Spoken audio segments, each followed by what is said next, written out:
1, 2, 1, 2, 1, 2.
Good morning, ladies and gentlemen. It is a great pleasure to welcome you all to the 5th annual Sport Forum.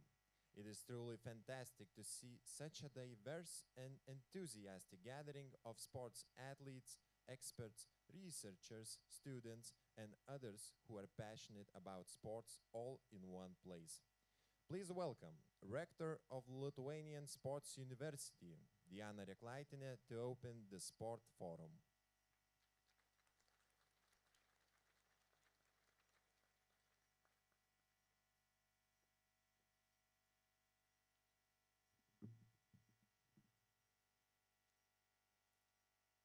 Honorable guests, Vice Minister of Lithuanian Ministry of Education, Science and Sport, Aistė Žedelite-Kaminskė, President of Lithuanian National Olympic Committee, Daina Gudzinevičiūtė, Director of National Sport Agency, Mindaugas Špokas, Presidents of National Sports Federation, dear colleagues and friends. Good morning to everyone, and I am pleased to see you all in the 5th Sport Forum, which Lithuanian Sport University organizes together with the Lithuanian Ministry of Education, Science and Sport, the Lithuanian National Olympic Committee, and National Sports Agency. I'm very grateful to our partners for continual partnership and support, not only organizing this forum, but also in other activities. The purpose of this forum is to take a broader look at sport as a social phenomena, to reveal it as an important part of society's development. The Sports Forum is one of those events intended to meet and discuss about sports for those who are interested in sports and for those who care about the future of sport in all levels: coaches, managers, policymakers, stakeholders. It's important that they would understand the importance of sports science and base their activities on expert opinion, seeking to be more efficient, innovative, reaching higher sport results. As the academics, we try to be proactive and critical, to identify and acknowledge problems that will cause challenges in the future, and to introduce innovations and new trends in sport to Lithuanian sport community. This year, we highlighted quite new topics in Lithuania as Sport Political Power Index, and topics we already have covered in recent years, such as integrity in sport, gender equality, diversity and inclusion, innovations in sports. The format of the forum allows us to raise a problem, reveal different perspectives, highlight how much these topics have been discussed by scientists and practitioners, and try to find out the best possible solutions and recommendations. We are delighted and grateful to our key speakers, moderators, and panelists who agreed to share their insights today and remark that all of them are really experts in their areas. Meanwhile, participants of the forum will have opportunity to expand their knowledge and form their own opinion on the issues under consideration. Thanks to organizing committee members and volunteers of Sport Forum who did their best to make this event happen. And I wish you all fruitful discussions, getting new ideas, meaningful and joyful time together. So our forum is open.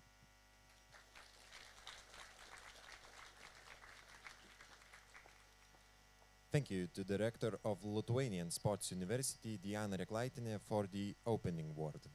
Now for the welcome speech, I would like to invite Aistė Žedelite-Kaminskė, Vice Minister of Sport, who represents Ministry of Education, Science and Sport.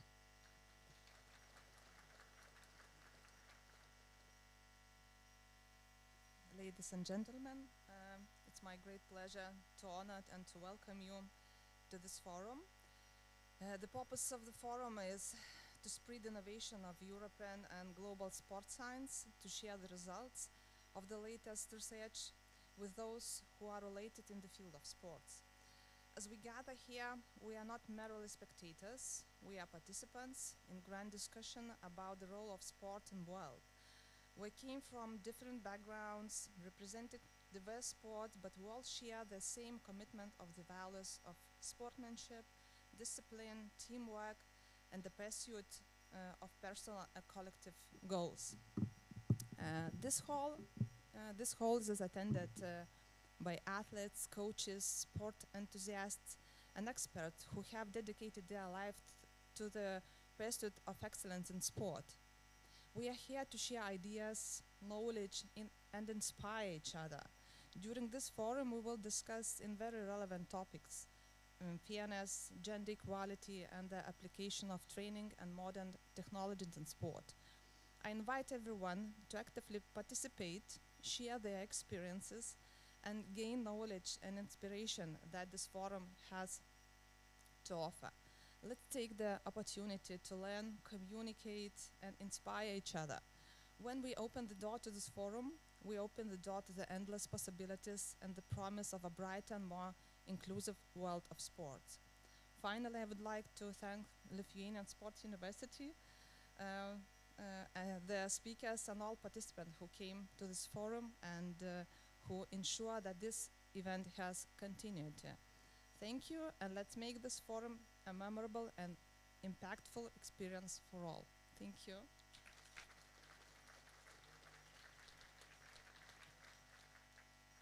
Thank you to the Vice Minister of Sport, Aistė Zedelytė Kaminskė. And now we would like to invite President of National Olympic Committee of Lithuania, Daina Gudzinevičiūtė.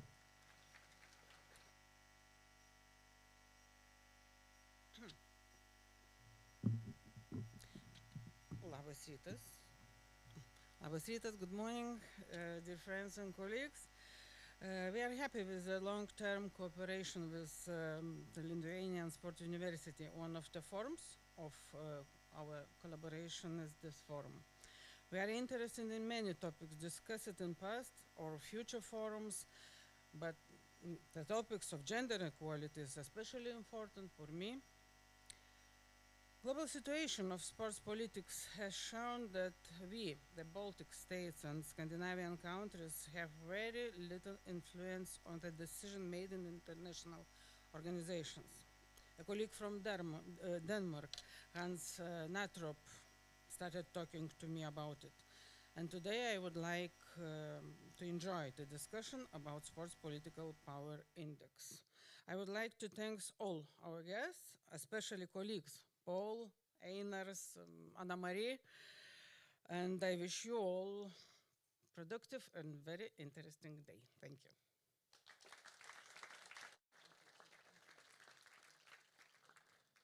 Thank you to the President of the National Olympic Committee of Lithuania, Daina Gudzinevičiūtė.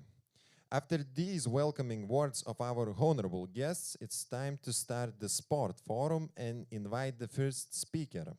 We welcome Paul Broberg, Director of the Department of Public Affairs in the National Olympic Committee and Sports Confederation of Denmark, with his speech about Sports Political Power Index. Thank you very much. It's an honor to be here and actually present to you some very unique data. As far as I know, we are the only organization in this world who has this data. We was wondering 10 years ago, I mean, how can we measure our influence in the international sports world? Because how do you really measure that? And thereby we developed what we call the International Sports Political Power Index, which I will now try to introduce to you and have a discussion about. Unfortunately, you will have the 21 data. We are right now in the end of finishing our 23 data, which will be the data that has now can show you the last 10 years of political influence. But I will reveal some of the data of 23 also for Lithuania, and then of course I will stick to the 21 data, but it tells you a lot still. So, what was the purpose for us actually doing this? I mean, we are a rather small Olympic committee, so what was the aim of actually trying to collect this data and how and actually use such a model as a way of see, can we improve our international influence? Well, first of all, we wanted actually an overview of countries that what kind of influence do they have, what kind of positions do they have, and thereby also could we start to say something about the relative strength between the countries. A little later, I will go into some of the discussions because, I mean, in the medias, we hear a lot about different countries promoting themselves. But if you look into our data, you will see, well, they're actually not gaining any official positions. And thereby, we need to widen our discussion. How do you get influence internationally? Of course, for us, trying to work a bit more strategically with having a greater international influence, we also wanted to look into what kind of nations and countries are actually the most political influence. Who should we actually try to identify? Which countries should we actually try to get a greater collaboration with in order for us also to strengthen our influence? And then, of course, yeah, we had a bit of a look at ourselves as well. I mean, we spent quite a bit of money on this. And for me, it was, of course, I needed a tool where I can go into the executive committee and see, okay, is this money well invested? Do we actually get something for our money when we are trying to promote Danish sports leaders to international positions? And finally, we would see if we could identify changes. I mean, how about, if you can say so, the new world? In which areas of the global sort of political map can we see improvements? Can we see that countries are actually investing in this? And we can see that countries are gaining more influence. So how do we do this? Well, we map all international federations that the 62 federations of the NOC of Denmark are a member of. We also map all international and European federations that are representing an Olympic sport within the IOC. We also map all sports federations that are a member of the IOC recognized group of sports. Then, of course, we look into the IOC, the EOC, and ANOC. And we say you must be a member of the executive board where you can exercise voting rights. So you need to be able to vote on important political decisions within the international or European federations. So by this, we have mapped, we each or every second year, we map around 1,800 board members from all of these sport federations, IOC, EOC, and ANOC, and look into what kind of nationality do they have, and thereby how can we produce an index. And then, of course, it has an importance what kind of position you have. So if you are the president of the IOC, we think you are quite important, you're quite influential. So Germany, of course, is getting more points of that position, or if Germany is having an ordinary European board member in a smaller sport. Just now I will show you here how we are weighting the different positions. So if you are the president of the IOC, you get a factor 10. So we think you're 10 times more influential than an ordinary board member of a European federation. You are even more influential, but this needs to be practical. And then you can see how we are looking into this. Well, if you are a member of the IOC executive board, you're weighted 2. If you get a president of an international Olympic federation, you'll get a factor 8.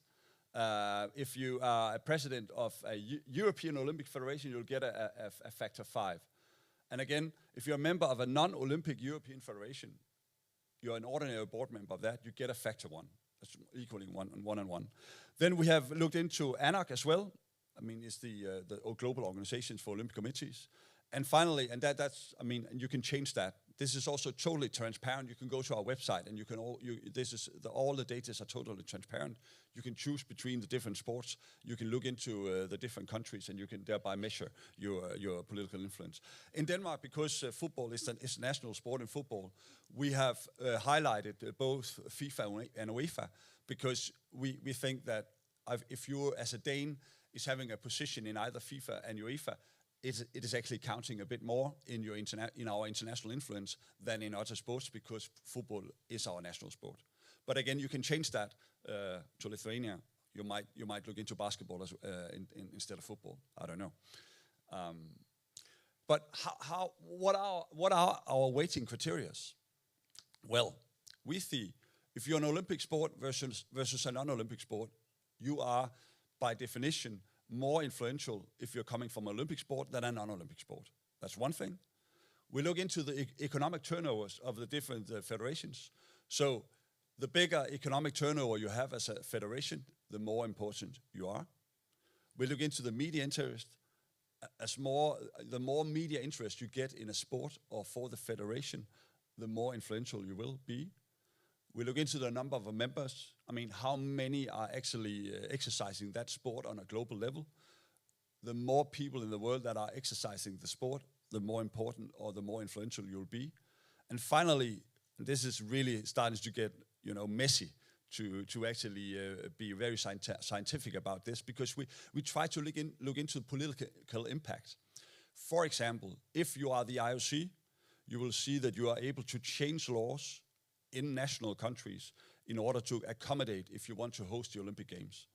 So thereby we also say, okay, we look into that. If you have a sports federation where you're even able to accommodate or change national laws, you're even able to get UN or EU decisions, then you are also more political influential, and thereby your weight will be higher.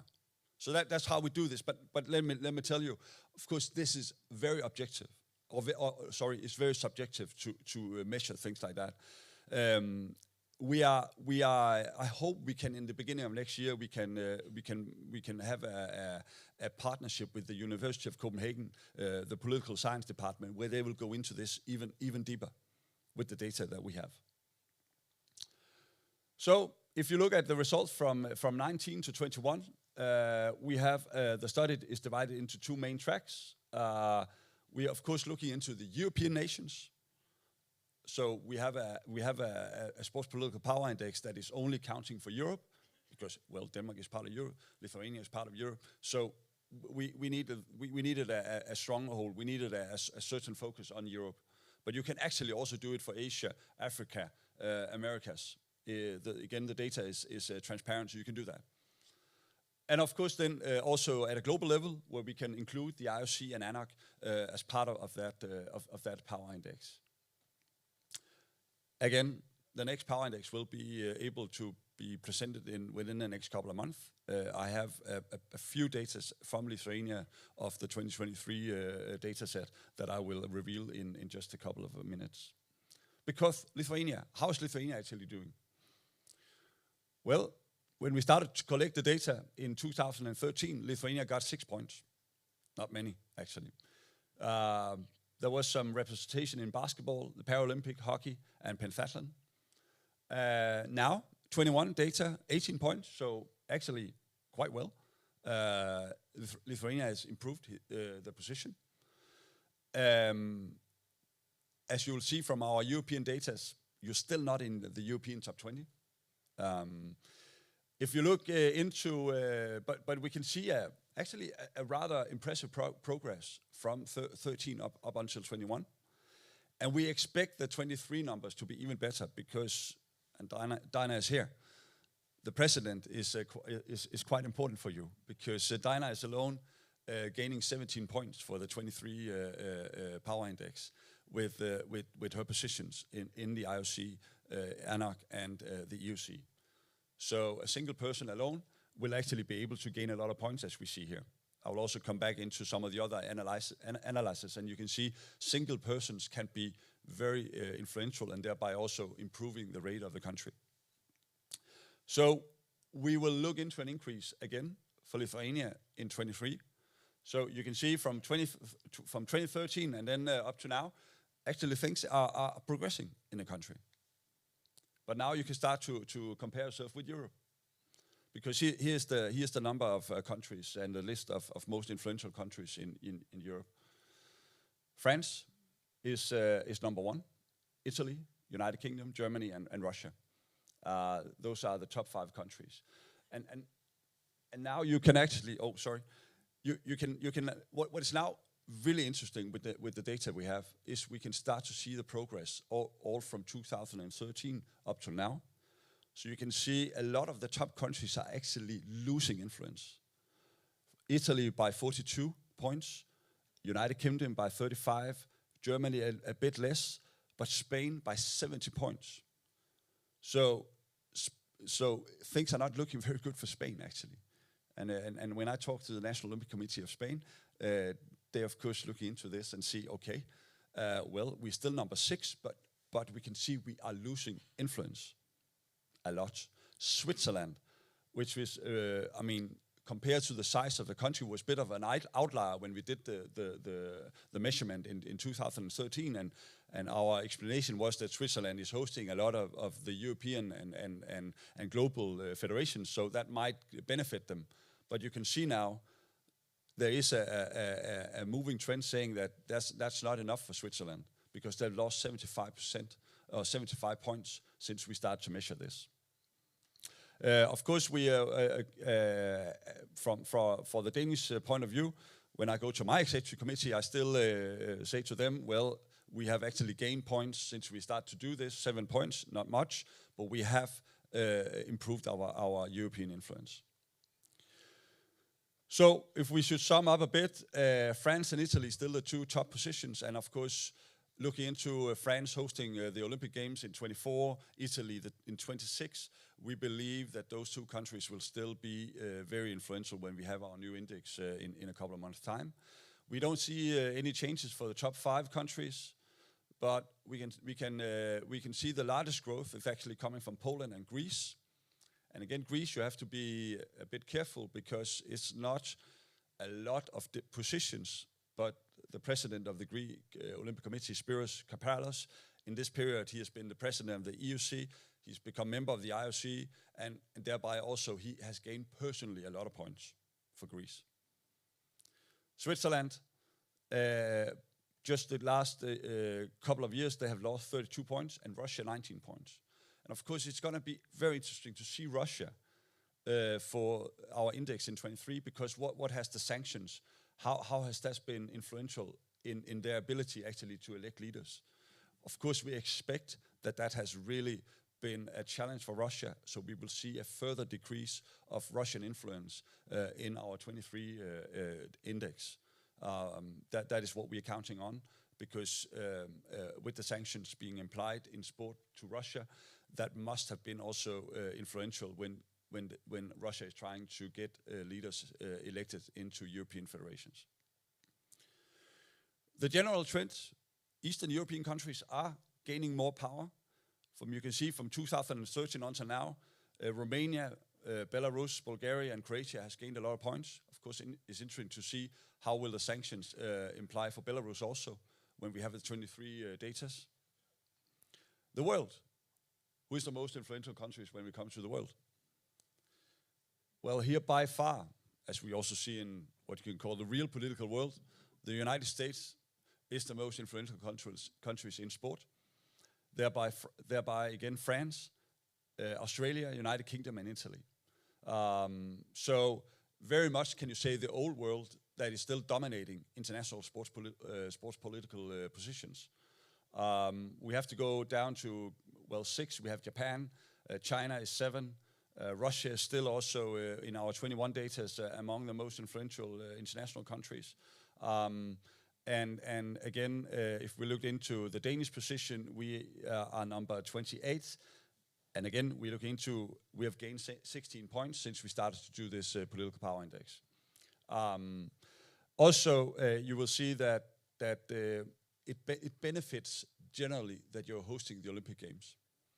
Japan has gained 81 points since we started to do this. And of course, the host of the Tokyo Games has been very important. You would like to have a Japanese in the international federation, because there you might have a possibility to exercise influence on how that sport will be presented at the Olympic Games. So in general, we can see that it's a big advantage to host the Olympic Games if you want to gain more political influence and if you want to get more leaders elected. Well, again, if we sum up, United States has been number 1 since we started to do this, but but they are decreasing in influence. You have to be. They had such a big advantage when we started to do this, but now they started to decrease. And also, again, we work very closely with the American Olympic Committee about this, and they also they are worried about that they are decreasing in influence. Many changes. China, Australia, and Japan had a very impressive growth, and we can see Germany, Russia, and Canada is losing influence. Spiros has been quite important for Greece because they have moved up 11 spots in the ranking.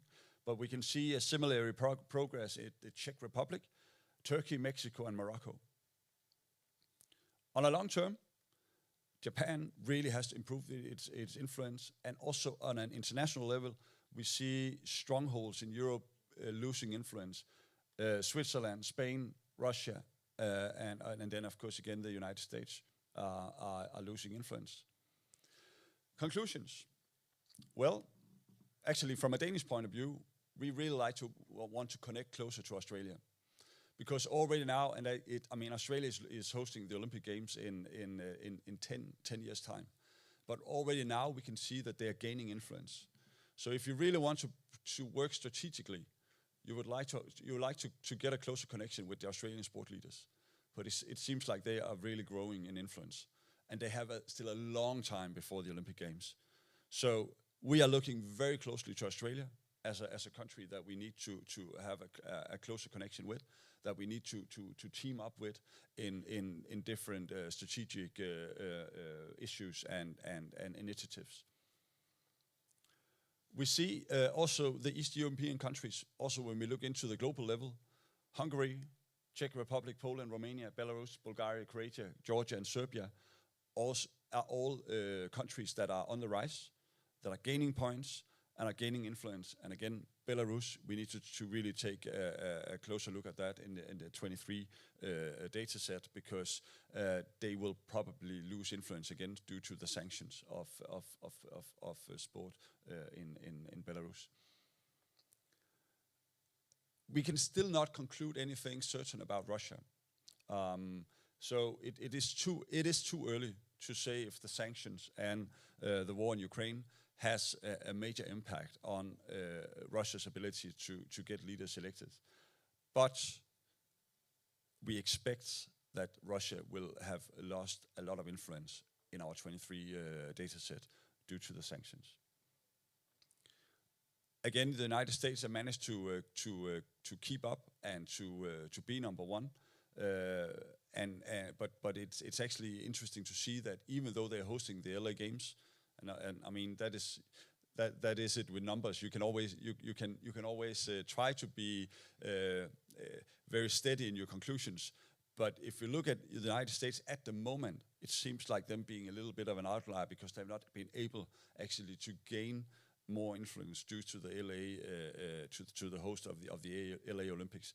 It's going to be interesting to see the 23 data set. And then a fifth point that I would like to give you a bit of a notice about here. I don't know how the discussion is in Lithuania, but at least in Denmark now, we're discussing the Middle East a lot. Of course, the Saudi Arabia, all the investment that Saudi Arabia is doing in sport. Is that good for sport? Is that bad for sport? We have a very big discussion about that. And if you look into the formal positions, Saudi Arabia is not doing very well. So it seems like, again, here it seems that we again have a bit of an interesting discussion, saying, okay, is influence in the sports world, is that only a matter of positions, or can we have other issues? And there might, of course, be other issues. That money is also an issue that we have to take into consideration, because actually it seems like Saudi Arabia has no sort of formal positions where they can exercise an influence, but the amount of money that Saudi Arabia is investing might have an influence. But that is something that we're trying to look into. That is something. This is exactly what we'd like to form a partnership with the University of Copenhagen about, for them to dig deeper, much deeper into. Can they see any connections or correlations between the countries from the Middle East, the money they're investing, and then the kind of positions that they're getting into the international federations? Just finally, a map world map. The more red the country gets, the more influence it has. And as you can see, Africa is still a continent that can improve. It is generally is having very few positions internationally. South America still also a continent that can really improve, and that we need to expect will have more influence on gaining more positions in the future. And then still you can see Western Europe is still a stronghold in sport. We still have very, very many influential positions in Europe, and of course it's interesting to see how can Europe use these positions in some of the global sports political discussions that we will have in the future. Because right now we have an advantage that we can try to see if we can actually use to make sure that European sport is having the necessary influence also in the future, where we must expect the rest of the world they will try to narrow the advantage of Europe. Thank you very much.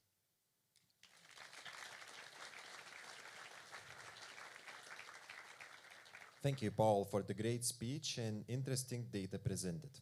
We would like to invite you to take your seat. For a discussion, I invite Einars Fogelis, President of the International Luge Federation from Latvia, Darius Šaluga, President of Lithuanian Sports Federations Union, and Mindaugas Špokas, CEO of the National Sports Agency. This discussion will be moderated by Vaida Machanskienė, Director of the International Relations Department at National Olympic Committee of Lithuania.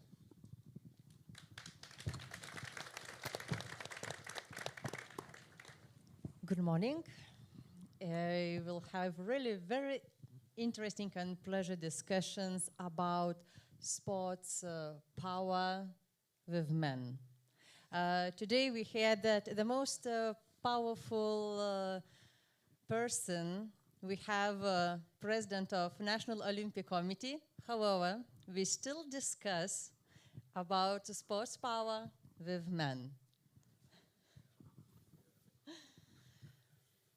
Dear Paul, thank you very much for very interesting presentation. The first time when I saw the article and what great job are doing your National Olympic Committee, I thought, oh my God, why we lost 10 years? Because we could work together and to try to reach these goals together. However, it is not late. And then you started to measure the sports political power 10 years ago. For me is still a question, why you want to increase the power of National Olympic Committee of Denmark? That's a very good question, Valdemar. I mean, for us, it was important that we could be able to have an influence on some of the, great issues that we think the global sports political environment is facing. Gender equality is one of them, to be sure, and we will now in the 23 index we will have gender equality as part of that to see. How is it going with the gender equality also in the different federations? But we saw gender equality as a value of Danish sport, so we want to see. How can we influence that agenda? That was one thing. There is some of the integrity of sport that we were looking into. Good governance of the international sports federations. We want a credible battle against the match fixing and doping. And finally, we wanted to see if the values of Danish sport on sport for all, making sport and an open door for everyone. We wanted that to be an international agenda as well. So in order to see, would we actually have leaders that would be able to exercise those agenda in both internationally and European, we developed this index. Yeah. Thank you very much. During the presentation, you said that you invest quite a lot of money to improve, to increase the power of index. Can you tell me approximately how much money you invest every year? We invest around €1 million every year in that, and meaning that we can support our international leaders. We can make sure that they can concentrate on their international positions. Because I think that will be common for you in Lithuania as well, that many of them, they have ordinary jobs as well, and they might also be the president of the national federation. And how will they ever get time then to work internationally and actually exercise an influence? And thereby we invest in them so they can take some days off and concentrate on their international agenda and thereby improve that. We of course investing in their campaigns, making sure that they have money for their campaigns. We have a partnership with a UK-based consultancy who can work with them on their campaigns. They're very good at that. They're very clever and in organizing their campaigns. And then we are making sure that also what can you say, the investment in the future talents, future leadership talents. So make sure that the next generation, that we already starting to develop the next generation, because unfortunately we see that we can have very influential international presidents. Right now, a good example is in badminton. We have the president of the World Badminton Federation, but actually there we have missed investing in talents. So when he will retire in 25, we have no obvious leaders who can replace him. Not as a president of the World Badminton Federation, but at least be a credible candidate for the council of the World Badminton Federation. And I'm really, that is something that we would like to avoid in the future. Thereby we are investing in talents so we can prepare them to have an international career. How big is your department? I have a big department. It's 40 people, and they're not all working with international affairs.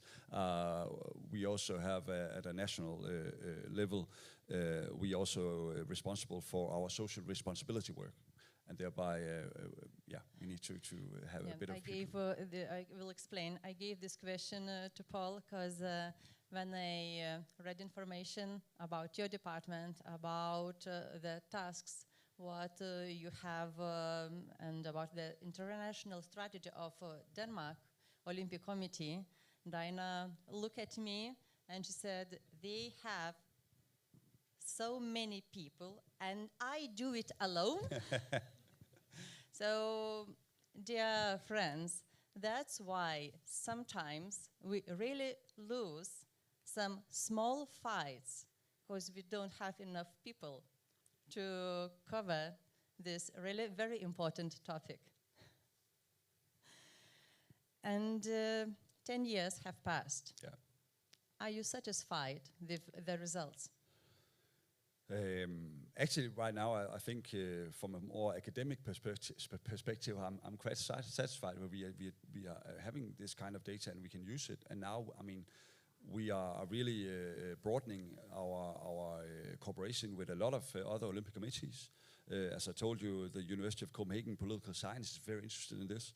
So, sort of from an academic point of view, I'm very satisfied. But as you can see now, I'll go to present the 23 data for my executive committee in December. And there I can already, I need to tell them that we are losing influence in Denmark. So now I should decide, is this a money issue? And I know what they will tell me. It's not a money issue because you're not getting any more money. So of course now we would like to look into other opportunities because this is also about working more strategic and be simply more clever than others at sometimes, because money can't buy everything here, and especially in a small country, it's not possible for us. So I guess we will have to by these data and by in now showing that we are losing influence, we will invest even more in talents. Actually, we will look more into women, because we believe that you can, if we get strong women to actually go for international and European positions, we believe that we can jump some of the steps, because sport really need more women in influential positions. And the second group we will look into more is athletes. We want to work with more athletes in the international and European athlete commissions, because we think also there in the future they will be very important decision makers. So those two groups, I think we will start to invest even more in them. Thank you. As I know, you started a new project, and your NOC is inviting young members of executive boards from European Olympic committees. So it is one of the way to reach your goals? Definitely. And I think I mean, again, it's a matter of alliances. And to be honest, many of our leaders, they are finding that it is more comfortable just to be with the Nordic countries or the Baltic countries here, because we are a bit similar. We can speak to each other. That's great. But unfortunately, in many occasions, it's not giving us more influence. But by inviting all youth or young board members around Europe into this network, we think that we can, on the question of age, because many of them are facing some of the same challenges. I mean, we're talking about that we need more women, but we also need more youth to actually be a leader in our federations. We think that we can also improve our alliances. A good example is that in this group of young board members, there are now 2 board members from Turkey, from the Turkish Olympic Committee. And immediately it's starting to grow our relationship with the Turkish Olympic Committee, something that we have, I mean, not been very good at in our sort of formal cooperation around Europe. But in this network, we can see that the cooperation is getting closer with the Turkish Olympic Committee. And that is some of the benefits by having such a network. So for Lithuanian, Latvian and Estonians, I think it's crucially important to strengthen collaboration with your NOC, and then to, of course, enlarge our collaboration with other countries. Would you see some benefits from collaboration with Baltic countries? Yeah, I think actually we should work even closer with this talent development. That we would work even closer with actually looking into what kind of young leaders do we think will be talented and will be actually in the future be able to hold a European or a global position. And we should really try to work closer together with that. But I know it's very difficult. I mean, we thought in the Scandinavian countries that we have such a, what you call it, a brotherhood, that say, okay, if a person from Sweden is going for an international position, Denmark will automatically say, well, if the Swedish person has more chances, we will step back. But we can just see that we have some personal ambitions sometimes, meaning that, okay, then we have an election where we both have a Dane and a Swede campaigning for the same position, and we know that it will be impossible, and they will possibly split votes, and thereby none of them will be elected. So I think we should be, and we need to have a working environment where we can also see that Danish leaders will say, okay, but a Lithuanian leader will actually exercise some of the same values and have some of the same positions. So if the Lithuanian leader has a better chance to get elected, the Danish leader will automatically say, okay, then I'll step back and I'll support the Lithuanian leader to get elected, because the values are very similar. But sometimes personal ambitions are hard to control. We have to admit that. Yeah. I really understand it. Thank you for your honest answer. When Dinah met with the president of Denmark Olympic Committee, we really felt cooperation and willing to work together. Yeah. So I think we will continue and strengthen our work together. And who knows, maybe after I don't want to say 10 years, but maybe earlier, we will congratulate each other with very high positions in international federations. Thank you very much once again. Einars. Good morning. Good morning. I'm really very happy to welcome you in my hometown and in Sports Forum, which is organized by my alma mater. So I'm proud and very happy. And I would like to ask you to share your story. How long are you in luge sport, and how long does it take to you to become the powerful man in International Luge Federation, the president of International Luge Federation? Thank you, Vaida. First of all, it's a great pleasure for me to be here today. And I would like to continue upon your topic about the development from the young peoples. It was some years ago. I also was a little bit younger, under the 30. And my colleagues from the International Federation, first of all, I was involved in the Sport Commission. It was the first step on the beginning. And then the second step, I was elected as a vice president. It was also in the last century, in the middle of 90s. In Rome, or vice president responsible for the technical matters in the International Federation. What it means? It means this position, I was responsible, first of all, for the very close cooperation with all stakeholders, for the equipment production for our sport, for the track building in our sport. In that time was two parts, artificial track and the natural track. The short explanation, the sledding, all of us, we know what's about the sledding, because in my opinion, the kids, first of all, take the sleds. After them, try another sport. But first of all, together the parents, the sleds. So it's like all of us, we are driving with the cars, but only some peoples around the world is driving the Formula 1 and the IndyCar. And we are smiling in the luge sport, the artificial track is a Formula 1. We say it's the fastest sport on ice because our athletes goes down, the highest speed is over 150 kilometers per hour.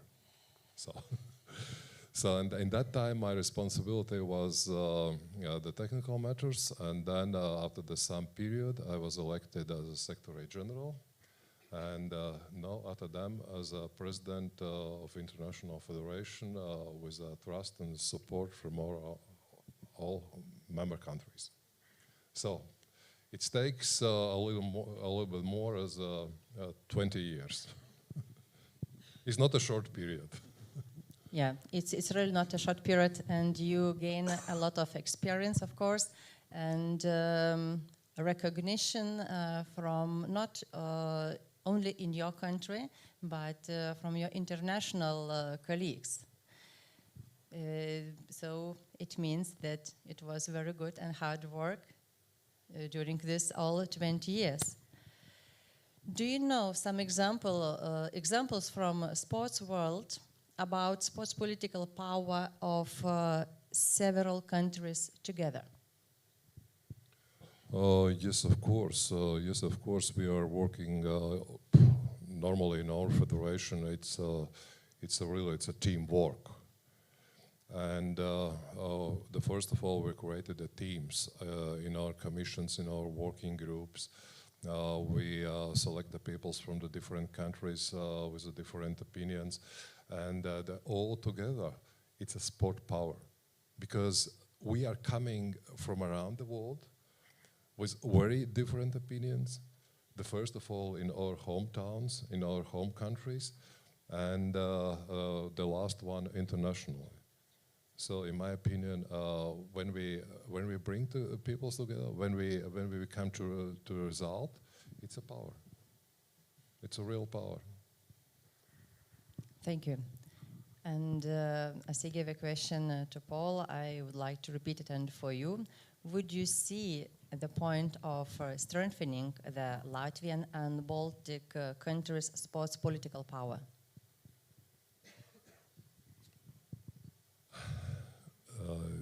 Yes, political power. Yes, of course. The first of all, it's a very close cooperation when I'm speaking from the position Latvia. It's very close cooperation between the Baltic countries. It's historically I was involved, and also today I'm involved a little bit in the National Olympic Committee, and it's a great example how to use the first of all this power together with the neighbor countries. The second step is Baltic Nordic countries, and I'm talking not only about the sport. The first of all, it's political power, it's economical power, it's economical impact. When we host some international events, it's not only the sport. We see the first of all economical impact. So like every year, International Federation and the Latvian National Federation, we host the World Cup races in our track in Sigulda, and after them we see how much money the country, the federation, the sport becomes back from this event. The second one is politically, because nobody said exactly what we become from the TV coverage, what we become from the internet coverage around the world. So it will be also the very good question for Paul, for your studies in the future, when we are talking about the political and economical impact of the sport. And the last one, question for you during the first part of discussion. Latvia, together with Sweden, was bidding to organize Winter Olympic Games. Unfortunately, just to you, I can say you lost the voting. So maybe it's a low, the reason the low power, the low index of sports political power. The first of all, I say the Italy in that time was better. We don't lose. The Italy was better. But we will see. Yes, of course. The first of all, it's political decisions, and now we also in Sweden, in Latvia, and also in international Olympic family. We are waiting for the next steps and for the next decisions from the government in Sweden. It's the most important point. And then, who knows? We are ready for this competition. In this time for the 2030, it's very strong concurrence. It's like France, it's like Switzerland. But in the last weeks, personally, I become the questions from the media. Why we need this Olympics?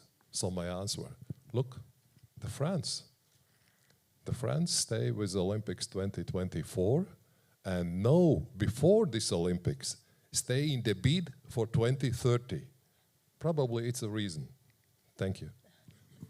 Thank you very much. I really wish you good luck, because I was in Sigulda, and I saw and I tried very nice facilities in wintertime. I didn't used to go down so fast as elite athlete, but it was enough for me even to try it. So good luck, and now you are our ambassadors.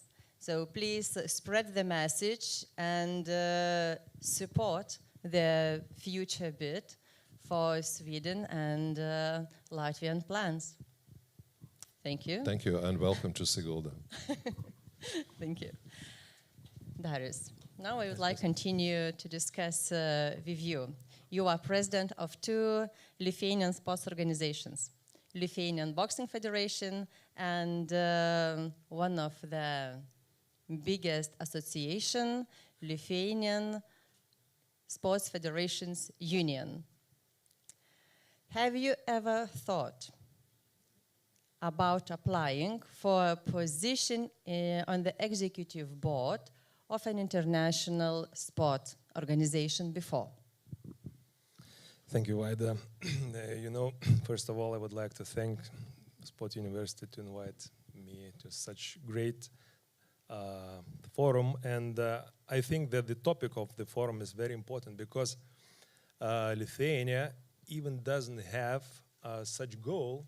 I'm talking about country policy, sport policy, as to increase our influence in the world. So for us, for all our society, it's a very good topic because we need to think about that and to bring it to national sports strategy, I think. So, and about your question, Vaida, of course I thought about that, but I didn't apply it never because, I would like just to shortly to tell about my history of a manager of sports, I'm already more than 10 years in Lithuanian Boxing Federation as a president, And for the beginning, when you are starting to participate in such kind of international events of international federation, you just starting to know each other, just to understand how it works, this organization from inside and so on and so on. It's for first term, it's around 4 years, It's you just looking with the big eyes and at everything, and you can't understand, and nobody knows you, and you starting just to discuss and to know each other. Second term, you are starting to participate in deeper in such organization. You participating, and only in third term, I understood that okay, I can tell these people what to do like this or like that better. So that's why I just now starting just to maybe to apply, but. First of all, I'm very seriously look at my duties and my responsibilities here in Lithuania. And as you mentioned already, I have two sports organizations as a leader, so as a manager. So I need to spend here a lot of time, and in international organizations taking your time a lot just to travel and to pay attention for that. So I'm a responsible person. So that's why I didn't apply it. Thank you. Thank you very much.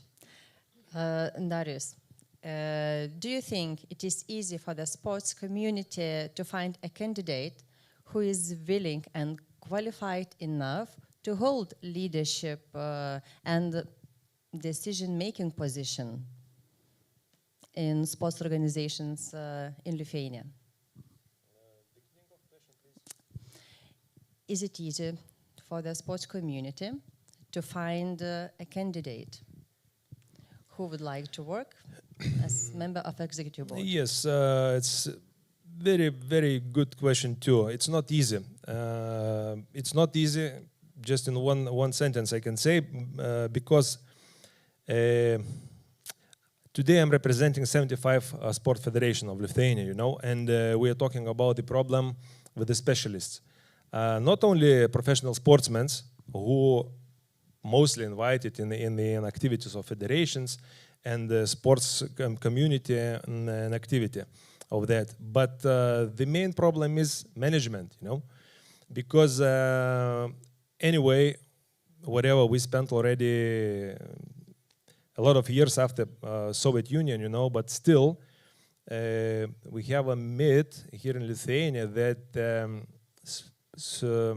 sports federation president just going to the federation only for honor, And if he bringing money, it's maybe some kind of rich businessman or some general, like was it in past and so on. Some rich person who is just taking this position only for honor. But it's not true, as we know. It's very hard work. And today we're talking about the installing right, how to say, gerasis valdymas. Yes, right governance into our organizations of sports, but we don't want to pay salaries for sports management, and nobody understands that it's really take a lot of time to just to manage all this organization, and that's why we're talking today about this. So low position about today's topic of Lithuania, because nobody pays attention at that. And if you want to live, if you want to bring money to your family, you need to work at your main position, and a little bit time you just paying for your sport organization. So it's one of the problems. Thank you. And that's why we don't have really experts in management of sports, and that's why we have now a lot of influencers in international organizations. Yeah, it's really one of the reason. As we hear from the poll presentation, that Lithuanian sports political index has been growing already 10 years. Should we let this index continue to develop itself, or it should be developed with Baltic countries, with Nordic countries purposefully?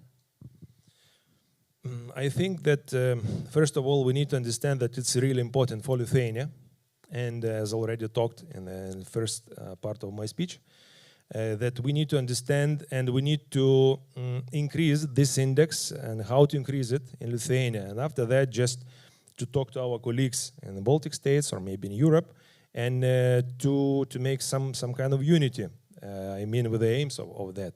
But before, we need to understand what we're doing for that in Lithuania, because, as I mentioned, we have no even imagine how we can do it. Thank you. So the first step should be to have this goal in the strategy in Lithuanian sports policy. And what other challenges you see if we wanted to increase Lithuanian sports political power? For the beginning, we need to. I think we have a little too big gap between understanding in between sport organizations, federations, and our highest political power people, because there is a lot of law documents.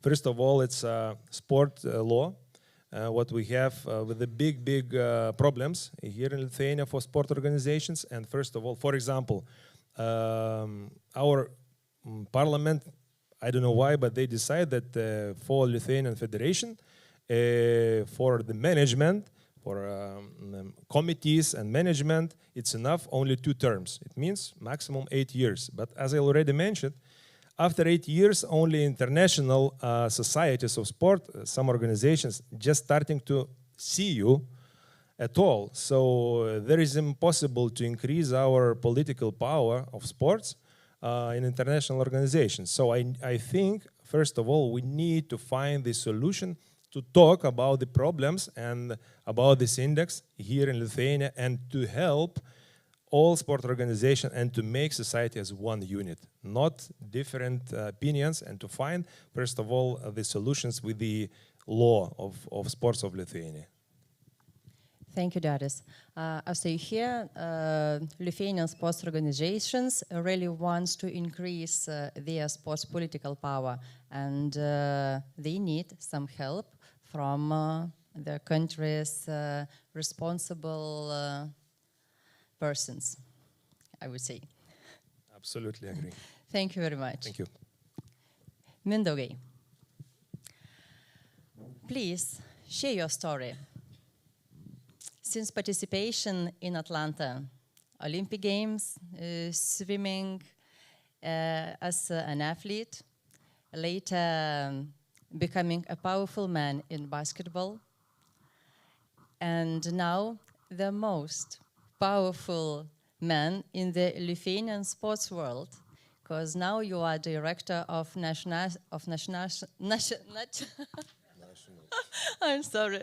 of National Sports Agency with the budget of 60 million euro. And you have experience as a former member of FIBA Europe Executive Board and Deputy Chairman of the FIBA Competition Commission. So, did you enjoy this journey?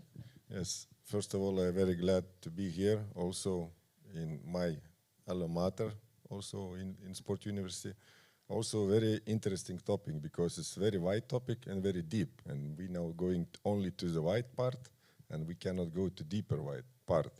I was very happy or lucky that I was elected to the board of FIBA Europe for 2 cadences. I was working at least 9 years because of COVID. It was 1 year extra. And also I agree with Darius what he said, that 2 cadences is not enough if you are working in a federation. Because when I left FIBA Europe, and they said you continue to work because it's not a problem to be elected and you can grow like a vice president or you can be even president.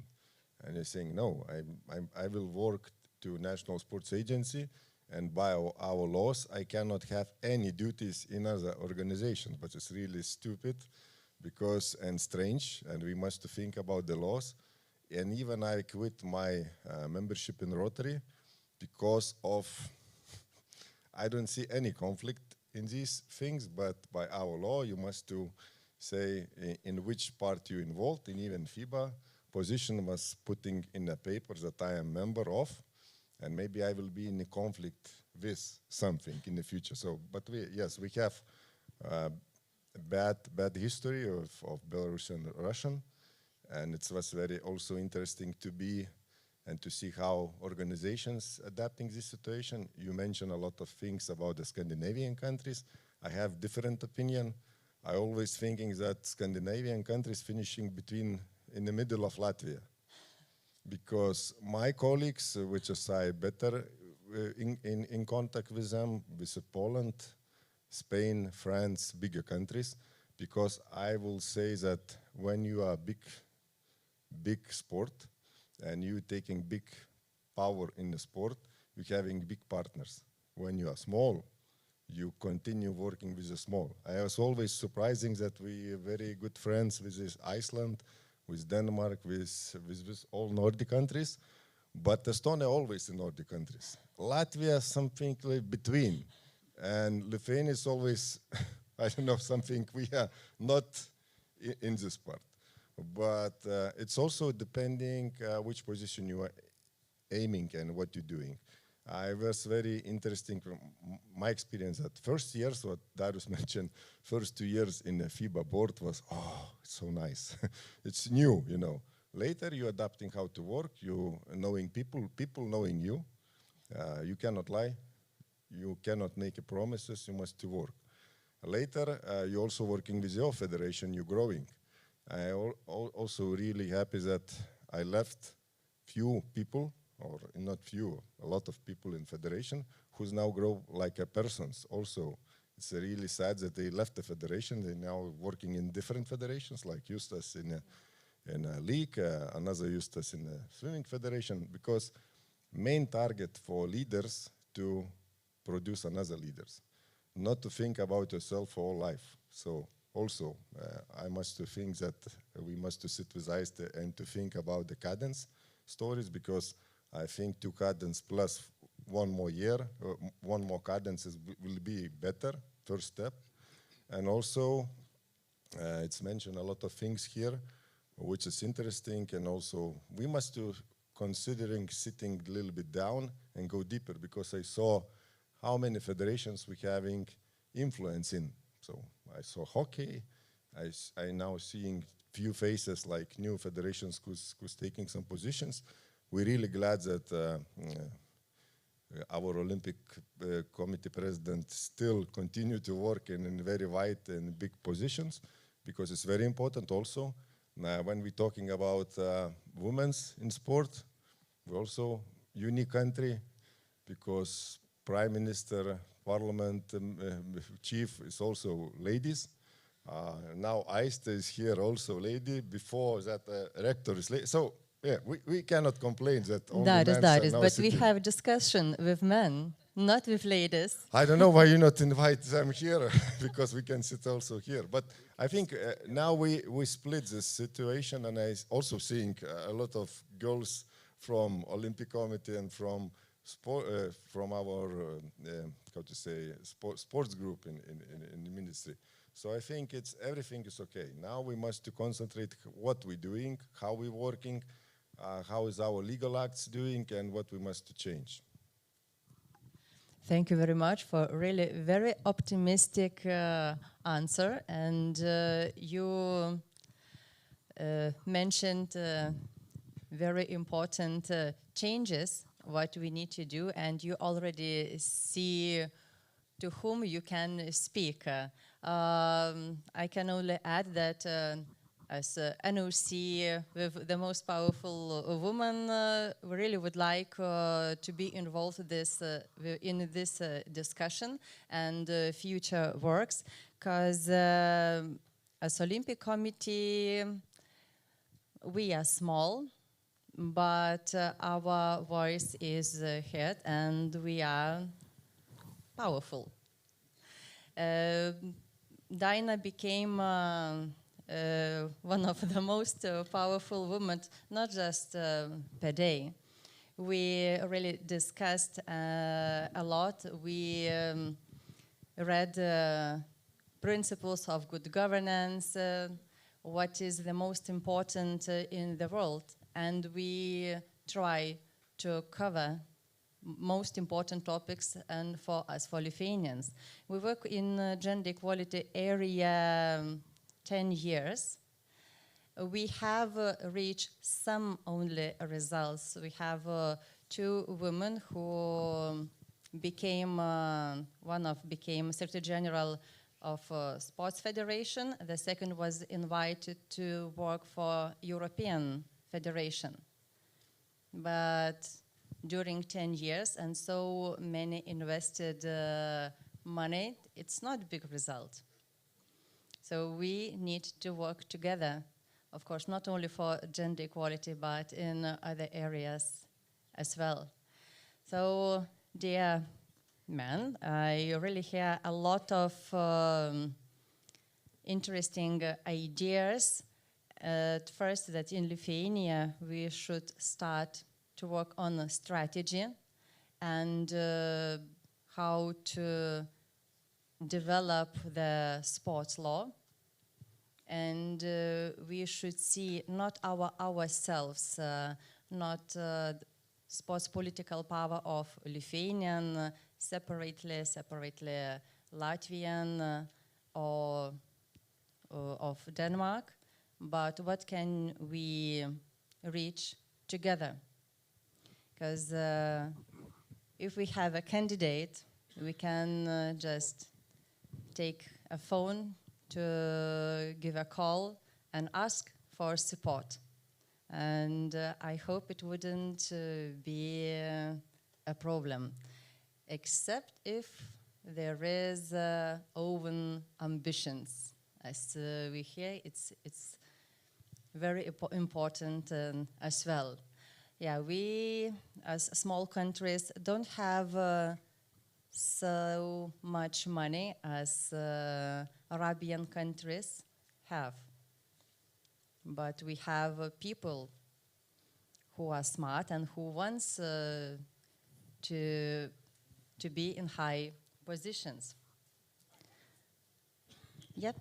One more thing. We're having new generation who's coming, and they are really, how to say, new thinking wise, and we must to let them a little bit introduce themselves and let them work. I think we're having some problems in some organizations that still some people thinking that they know better situation. I think I always calculating how many different genders we're having, you know, new generations coming, because I always thinking I'm near 50, And when I having a guy or girl 22, 23, they coming with a new knowledge. They are totally white, like a white paper, but you can put everything, and per 2-3 years, they will grow like a real persons, like a managers. And just you must to show the way that it's not only manager position what he's keeping is gonna be after 10 years the same. No, they will be with you, they can grow with you, and when you're seeing what they're doing now, you are really happy. So I think just let them work. Yes, Einars, please. Thank you. It was a very good remark, and the example from our federation, from international federation, we changed the full staff in the last year. Also, the technical director, the sport director, the leaders of our strategy working groups, and all peoples is today is between 30 and 40 in this age group. So in my opinion also it's the right way. We need to prepare the young generation for the upcoming period. I can also say one remark. Our eyes is always young, so but when we're looking at the passport is showing, you know, when we are a little bit going older and older. So. Thank you very much. Paul, maybe you would like to say something. Well, just I think it's important for if we really want to have a bigger international influence. I actually agree with you. I mean, we have a stronghold in a close cooperation here with the Baltics, the Nordic, but again, if we look into our sports political power index, we need to open up. We need to look into France, for example, as a very influential country. We need to be able. We really need to get our leaders to be able to be comfortable in a much bigger setup of alliances and with with very different cultures that we normally maybe not be very comfortable to engage with or to talk to, but that is really something, and I really agree with you. We also there have a possibility with a younger generation, which is more open and which have an even more global outlook, and are maybe even more natural for them to reach out to countries that are not like us. But to get out of the comfort zone. That's what I say to Danish leaders. We need to get out of the comfort zone if we want to have more international influence. Thank you. Darius? You know, one more time we see that discussions can find the solutions. In discussions we can find the solutions. So I would really ask to Aiste, to Daina, to Mindaugas, to take leadership in these things, what we talked about, and just to start to leadership to bring the Society of Sports of Lithuania to the right direction. So I wish you good luck, and everybody in the society and organization will help it for you. And thanks such big guests for coming and to represent it to us such very, how to say, important problem. And we saw, according to this, we saw that in Lithuania we have big gap in this problem. So thank you very much, and have a good time here. Thank you very much for speakers, and thank you very much for listeners. Have a good day.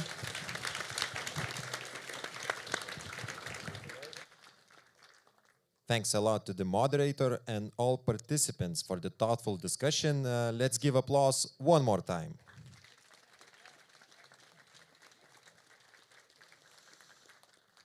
Now it's time for me to announce a short coffee break, and we will be back at 10:45.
Ladies and gentlemen, I am sure that we will continue to enjoy the Sport Forum as we move forward with our program.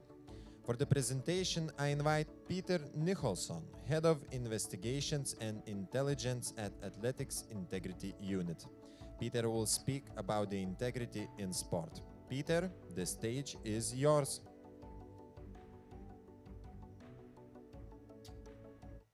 Hello everybody. Thank you very much for allowing me to present today, and more importantly, thank you very much for allowing me to present remotely. I just was unable to get to you, which is a great disappointment to me. But nevertheless, I hope that what I can present to you and whatever we can talk about afterwards will have some value to this forum and to you all who are there. So I'm going to talk about integrity in sport. Predominantly, I spend time with the Athletics Integrity Unit in International Athletics on integrity in sport, but also I work for the International Cricket Council in Dubai as their singular ethics officer. I also support FIFA in their FIFA ethics in their investigations in sexual abuse in football. And I also remain on a project with regards to Russian athletics, and in the past have worked for UCI examining corruption in the sport and doping in the sport. So I've had a smattering of experience with what elements of sporting issues that have become sports integrity. But when I began at the UCI some years ago, I do remember being resoundingly told by a sports lawyer that there was no room for integrity in sport. It was either rules and regulations and violations or not, and that was it.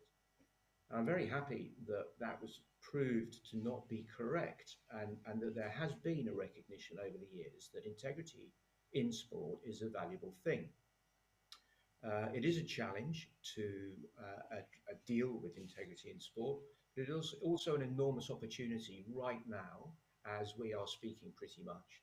It's an opportunity to get things right in a broader context of sport than just in the context of, say, anti-doping, for example. But the challenge is how to address it. And there's been a variety of different discussions about how to address it. And many countries are looking at different models. One or two have introduced models of how to discuss sports integrity. It's a huge subject, and of course, it's not a one-size-fits-all kind of solution to what to do about sports integrity. So how to distill everything down to base elements and get to where we need to begin. It's a very difficult thing to do, and we've been on this journey, certainly in athletics, for quite a while now. And there are some baseline issues that I think have emerged over the years. So without getting too philosophical about it, what I would like to begin with, really, are some fairly fundamental questions, which I don't expect to provide you answers for, and I don't expect you to have to answer right now, but these are the things that are worth thinking about. First of all, trying to define sport integrity or sports integrity. And do we think it's all about preventing cheating and wrong behaviors? Those are the two elements of what goes wrong in sport. Either people are cheating or contributing to cheating, or they're behaving in the wrong way for whatever reason. We'll come on to the detail of that later. And when those two things are going on, the integrity in any sport is basically crumbles, is lost, and is extremely hard to get back. Integrity is not something that you just turn on and turn off, of course. Integrity takes a long time to build and to maintain and sustain. And when you are indulging in any form of cheating or different forms of wrong behavior that violate rules and regulations, then when you've lost that integrity, it's extremely difficult to earn it back in anything like the same amount of time that you lost it. But why should we protect sport? Why should we protect its core and its heart if that is integrity? Now, there are plenty of international federations anyway, and that's mostly the level that I deal at, that don't see integrity as the core and the heart of its sport. Quite the opposite. They see sports, its sport and its development and its monetization and its expansion as the core and the heart of the sport. Some probably see integrity as a vehicle by which they can get to where they need to be with expansion of the sport, its greater monetization, its greater success in that respect.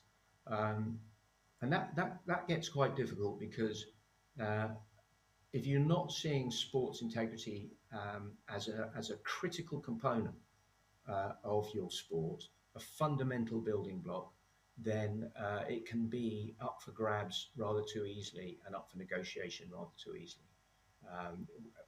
If we have time, we'll come back to that. But integrity in sport if we take a national level, and if any of you in the audience are at sort of national level leadership, these messages are aimed at you. Sports integrity for the people at whatever level, amateurs, recreationalists. Sports integrity, it should be the fundamental building block. It's what makes it fun and enjoyable, and it creates respect for others, your competitors, your fellow team members, or whomsoever. And it's easier to introduce because we hope that in society more broadly, the people who are playing sport are part of a subset of people in society who lead their lives with some level of integrity. So it's a reasonably easy migration into the sporting world to maintain that integrity and create mechanisms by which it's developed.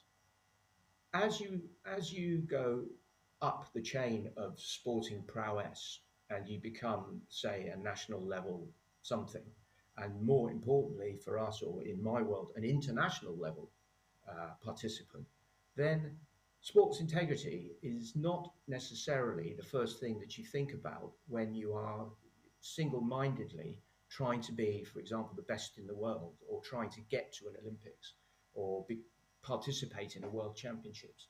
The competition is huge, and you move into a rarefied atmosphere where a number of things have to go right. In fact, all things have to go right, whatever they may be, from training through to nutrition, through to coaching, through to sleep patterns, through to the kit that you're wearing, depending on which sport you're in, and so on and so forth. So many components. And one of them is your performance. Now, to make sure that you are the best possible performer you can be is one thing. But to make sure that you can compete with other people sort of takes things to a different level. And that's where the problems start to lie with regards to sports integrity. And I'll leave that point there because we could go on about that forever. Yes, I just asked the question, sport is a microcosm of society. Yes. Is it just a civilized way of fighting? The point about that is, if it is a civilized way of fighting because it's competitive in a number of different bizarre ways, either in a swimming pool or with a ball or with a javelin or whatever it's with, or just simply being higher, faster, longer jumping than anyone else, then you stripped away some of the other fineries of society and you're focused in on what is effectively a recreational modern day combat. Again, where does the integrity lie in all that? How do you preserve the fact that people should still compete at that level with some level of integrity? We'll come back to that. But let us, before we go any further with these deeply philosophical questions, for which there are some answers, which we'll come back to in another slide, let's just move on to a number of themes of what constitutes most of sports integrity, but I absolutely say not necessarily all of sports integrity. We at the AIU stay in touch with a large number of, or those who are engaged in integrity in sports at the international level in other sports, and we find that not all sports cover all themes. The question is, why not? I think sometimes that's based on,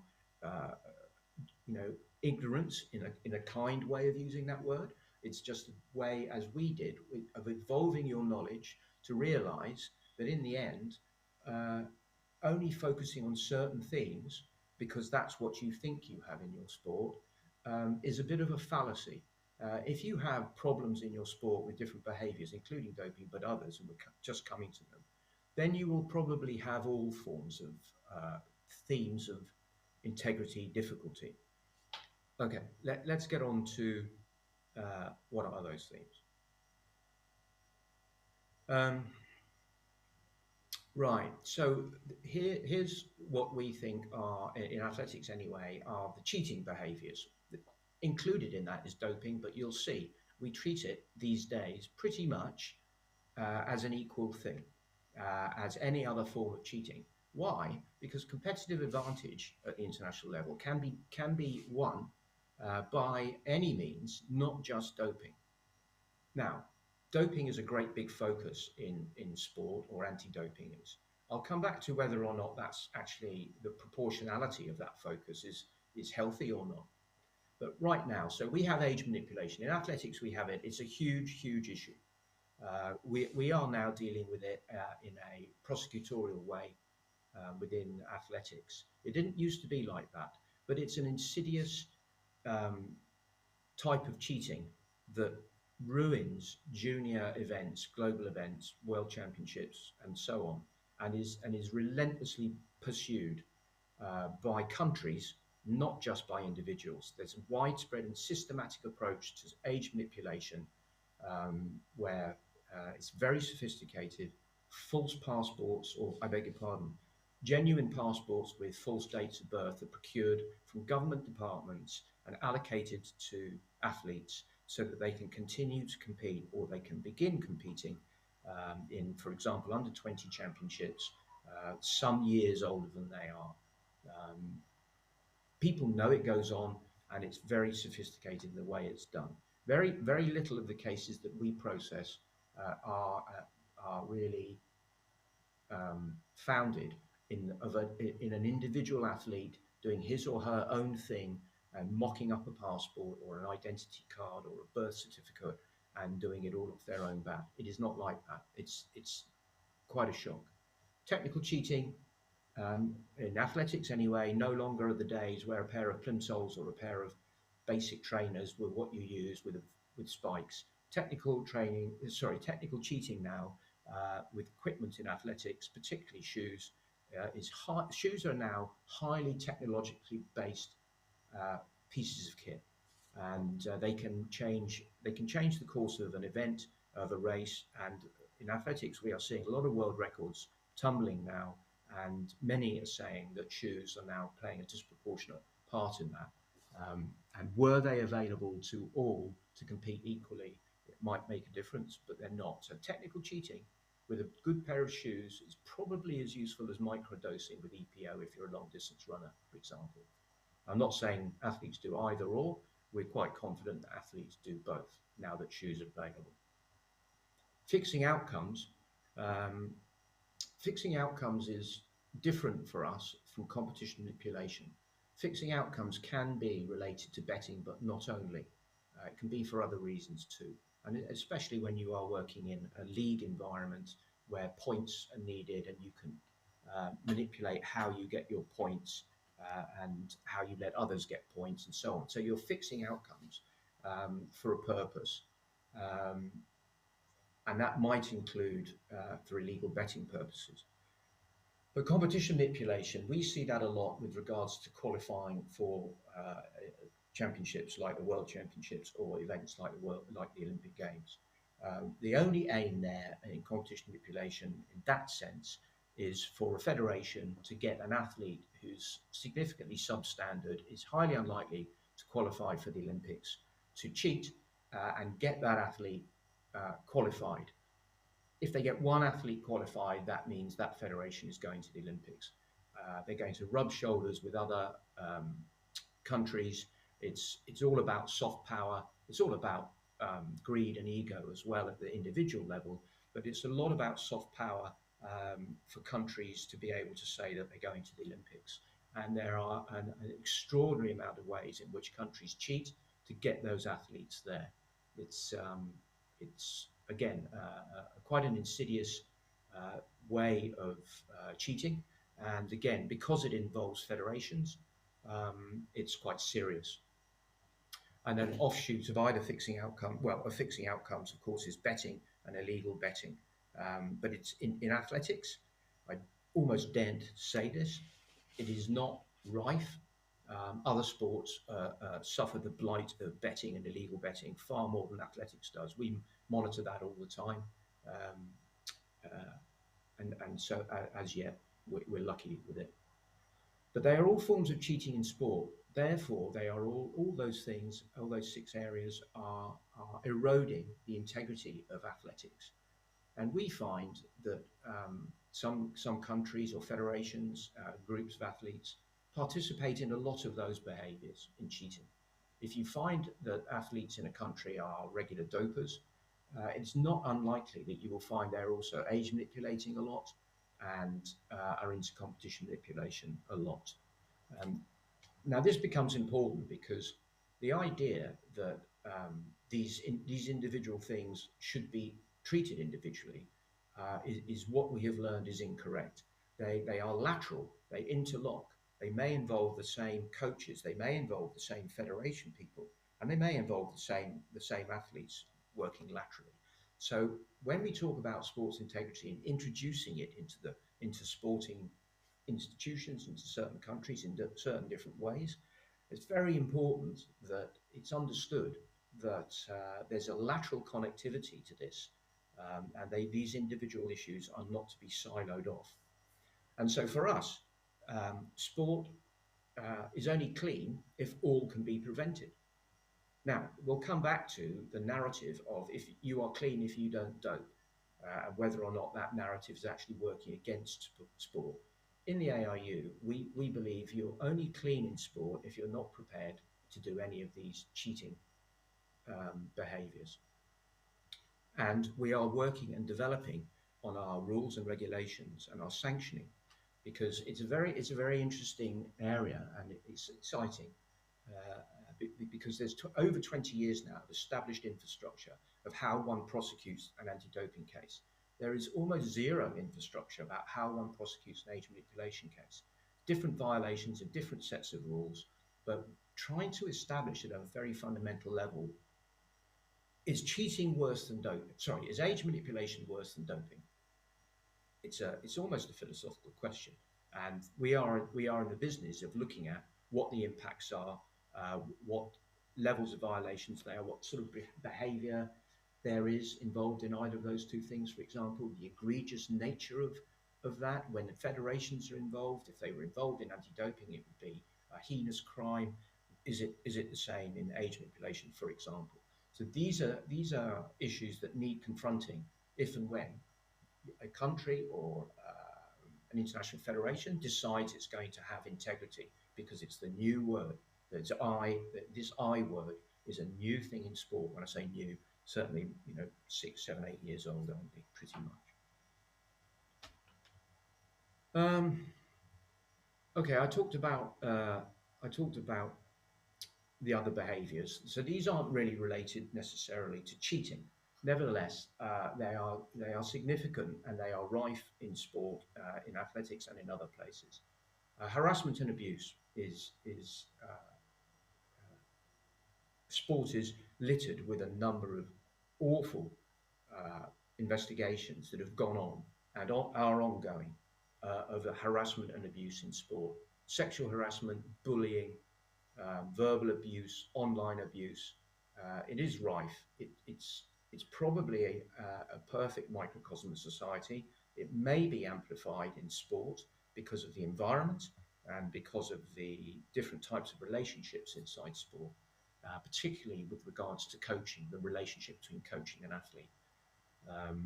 I think it's 95% of all global investigations into sexual abuse in any of the sports that have resulted in prosecutorial outcomes, and I don't mean banned for life, I mean going to jail for a jolly long time.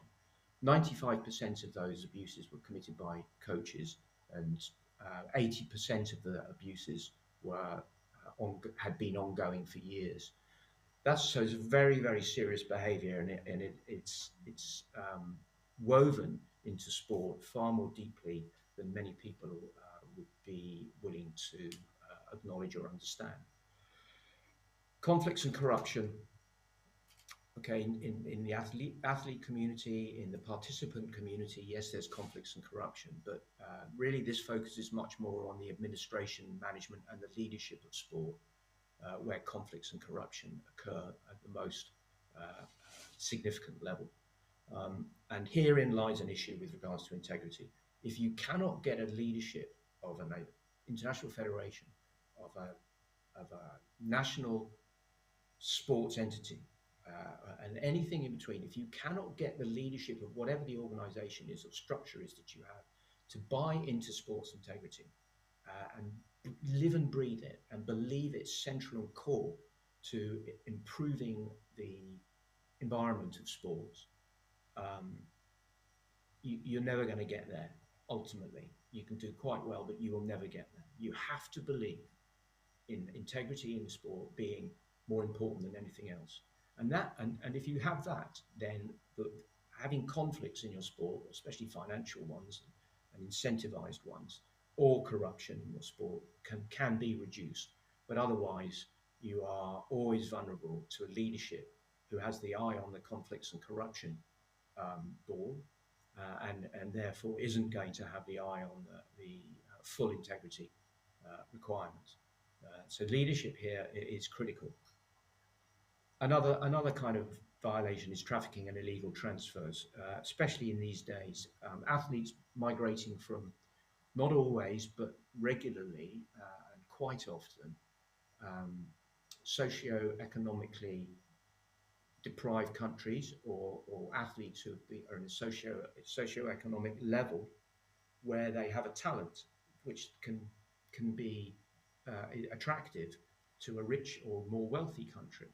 And the maneuver or the moving of athletes around and across international borders now to represent other countries is endemic. And it's in a good way because it homogenizes talent across the world. It gives people who had no opportunity. It should enhance the sporting experience. But of course, what happens, our experience in athletics in particular, is that whilst some of that is done in a fine and upstanding manner, some of it is not. Some of it is akin to human trafficking, and there are many, many types of illegal transfer that we investigate where none of the rules have been respected, and often the athlete is the victim, although sometimes a very willing victim. Okay, so those are the actual themes. There are other themes. I think security and safety is an integrity issue. Some sports deal with that. Cricket, for example, deals with it. Cricket can be played in areas where the risk and the threat level is quite high. Other sports can, of course, and do. I don't think it's paid enough attention to. There seems to be a hope that sport transcends localized or regionalized security and threat issues. I think those days are gone, and I think that sports integrity these days should include a healthy dose of safety and security, risk assessment, risk management in every facet of that, whether it's at stadiums, whether it's where athletes are traveling, and pretty much anything in between. But it needs to be developed further than it is at the moment. Okay, moving on. Okay, so I have a theory here, and I think sports integrity encounters headwinds of understanding and knowledge and a willingness to embrace it properly. And part of that, I think, is because anti-doping has hijacked the narrative of being clean in sport. And well done them. This is not a criticism. You know, WADA has been established for over 20 years.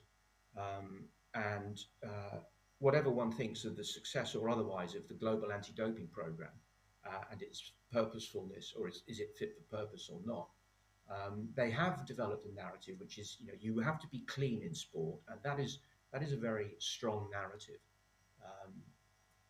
But what it does do is it takes money away from and the eye away from these other types of cheating behaviors, which have largely not been so effectively dealt with or being given a prosecutorial infrastructure in the same way that the WADA has introduced with its code, with its international standards and so on.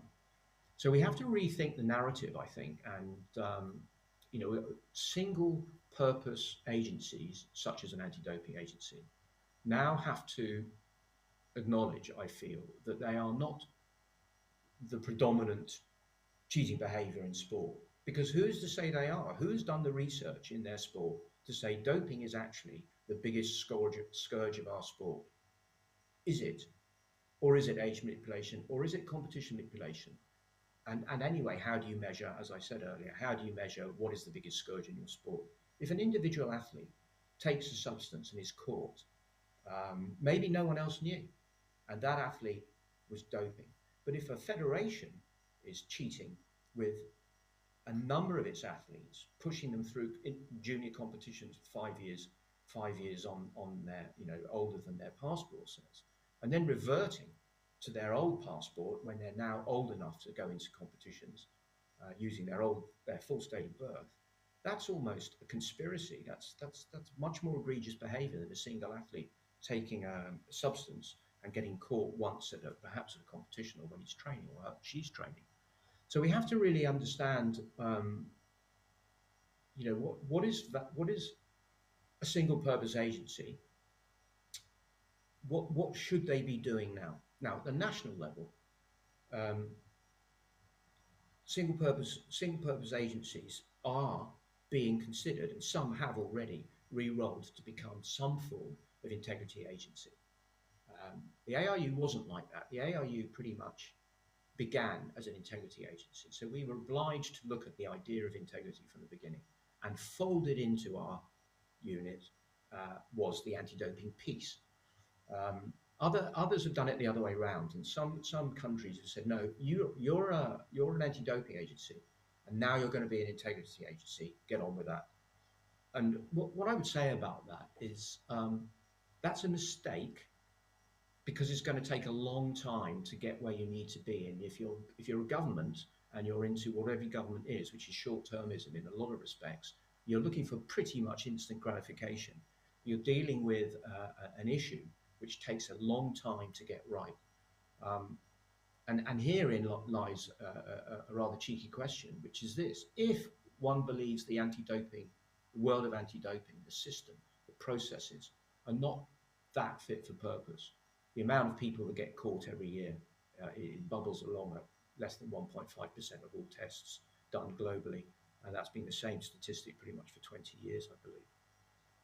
But if that's not a measure of success, then why would you expect your anti-doping agency, who's been institutionalized and structured to make sure it's probably very compliant, but how successful in actually catching people, why would you ask them or that agency to become your more broad integrity agency?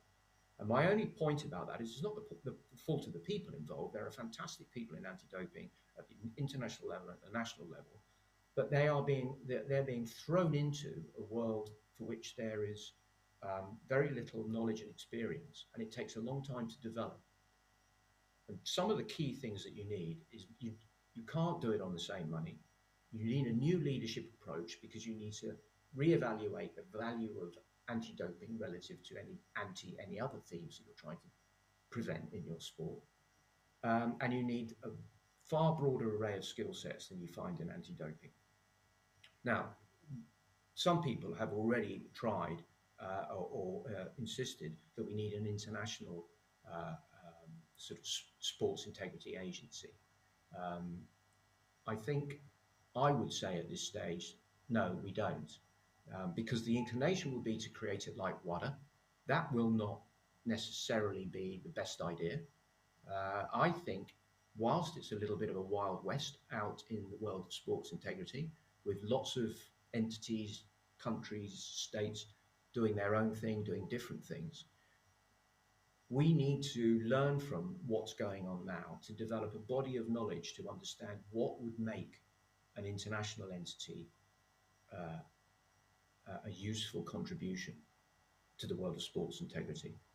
And moving too early on that, for me, would be a mistake, because we haven't learned yet enough. If the ARU's done anything in its meager years, it's been doing this stuff for about six or so years. We're still learning. We're still trying to balance what's important, what isn't. We're still trying to work out where our money should go, what the skill sets are required, what are the levels of egregiousness, what are the ways we can offset and prevent violations of sports integrity. So much of it is based around our changing our rules and regulations, which we work with World Athletics on. So much of it is nipping this stuff in the bud by changing the rules, by refining the rules and making them more specific, at least. And of course, if you can do that and you can almost eradicate a behavior such as, for example, age manipulation, you don't have to keep dealing with case after case after case of violations, because there aren't violations, because people can't do it anymore. That's an optimum solution. I'm not sure we'll get quite there, but we certainly ought to be able to eradicate a number of these behaviors by getting the right rules and regulations. And until those are perfected, I think creating an international entity in sports integrity is premature. Perhaps not by much, perhaps only by two or three more years.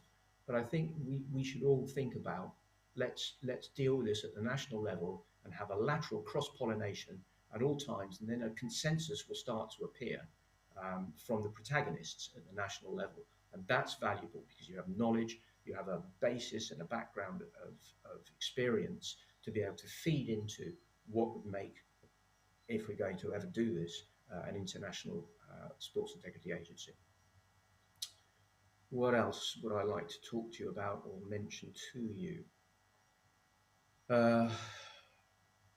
Yeah, I've got a few notes, but I really can't stress enough, for sports integrity to succeed at any level, its leadership, the leadership in sport has to embrace it, has to take it to its heart. There's no point in giving someone responsibility for being the person responsible for safeguarding in your sport if that person is a coach, which I've seen so many times. I mean, it's just based on no one really wants to do it, so we'll just give it to someone. The narrative there is so wrong that there's no point in doing it in the first place, almost, given what we know in terms of statistics and knowledge. So these kinds of things are poor leadership decisions. So the leadership, if I had any single message to you, it would be to encourage your leadership, or if you are a leader, to get the knowledge about sports integrity and take it to the center of the sport or the entity in which you represent, and firmly establish it there. And from that, everything else can and will flow. And you will be able to have a healthier sport at the grassroots level, and you ought to be able to have, with a mixture of sticks and carrots, and better regulatory frameworks, a more wholesome sport at your international level, if that's where you are ending up. Should governments be involved? I think sport has been too fat, dumb and happy for too long, certainly at the international level, for governments not to be involved now. And anyway, governments are involved all the time. When you're dealing with such issues as countries invading other countries and other such things, governments get involved straight away. Governments are funding many of the anti-doping or other integrity agencies. Governments and sporting entities should respect each other's boundaries, but I think that sport is far too important as a beneficial element of society to be left to sports people and sports administrators and sports leaders to deal with. It's far too important. It needs a broader array of oversight, of scrutiny, support, and understanding of what sport is there for, what the purpose of sport is at any level and in any direction, for governments not to be somehow involved. The balance needs to be right, but really now is the time, as far as I'm concerned. And yeah, that there are plenty of criminal and regulatory misbehaviors in sport, and we shouldn't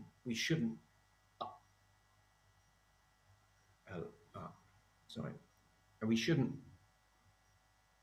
believe that violations in sport, when they are criminal based, can be ignored. What we have to embrace that some behaviors in sport are criminal, and we need to learn and understand A, that that's not a surprise because of the microcosm of broader society issue, and B, that regulatory authorities such as law enforcement and others need to be involved if you're going to protect your sport in the way that we would all hope you would. What else? I think that's really all I have to say for you. I'll probably come in a little bit early, but maybe there'll be one or two more questions, but I think that's it from me. Let me just say thank you very much for your time, and thank you very much for listening to me.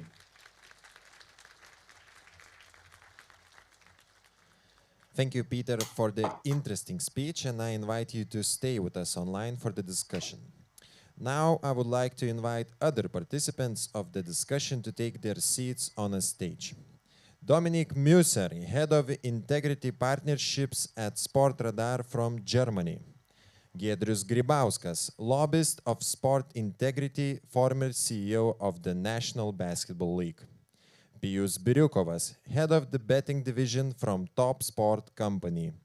And Egidijus Genotis, Head of International Relations and Projects of Professional Football Players Association. The discussion will be moderated by Kornelija Tiesnesytė, advisor at Lithuanian Anti-Doping Agency.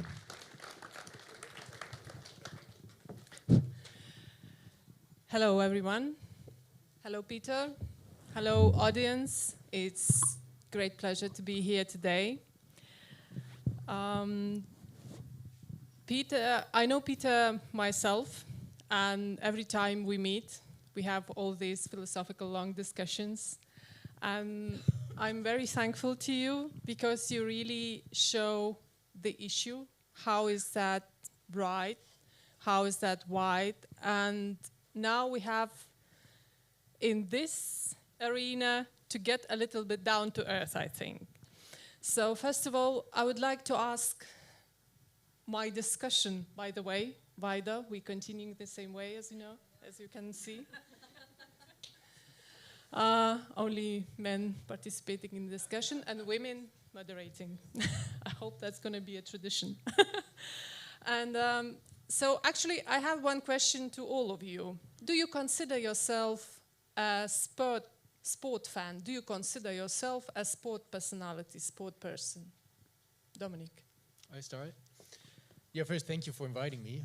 It's a great pleasure to be here. Am I a sports person?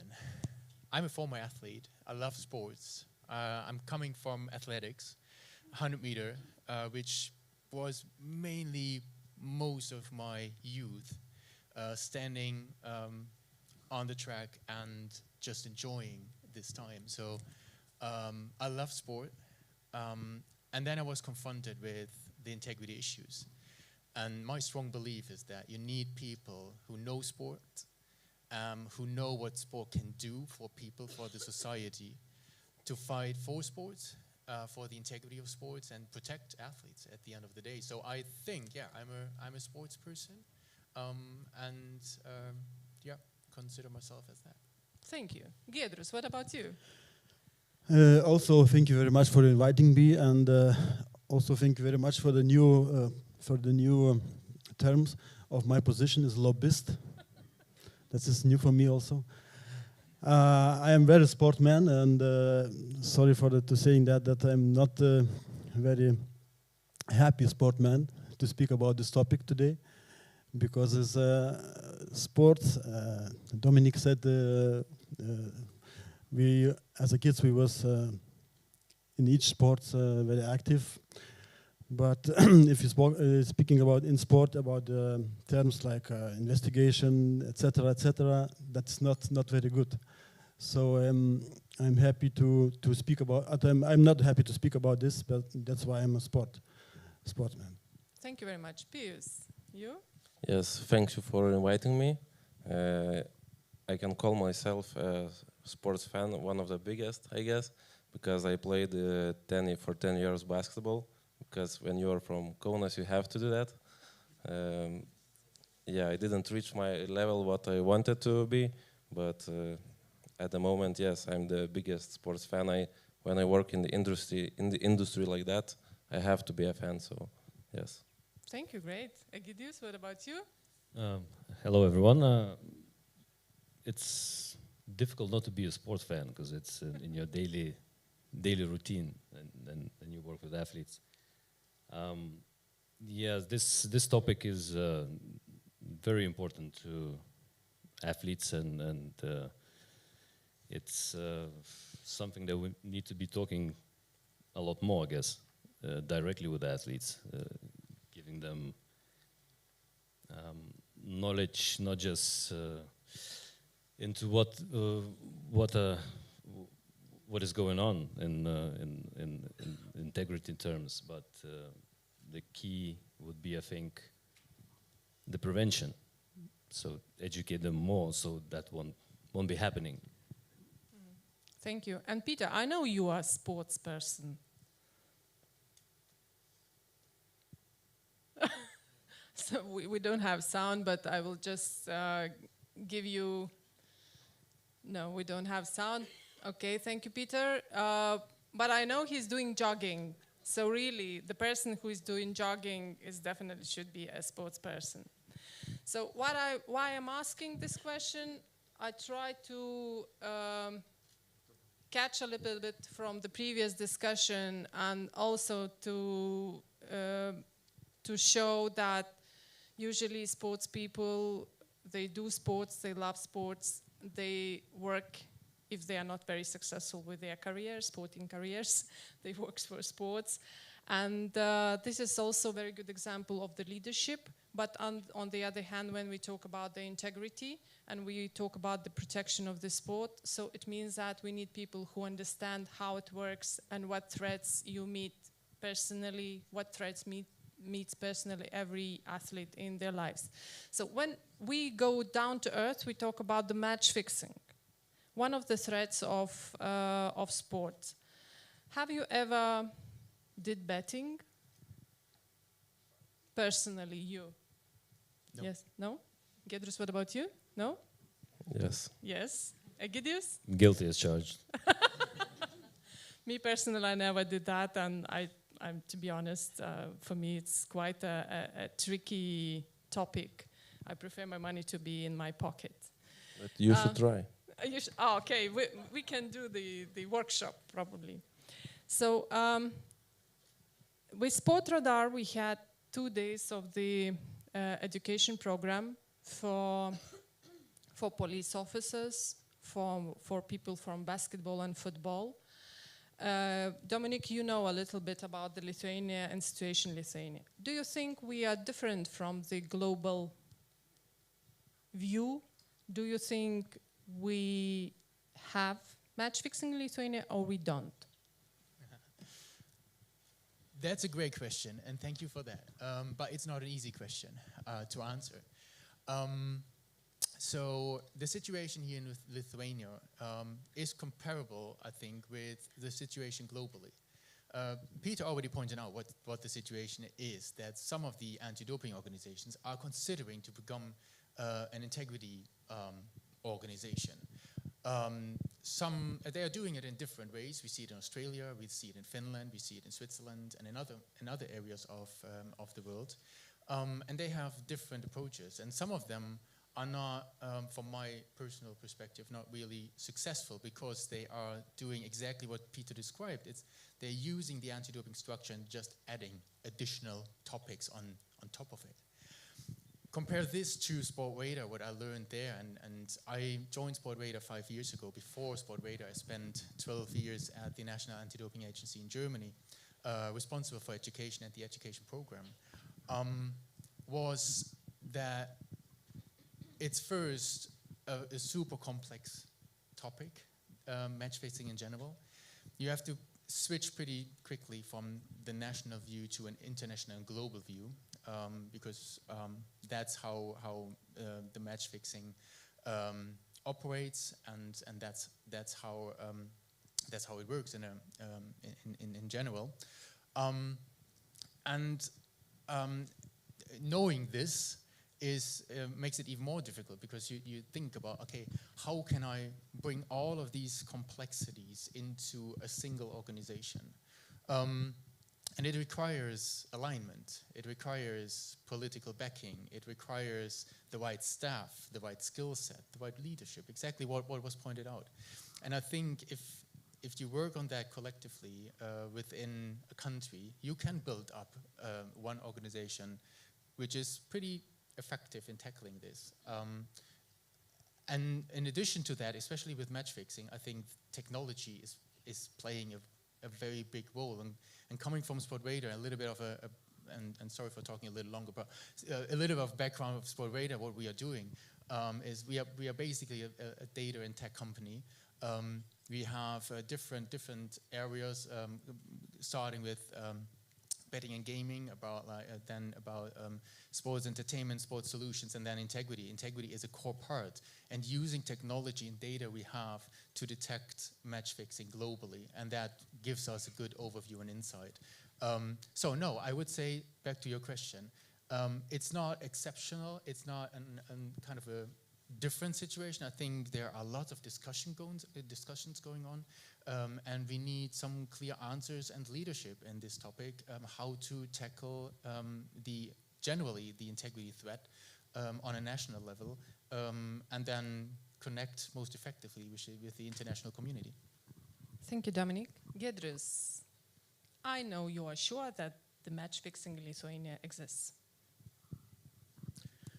Yes, if we're starting about the history of match fixing in Lithuania, we should remember that in 2030, in Vilnius, Lithuania, we have Parliament, sport minister of the European Parliament. They signed the convention, Macaulay Convention. So it's very sadly to say that 10 years after this document, Lithuania is still not a ratification, ratification of this document. That is very sadly, but I'm very happy that after 10 years, this parliament maybe will ratify this document, and we already have such a veritable national platform for collecting the data.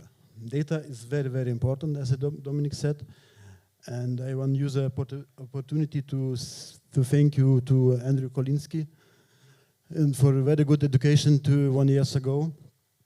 We was in the FIVA teaching how to identify the match fixing cases, how to do investigation process, etc. It's very, very important. And also it's very sadly to say that we are a little bit late with the prevention. Of course, prevention, we should do prevention, but at the moment we are on the stage that we immediately must do investigation, because we have many of cases, many information, and in a lot of cases we don't know what we should do with this information. Thank you, Giedrius. Pius, from the point of view of betting company, which is doing the business, is the match fixing in Lithuania? Yes, it happens. Sometimes it's really, when we work in company like betting industry, in betting industry, we easily can see that it happens, but that's our job, to try to keep as far away as possible from match fixing, our company, I mean. So, but if to answer your question, yes, it happens, and we are sad that it is. Thank you. We have kind of a little bit sad discussion. It's about sad things. So, Egidius, in your opinion, you're presenting professional football players. From the point of view of players, does it exist in Lithuania, the match fixing? It does exist. It's very, very old trade, if we can call it. It's been happening, unfortunately, all over the world. But my focus would be more on the positive side. Probably just there's ways, there's tools now, how we can prevent this from happening. In terms of the large data sets are being collected and analyzed by companies. So if informing the key pillars, I guess, of the game, the players, informing in the right time, what to look out for, and basically educating them on a topic, and constantly, and not just from one organization, but from different points of from universities to federations to players' unions. Thank you. So we agree all that in Lithuania we have an issue with the match fixing, and we definitely see a lack of actions to fight against match fixing. But we have different types of fixing. So Pius, a question to you. You think in Lithuania there is bigger threat of betting fixing or sport-related fixing from the point of view of your company? Maybe you can repeat. I don't. Is that a bigger problem is betting-related fixing, or it's sport-related fixing? When athletes try to underbehave or underperform because of the better position somewhere. In your personal opinion, what is the higher risk? What is the higher possibility? I don't know how to answer it because I don't really understand the problem of your question. Maybe you can try in other words. Yes, my fault. Just for all the information for the assets, there are different kinds of fixing. One kind of fixing is related to betting, when you try to gain more money and you try to fix the game and then you receive through the betting money. And also there is fixing with the sports, when you try to receive a better position in, let's say, in tournament. I think that athletes are fixing games, but not in Lithuania. I mean that the main thing is happening not in Lithuania. The thing is happening maybe in Asia, we can guess only, because there you can place big bets, big amounts anonymously. You cannot do that in our region, and I think everything happens right there in Asia, and the athletes from Lithuania only getting the information what they need to do, when they need to lose, which quarter maybe they have to score less than 18 points, for example, and I think they are getting only instructions when they need to do this kind of things. Okay. Giedrius, in your opinion, which one is bigger threat? We should know that we have case with the organizing crime. It's the betting in Lithuania. You cannot win a lot of money.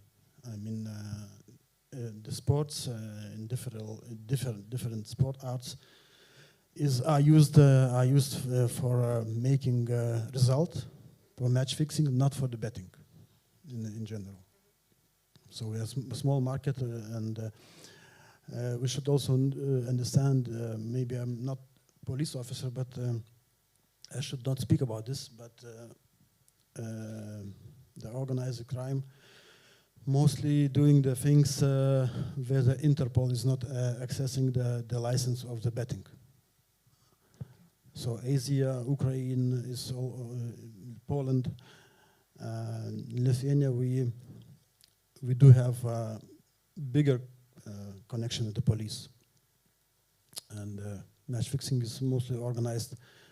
Betting is doing not in our country. So it looks like it's a cross-country issue, and we definitely need a certain cooperation. So in your opinion, Dominic, which companies we should come in, which associations, public companies should we firstly cooperate with? Let me come quickly back to the other question, because I think it's important to point this out. So from a data set perspective, we can see the betting-related manipulation. So that is something we can really objectivize. We can see it based on data, based on the odds, etc. Sporting manipulation is much more difficult to see.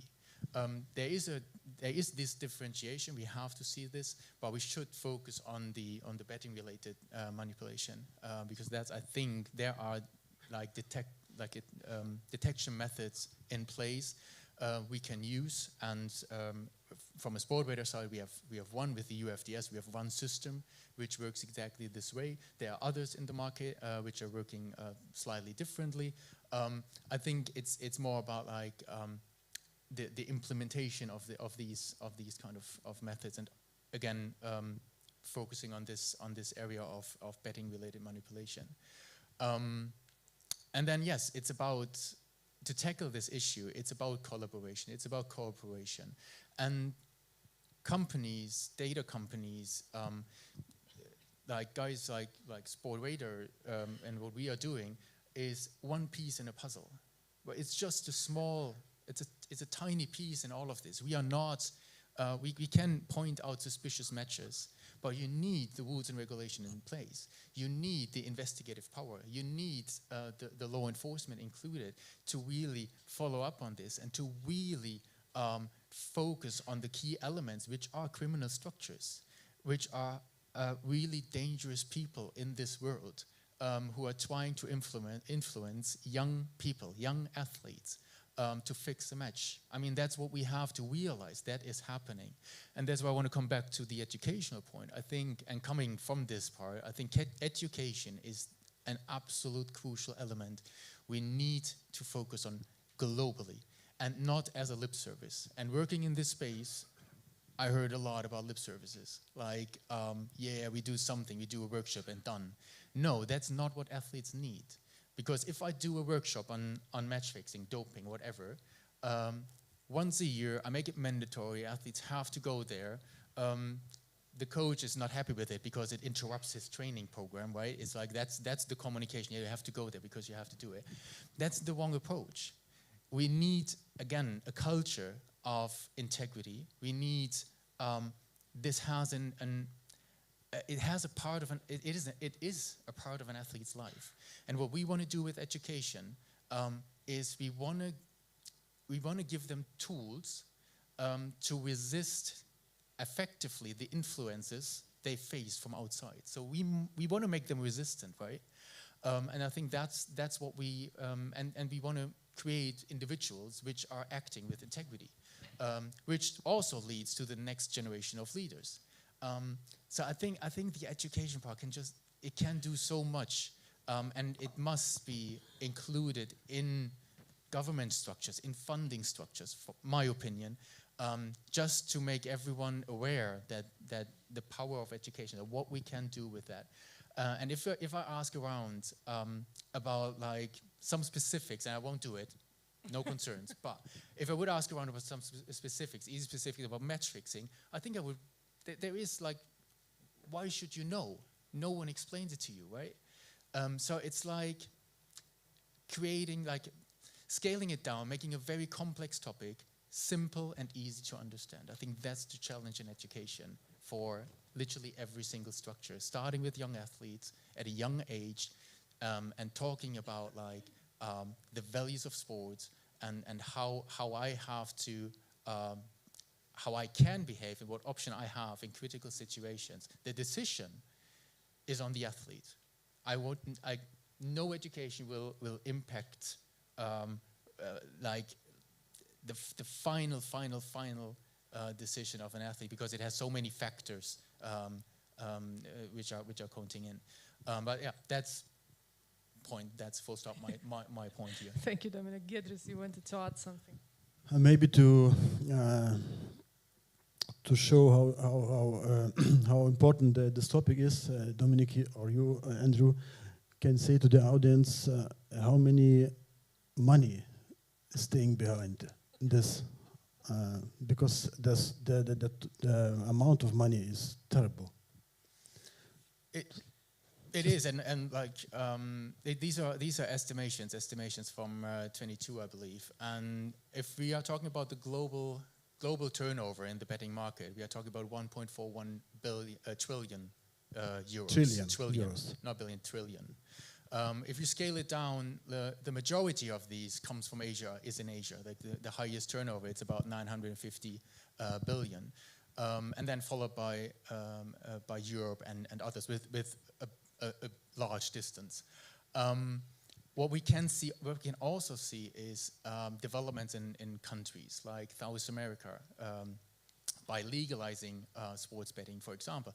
This will raise in the future. The US market, they are in the process of legalizing state by state, so this money will raise. So it's a growing industry, and that's the money we are talking about. This is not the money someone has on his bank account, just to make this clear. But it's the turnover, so the bets which are placed constantly globally. And yes, that attracts criminal structures to try to manipulate and to try to influence individuals, from referees to athletes to officials. There is no stop in this one. Actually, if we talk about the numbers, as I mentioned already, we had 2 days of seminar, and Andrew and Dominic were presenting the numbers. And so betting annual figures are much, much higher than annual sports budget. And it's really sometimes, for me personally, it was very interesting to see that someone is betting on Lithuanian Women Handball League, and the estimated amount is much more than whole handball is receiving per year. So it's really, when we talk about the match fixing, we need to get up a little bit in cosmos and not to look at Lithuania only, because it's cross-border phenomena. It's cross-border threat, and it's not about Lithuania. It's about the global. And here we really join in the Peter's presentation, and we understand that we are just a part of whole global challenge. But getting to an end of our discussion, imagine we are in the magic world.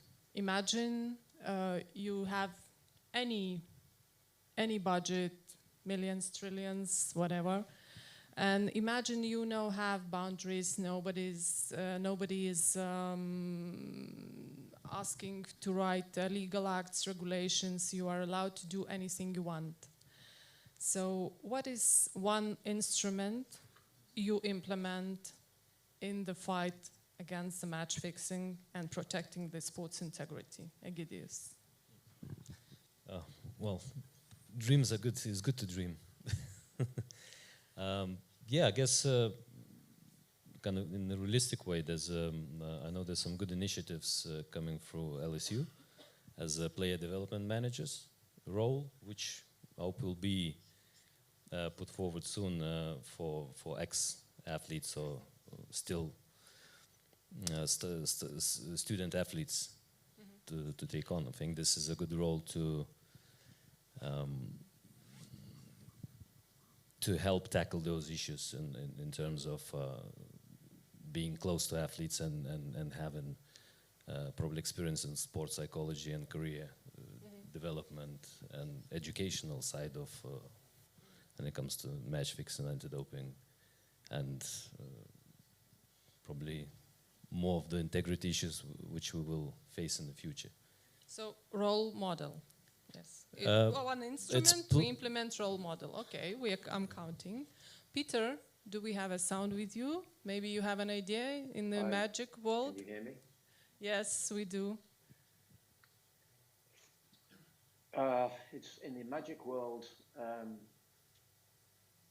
I would create an international forum of sports leaders who when they become a sports leader, automatically join this group, I think. And they would have to be part of a global signatory, or become a global signatory to a commitment to place sports integrity at the center of whatever entity it is that they're a leader of, from the national level going up. And I would incentivize that by withholding any funding that they get from any form of government other than the funds that they create for themselves. So whether it be from international level sports organisations or from government. If there are a number of, to be discussed, how many types of sports violation in their sport. Because leadership and fixing these things comes from the top. So I would give the leaders the tools, I would educate and sensitize them to it, and incentivize them, I haven't thought how, and create disincentives where inevitably it will be the money that they are allocated or given to pursue things with their sport. Thank you, Peter. I haven't really thought of it, because I just don't, it's a great question, but I've never dwelt in those heady heights of possibility. But it will be something like that, because if you don't get the top focused in the right way, you can't hope to get a proper focus halfway down, in the middle, on one side of an integrity theme or another. You can do something, but you will never get what we all hope and aspire to. Thank you, Peter. Very, very good instrument, yes? Leadership and Forum of the Leaders. Pius, what about you, from the company, your company perspective? What is one's instrument? In the magic world, you don't have boundaries. Yeah, I think if we would know the answer, we would immediately do that, Yeah, but I think there is no right answer at the moment. I think one of the main things what we should try to do, maybe we should try to educate the coaches and they should try to introduce youngsters from the younger age about match fixing and what the risks are about your reputation as an athlete. So yeah, Dominic said before that we have to educate and show them real risks, that serious clubs will not even look at you if you have a history like that. So that's great. my answer. Thank you very much. Very good point, this reputation topic, and really young people don't think that long into the future. Thank you very much. Yes, and maybe at the moment the athletes now get educated only when they are signing their first professional contract, and that's the problem. Yes, I think that's too late. Okay, thank you very much. Very great idea. Giedrius. Has more time to think about the answer. Thank you.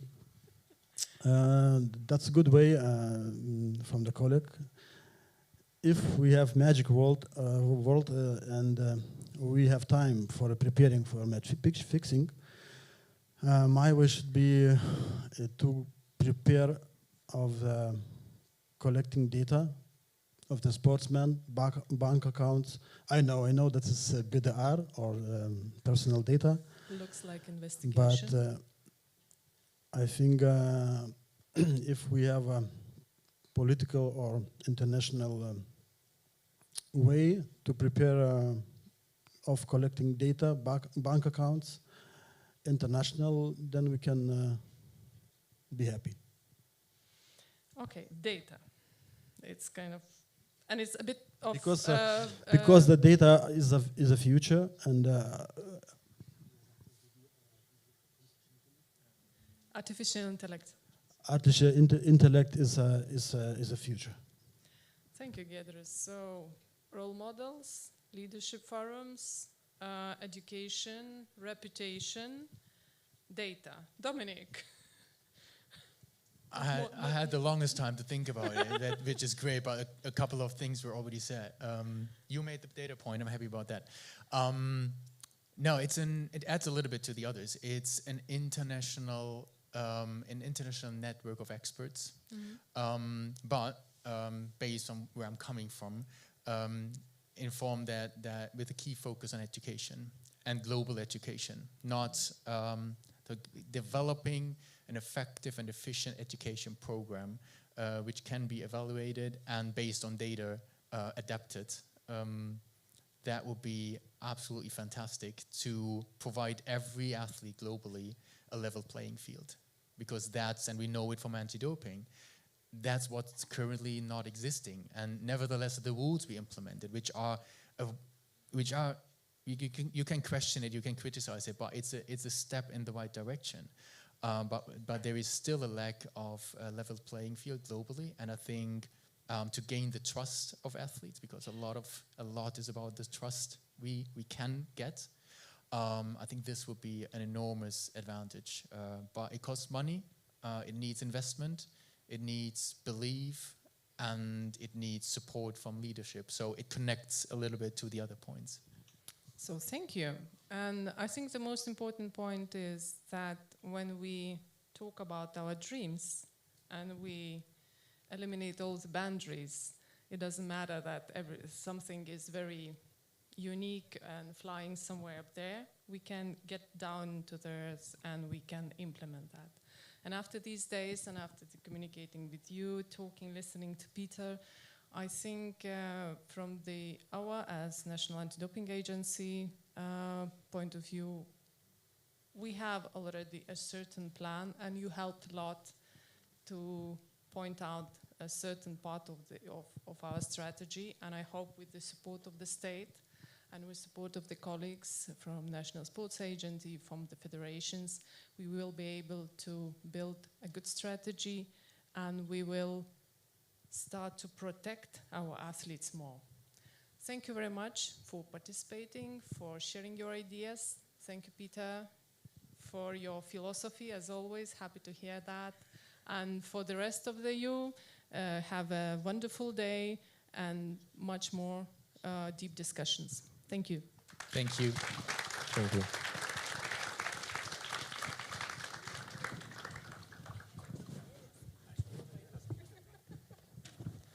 Thanks a lot to the moderator and all participants for the discussion. Big applause once again.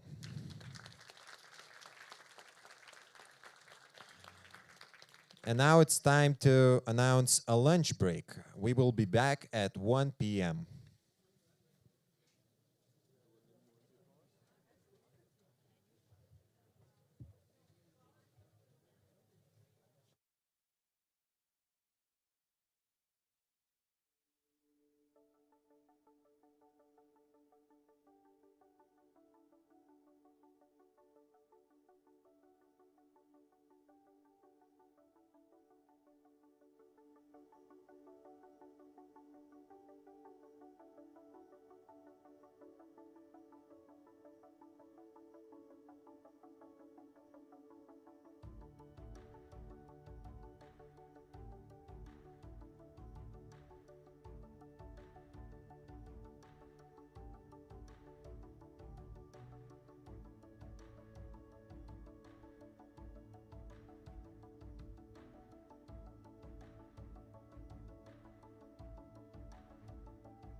Ladies and gentlemen, welcome back after lunch. We move forward with our program and I invite Anna Marie Phelps, Chair of the European Olympic Committee's Gender Equality, Diversity and Inclusion Commission and a member of the European Olympic Committee Executive Committee.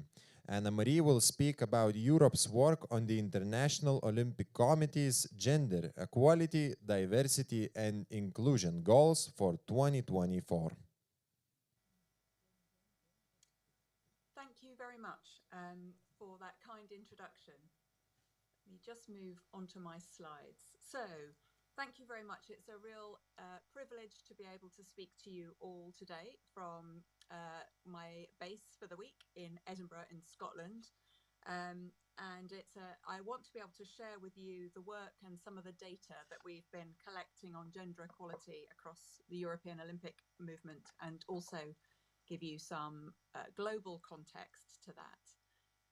As it's a sport forum, I'm assuming that you all are converted and like me believe sport is one of the most undervalued and valuable tools that we have for driving social change. And we know that it's one of the most powerful platforms for promoting gender equality and empowering women and girls. As a leader of the Olympic movement, the IOC has been taking continuous action to advance gender equality. And it's clear that from history that we are not on a level playing field. So I want to share with you today a few points. Firstly, how Gender Equality Review Project started within the IOC, our strategic priorities for 2024, and a snapshot of progress to date. And then lastly, look at some of those opportunities for further improvement going forward, particularly to look at the work that the European Olympic Committee's Gender Equality, Diversity and Inclusion Commission is doing. So firstly, let me start with the Olympic Charter, because the Olympic Charter sets out the principles and the priorities for the Olympic movement. And you might be surprised to know that until 1996, there was a minimal reference to women in the Olympic Charter. It purely referred to women participating on the field of play. In 1996, following the creation of the Women in Sport Committee for the first time, it was amended to include the promotion of women in sport and in particular in decision-making in the Olympic movement. And then following that, that first sort of meeting in 1996 and until 2012, the IOC's advocacy and actions were supported by a 4-yearly conference that reviewed what had happened and set out some goals for the next period. And that really specifically led to various targets, starting off at 10% in 1996, which to those of us of my age seems like only yesterday. And that is now set at 30% as a target goal.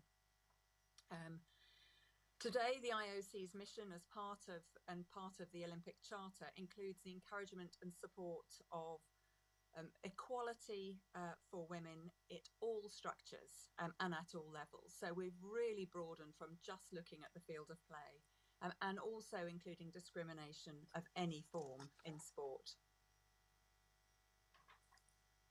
So how have the IOC been doing this?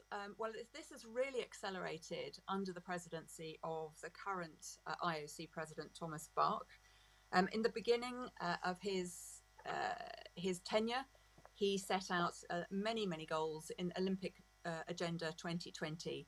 And at the time, the main focus of that was for women on the field of play, calling for an equal quota of female athletes, increasing the number of mixed events. And by 2018, the IOC Gender Equality Review Project took place, which made 25 recommendations going beyond just athlete quotas and looking at areas of sport governance, portrayal, funding, monitoring and communication. So right the way across all sorts of areas.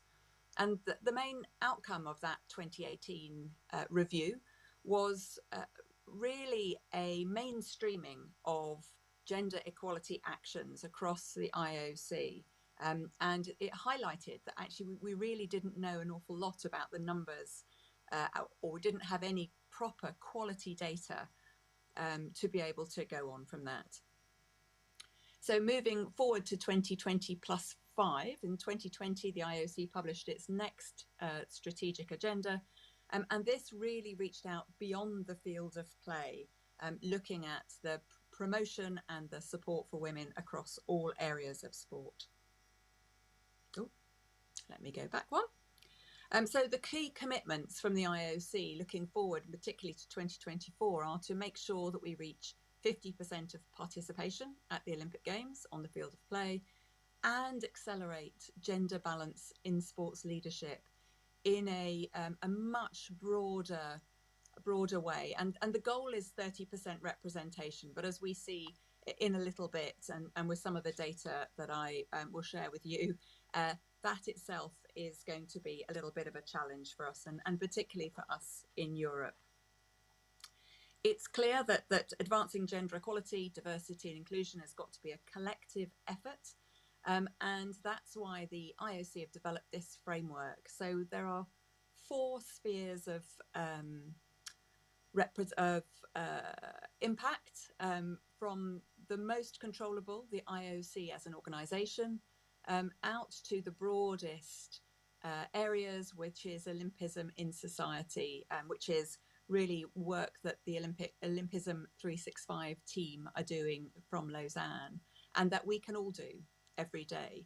So the IOC obviously has tried to look at what it's doing internally, what it can do and influence through the national Olympic committees and the international federations of sport as the owner of the Olympic Games, and then also slightly less influence, but much broader impact as a leader of the Olympic movement. The ambition of the IOC and of the Olympic movement is to mainstream gender equality in and through sport. So not just sport for sport's sake, but actually much more broadly. And it is clear that it's just a question of good governance. We know that the more diverse and inclusive organisations will perform better. And it's just common sense, not just from a sustainability of sports perspective, but also we cannot afford to leave half of the world's population behind. And certainly in sport, we can't afford to leave half of the population's talent behind. So I just briefly want to look at the IOC as a role model. What has the IOC been doing to try and lead and to show its leadership? You can see from the statistics to here that the goal of achieving gender equality on the field of play is in sight, and we'll look at that in more detail in a moment. But we need to leverage this progress and to accelerate change through all roles in sport, and above all through the leadership roles. We know that the visibility of women in these roles can help. We know that it will help the organisations to be better, and we know that it will make sure that those women who are taking part on the field of play have decisions being made by people with similar experiences to them. As an organisation, the IOC have reached their 30% target of women in their highest decision-making bodies across 2020. So currently the IOC Executive Board members sit at 33% female of the entire board, and that's lifted up from 27% in 2013.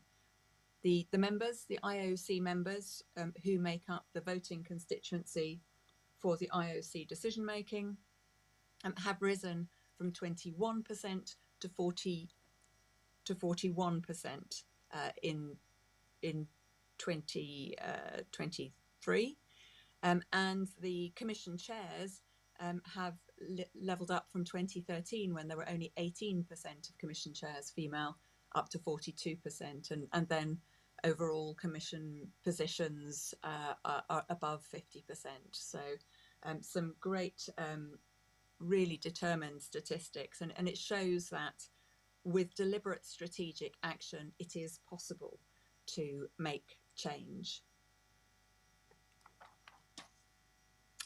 Just focusing for a moment on the field of play at Tokyo and leading into Paris. And we know that Tokyo 2020 was to date the most gender balanced games ever. There were 48% of athletes were women, and 4 IFs, 4 international federations, had gender equal events for the first time. And so canoeing, rowing, shooting and weightlifting all lifted up to gender equal representation. And then at many levels across the field of play, the increase in medal events for women and men was lifted. So 28 out of 33 sports had equal medals, and 18 mixed events for the first time, rising up from 9 at Rio in 2016. And equally good progress has been made also in the Winter Games, not quite at the same level, but the percentage of female athletes in Beijing compared to Pyeongchang 4 years earlier was up to 45%, so up 4%. And 6 out of 7 sports at the Winter Games now have an equal number of medal events. So really that the field of play, on the field of play is benefiting from these actions. Other actions that the IOC have taken, they've changed the rules to allow for 2 flag bearers.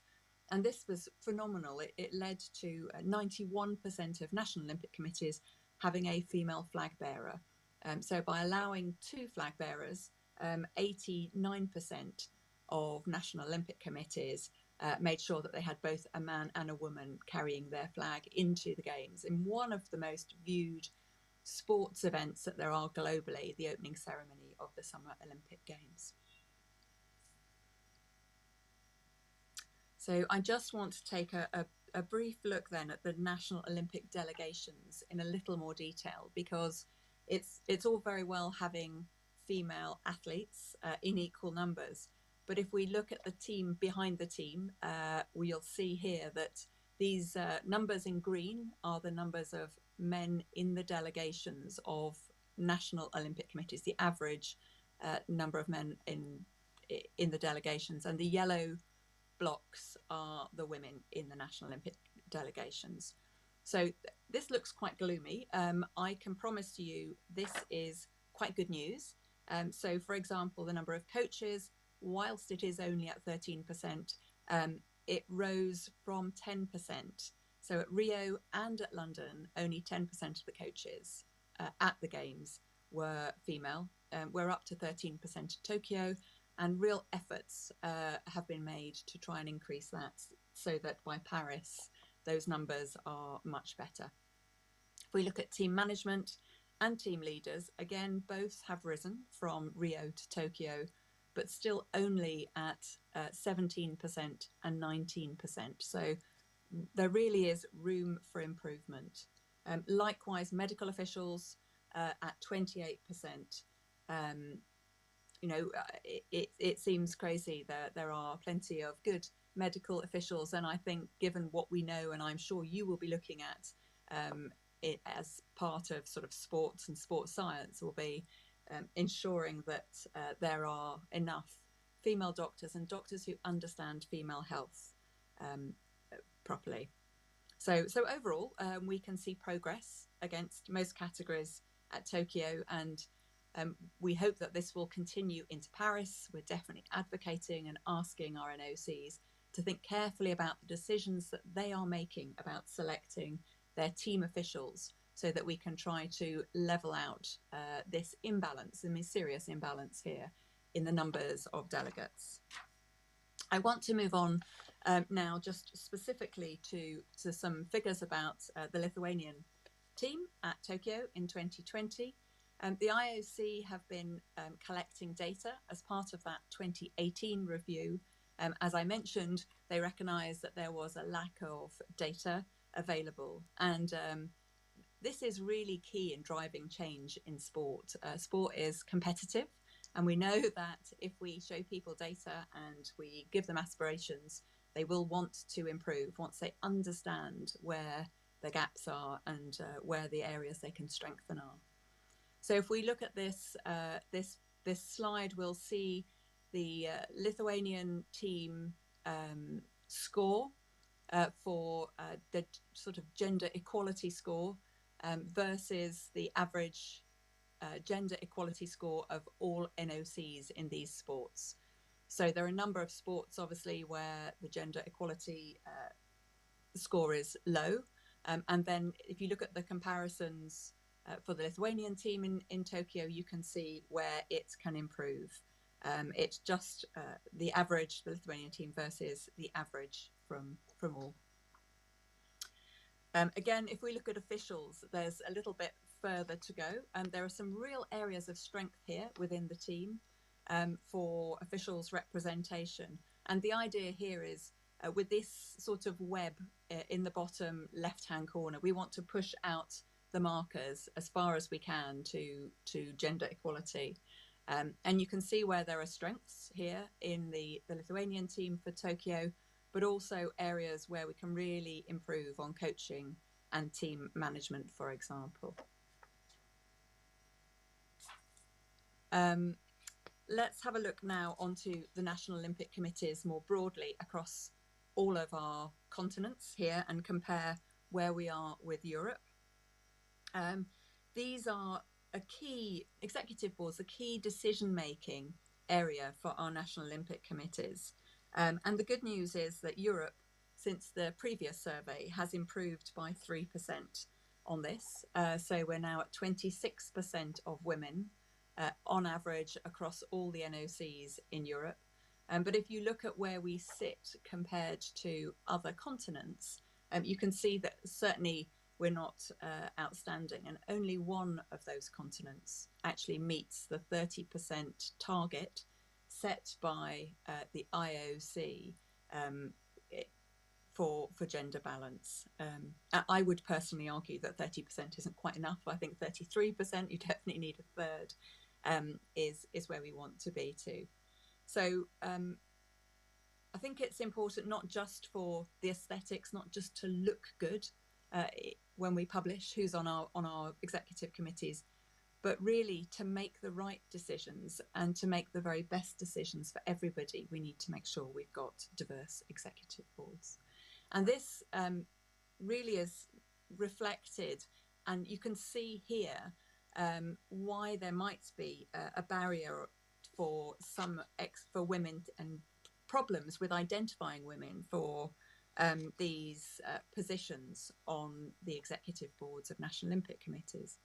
Because if we look at the average number of women attending National Olympic Committee General Assemblies, and these are people usually nominated by member federations, national sport federations, you can see that right the way across the board, those percentages are lower. So except for Africa, these numbers were really similar in 2022.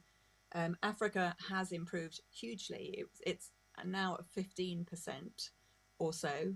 It was at 15%. It's now at 18%. Prior to that, it was lower again. So, you know, we're not really moving. And in fact, Europe has gone down a percentage from 19% to 1%. We desperately need our national sport federations to send mixed delegates, gender balance of delegates to its general assemblies. And we need to help them by working with them to develop that pipeline. The visibility of women at general assemblies will help the NOCs to identify their talent for their executive boards and give those women the sort of confidence that they need to be able to stand successfully for election for their NOC executive board.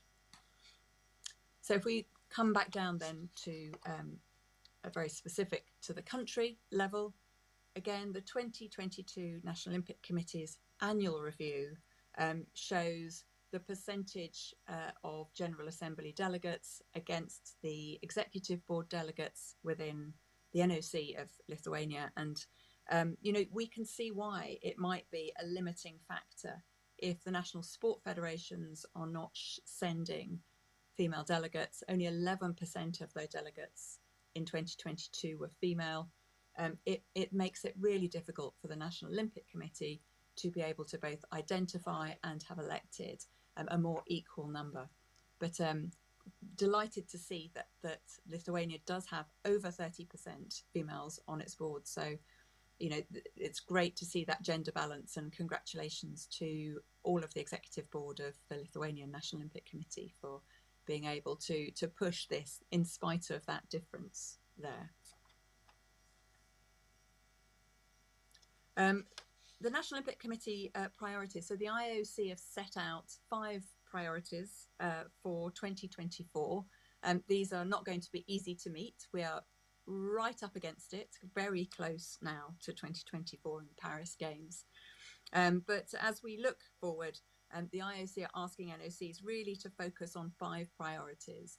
So that's the equal participation of women at the Olympic Games, and to focus on building that pipeline from grassroots for the future, to try to increase the gender balance in representation in the leadership positions for Paris 2024, and try and reach at least 30% of women across all of those different areas that we looked at on that chart earlier. To make sure that we're adopting safeguarding policies and appointing safeguarding officers, to make sure that that's a really accessible and safe place for everybody, and entrenching equal, fair and balanced portrayal practices and visibility right the way across the board. So making sure that we have gender equality essentially as a criteria in all decisions regarding resource allocation. I'm sure that you will all know this, but the IOC strongly encouraging its NOCs at the moment to follow a pathway of setting its priorities, understanding the data specifically for itself, which is why it's been collecting data and sharing data with everybody, defining an action plan that's specific to each country, and that's why we at the EOC have been trying to help listen and help our National Olympic Committees to work on those plans. And then, of course, the all-important monitoring and reporting, because that's how we know whether it's working, it's where we know what the gaps are. I just want to conclude really by talking a little bit about, more specifically about the European Olympic Committee's work that we're doing.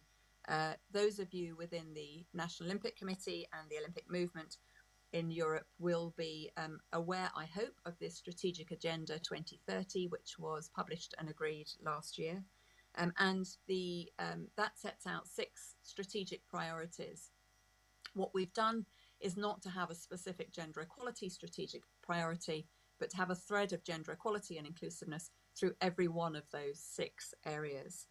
So the JEDI Commission work exactly aligns with the framework the IOC have been setting out. We're a commission of 12, we're 9 women and 3 men, so we're not leading by example here. We've only got 25%, but again, we are reliant on nominations from our National Olympic Committees. And we're working through this and working through the agenda to try and define in detail the action plan that we are going to be using. I'm not going to talk you through this. It's really an example of our ambitions. So we've set ambitions across 3 areas of influence over the 5 themes set out by the IOC. And behind each of these boxes, each one of them is another whole set of ambitions and metrics and goals for us to achieve, which we are slowly working through. I would say that our real urgent area that we're working on at the moment is around safeguarding. We're establishing a cross commission on safeguarding for EOC events to try and make sure that we are looking at this particular area over the next few months. But there are a lot of things going on, and I've had a very busy year. I've been engaging with more than 16, I think, of our NOCs on a personal level, and I know that there are many more who are also working on projects across gender equality across Europe. Some of those here, so WUSLA, down in the bottom left-hand corner, the Women's Sport Leadership Academy, is a fantastic program for women in leadership positions to move up to the next level. We have a significant gap both across paid and unpaid roles in Europe, underrepresentation of women, and this games project that has been led by the EOC EU office and 8 of our national Olympic committees in Europe is fantastic and is going to deliver us not just outcomes for those 8 or 9 who are now participating, but also a manual of concrete actions to promote gender equality in leadership across European National Olympic Committees, across these 3 pillars: structural, pathways, and culture. And lastly, let me just mention, because it's a key area and an area I know you're going to come on to shortly, the WISH programme. We run out of University of Hertfordshire, which has been working globally with the IOC. And if we look at its impact specifically within Europe, we can see that of the 124 coaches who've gone through this programme, 58 have come from Europe. And of the 60 NOCs globally taking part, 25 are from Europe. So we really have got a huge balance here across 21 sports. I'm really looking forward to seeing some great outcomes from this. We've already seen from the first 2 cohorts some amazing outcomes and individuals who are achieving things that they want to do. So I realise I'm running out of time. I've talked to you about what we're doing at the EOC Commission around safeguarding, also just wanting to work with NOCs across Europe to highlight new initiatives, to get people together to work together and to advocate for gender equality.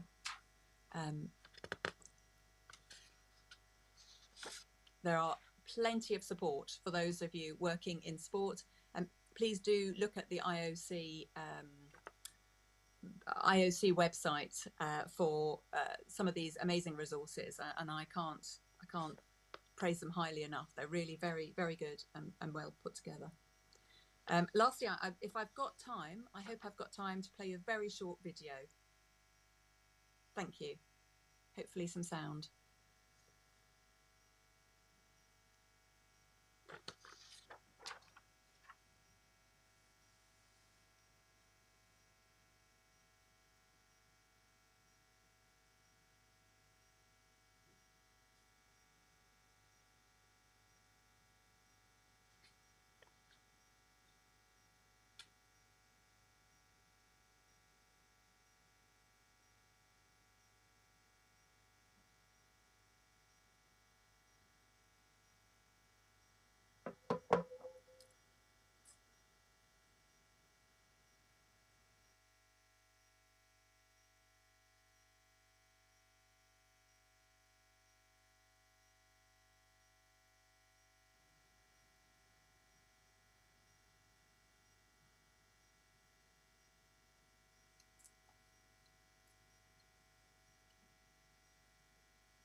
So thank you very much indeed.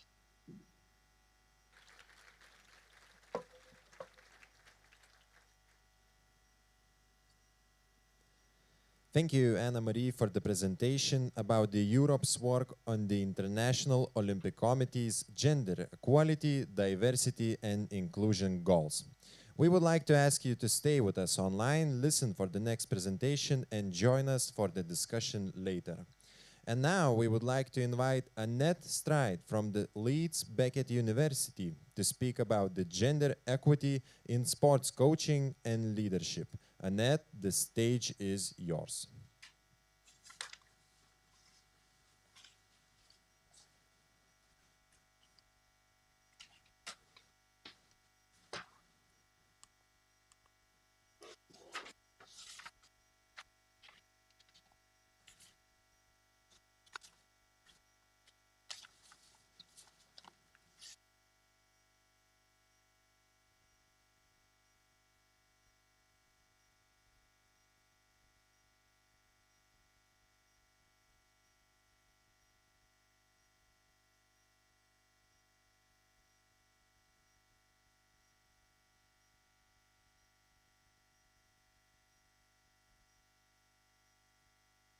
I'm here today representing a body of people, really. I work in Leeds Beckett University in the Carnegie School of Sport, and I work in a centre known as the Centre for Social Justice in Sport and Society.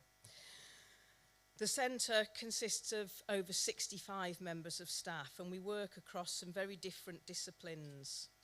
The centre's work is really focused on 4 key areas: children, young people and families, disability sport and adapted physical activity, and the 2 that are most relevant to today's presentation, which is identities and inequalities and management and governance.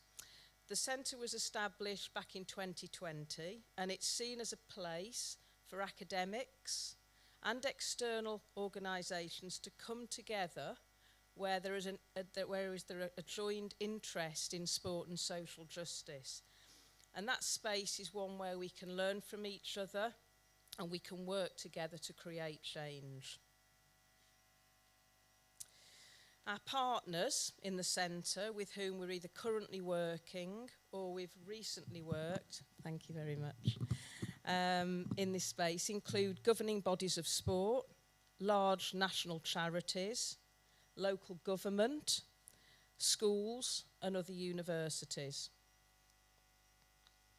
And like I say, one of the key drivers behind what we're trying to do in the centre is to create change. We undertake research that we believe is impactful, both for organisations and those individuals within them.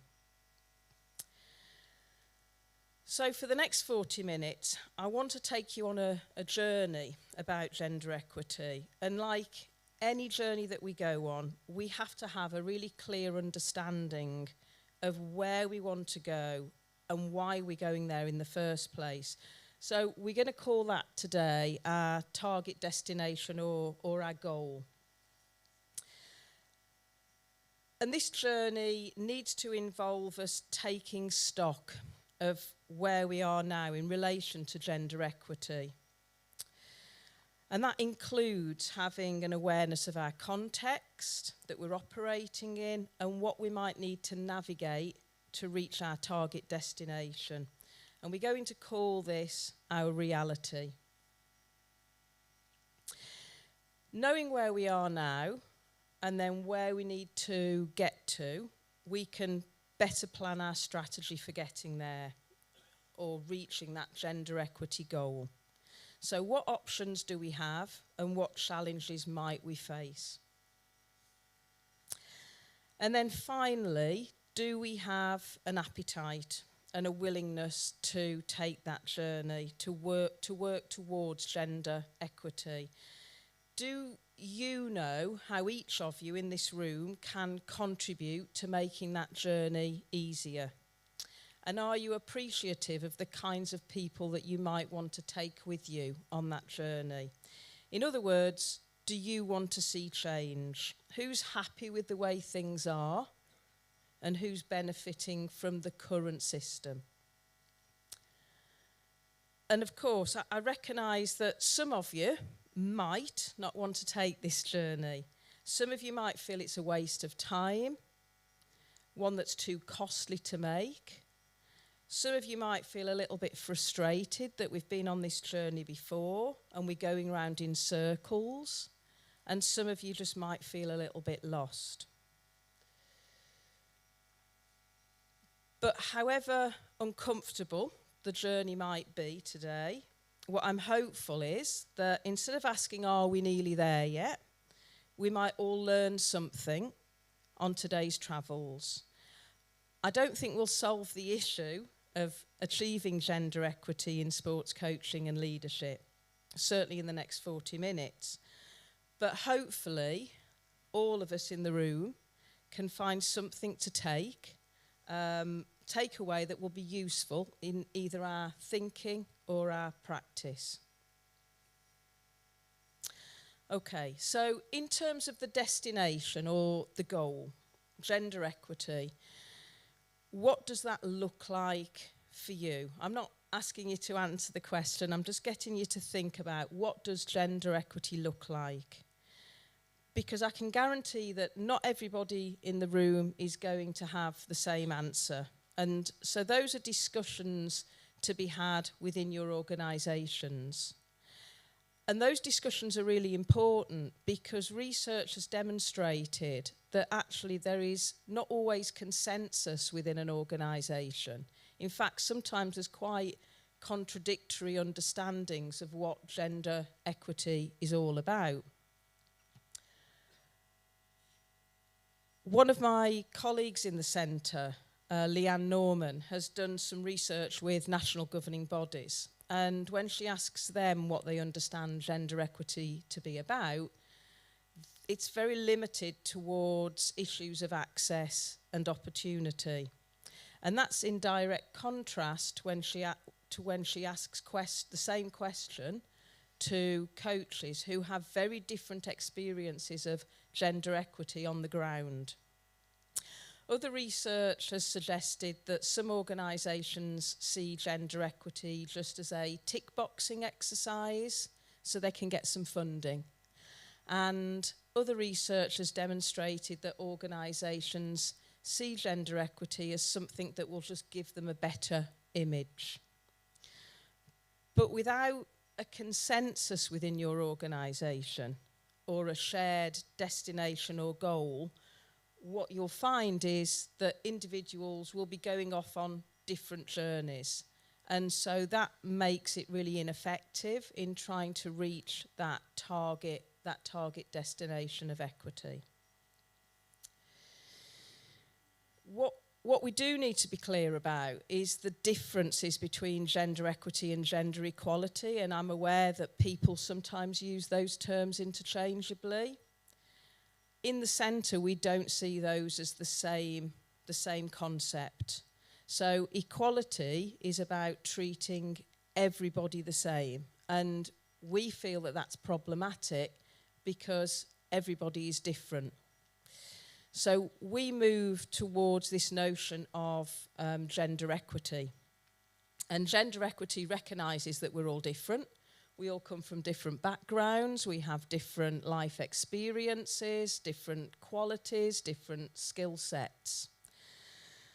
And so to enable individuals to succeed, and of course that means enabling organisations to succeed, we need to recognise those differences and put support in place accordingly. And of course, when I'm talking about putting support in place, I'm not just talking about putting support in place for women. If we take a gender equity approach, we're actually going to benefit all women and all men, and all different types of women and men. So here I'm talking about different ethnic groups, people with different disabilities, people from different social classes. And providing those necessary support mechanisms, adaptations and resources to different people is important because it allows us to achieve a diverse workforce. And why a diverse workforce is important? They're important because people from different backgrounds will bring with them different ways of thinking. They have new ways, alternative ways of seeing problems and challenges. They can provide different solutions. A varied workforce can also bring with it new ideas, greater creativity, innovation, and enhanced productivity. Also, when staff feel valued, when people feel valued, they have a greater sense of belonging. They feel more committed to an organisation. They're less likely to leave, which of course then reduces staff turnover and costs.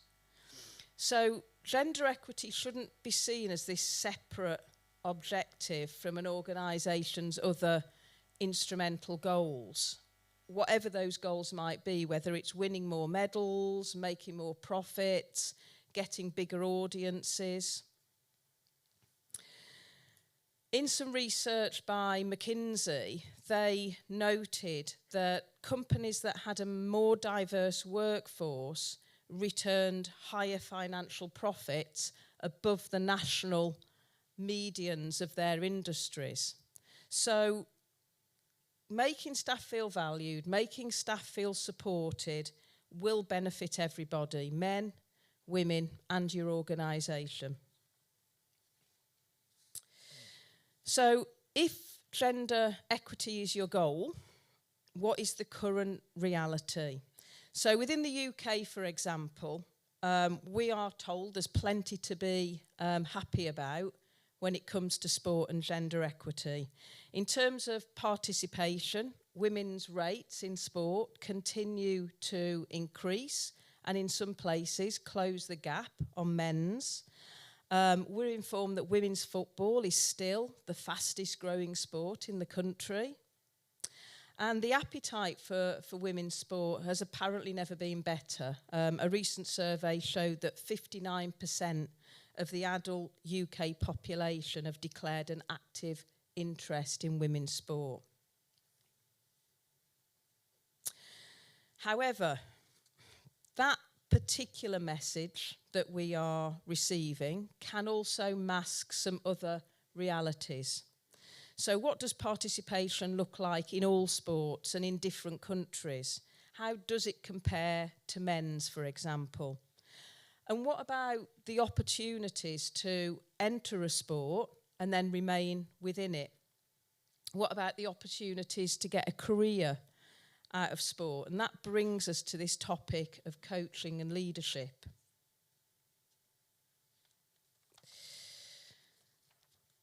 So in 2012, the London Paralympics and Olympics were heralded as the Equality Games for 3 reasons. First of all, the highest percentages of women athletes compared to previous summer games, women competitors in every sport, and thirdly, no country preventing women from taking part.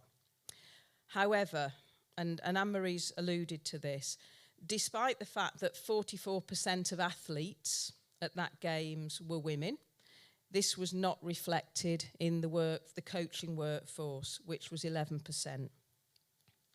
If we move on 4 years to Rio, the coaching situation for women remained the same at 11%. And whilst Tokyo was the first games to achieve 49% of the athletic body comprising of women, there was only a slight increase to 13% of women in an imbalanced coaching workforce. So remember what I'm asking you to do here. I'm asking you to think about the context within which you and your organisation operate. So the reality. So the statistics are an important part of that. Just towards the end of Anne-Marie's presentation, she talked about this pipeline. And I'll I'll come to the pipeline in a minute. Let me take one more step back. In the UK, another statistic that we're acutely aware of is who makes up the coaching workforce. And it is predominantly men who are white, who do not have a disability. So I'd ask you to think about whether that resonates with the coaching workforce in your particular country. So onto the pipeline. If we look at figures in terms of who enters that coaching workforce and who actually works all their way through the system and ends up being an elite level coach, we still begin to see some gender differences. Lots of people drop out of coaching after they've got their basic level 1 certificate. But it's far more acute for women. We end up, and these are the statistics just from one national governing body in the UK, we end up with about 3% of the original coaching workforce towards the end being women and about 10% being men. So it isn't just sufficient to focus on who's entering the workforce. We have to look at what is happening throughout the coaching pipeline. And that's where looking at the experiences of women in sport, what's happening behind those statistics becomes really important when trying to establish a sense of reality. So in recent years, we've seen sport being plagued with lots of stories of gender-based discrimination, whether it's to do with the equal pay gap, sexual harassment, bullying, abuse, the sexualisation of women being asked to wear particular kit or uniform by their governing bodies without the same expectation of men. And of course, what we have to remember here as well is that there's also been a number of high-profile cases of gender-based violence against men. So when we talk about trying to create safer, more equitable policy and practice, we have to bear in mind that that will affect men as well as women. On a more positive note, what we're seeing in more recent times is this emergence of a really powerful social justice movement. And that's been driven by athlete activism, allyship, and also processes that are enabling athletes to feel comfortable speaking out. And when they speak out, they aren't just speaking out about issues of equity in relation to sport, like the gender pay gap or the programming of men's and women's sport. They're actually talking about broader social issues to do with racism and sexism and homophobia. We've seen athletes be really vocal about social justice movements like Black Lives Matter and the Me Too movements. And again, remember, I'm asking you to think about your reality, your context. So the more information you can gather about your local, your national, your international context within which you operate, the more likely you will be to develop an effective plan towards your goal. So numbers have their uses. I'm not denying that we don't use numbers, but what they don't do is tell us the whole story. They don't enable us to build up this full picture of reality. So, for example, numbers don't always tell us who's in a position of power. We might have an organisation where there's more women than men working in it, but who is actually in the driving seat? Who makes decisions about who's hired, who's promoted, what direction that organisation goes in? So we have to look behind those figures. So there's a few figures here just to get our heads around. In a review of 1,600 national sports organisational boards from 45 countries, it was demonstrated that there was a global mean of less than 20% of the boards comprising of women. We know that there's been headway made by the IOC in terms of the number of positions held by men and women. on IOC commissions, and Marie's just given us that data. And yet the chairing of those commissions still remains skewed in favour of men. In the NCAA, women hold approximately a quarter of the head coaching and athletics director positions. And interestingly, men coaches can occupy about 60% of women's teams. And in contrast, women coaches occupy less than 6% of men's teams. And work by Matthews and Piggott has recently identified that in 60 international sports organisations, there still remain low levels of female representation in governance and leadership roles.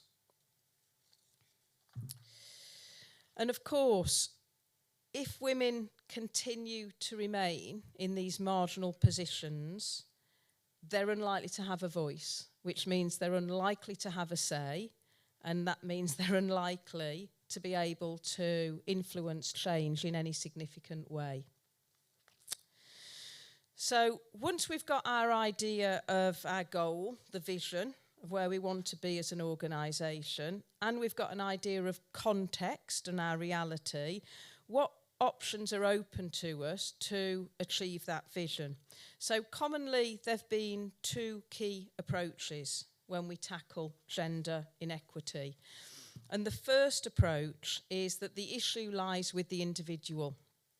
It's more specifically women's inability to compete with men for these coaching roles and leadership positions. So the solution here has been called Fix the Woman. And what that involves is providing women with resources like training programs that will help develop leadership skills, networking opportunities to make connections, empowerment initiatives to help build confidence. And then when we've done that, we put the women back into the organisation, and it's known as Add Women and Stir, and everything will be okay. There's a number of challenges with that approach. The first one is who is making the decision about what skills are needed, and it's often men because they're in those positions of power. The second one is that there's a presumption that women need those skills developing in the first place. The third one is that the current system is working, so we don't need to change it. And the fourth one is that the blame tends to still lie with the individual. And what's interesting is when women do enter the field of sports coaching or leadership, in particular in men's sport, and we've got some excellent examples here. We've got Maresmo's coaching of Andy Murray. We've got Manisha Taylor, who's at the English Championship football team, Queen's Park Rangers. We've got Becky Hammond's time in the NBA. When these women enter this realm, they're almost upheld as, look, this system works. We can add women in, mix, and they're successful. And that is certainly a philosophy that is powerfully reinforced by the media. For example, we've all seen the Nike's Just Do It campaign, and that emphasises that whoever you are, whatever your skin colour, whatever your gender, your disability, if you put time and effort and energy in, you can be whatever you want to be. And of course, the unwritten message then is, if you don't make it, it's your fault. There's no acceptance or acknowledgement that actually for a lot of people, there is a lack of resource, facilities, money, support from other people and time. That's a lot of people's reality, and that affects their ability to just do it. So research that is suggesting that women are the issue and just adding them into the existing structures when we've given them a little bit of training, the research doesn't suggest that this has been particularly successful. So the second approach that we have is known as the structural approach, and this acknowledges that gender equity is created in part because there's different opportunities and different barriers to access for men and women, particularly in relation to recruitment and promotion. And that imbalance can be addressed by affirmative action, by gender quotas, and we've talked about gender quotas a little bit today. And that's just aimed at trying to get more women in positions that traditionally men have held. But this can be problematic as well, because we get some backlash from people who feel that women are being treated positively but still unfairly, and those opportunities are not being given to everybody. And again, adding more women into a system that was difficult for them to access in the first place without any significant change to the system has been described as just throwing women to the wolves. It'll do very little to challenge that system. And the knock-on effect, if the system doesn't change and it continues to privilege some people over others, then you'll get a lot of people leaving the system, women as well as men. So gender quotas have seen some success, I'm not denying that, and they tend to see success when the quota is seen more as a minimum value as opposed to a maximum value, but they still have challenges attached to them. They can undermine the achievements of women who have got to their position not using the gender quota, and there's still a lack of evidence about the best way to use those gender quotas. So, if individual and structural approaches are seeing a limited success, we need to think of another option. So within the Centre for Social Justice, we recognise a third level. And this is probably the one that will become a little bit more uncomfortable for us to get our heads around, because this is the one that involves us looking inward. It involves us looking at our own beliefs and assumptions, as well as those of others.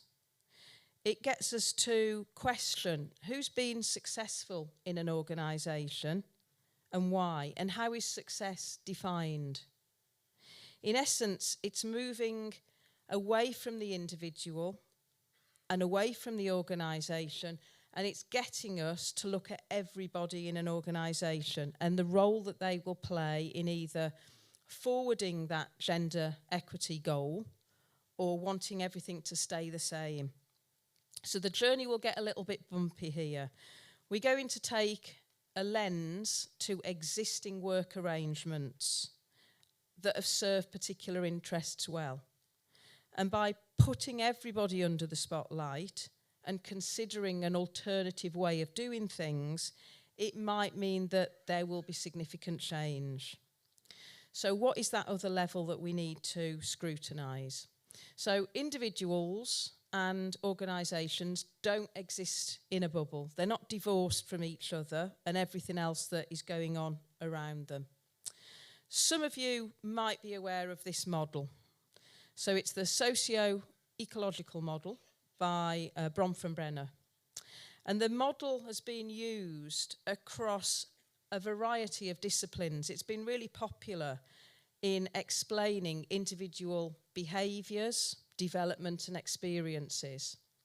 And it sees these as being a result of individual interactions between a really complex variety of social and environmental factors.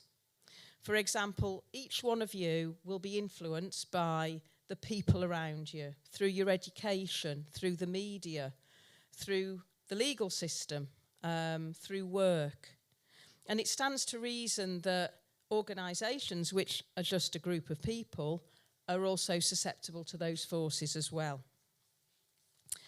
And we can see this happening in sport quite clearly.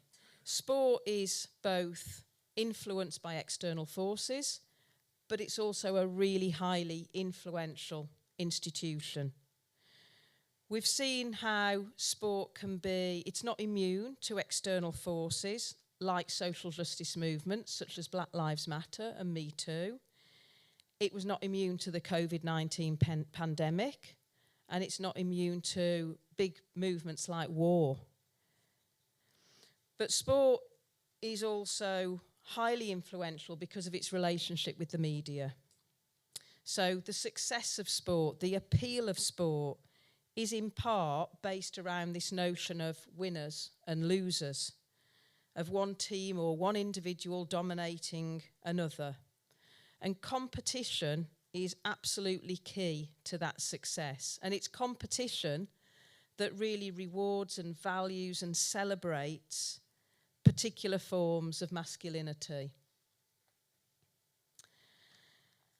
And those are the forms of masculinity that reflect and depict and demonstrate key attributes like speed and power and strength and hyper-competitiveness.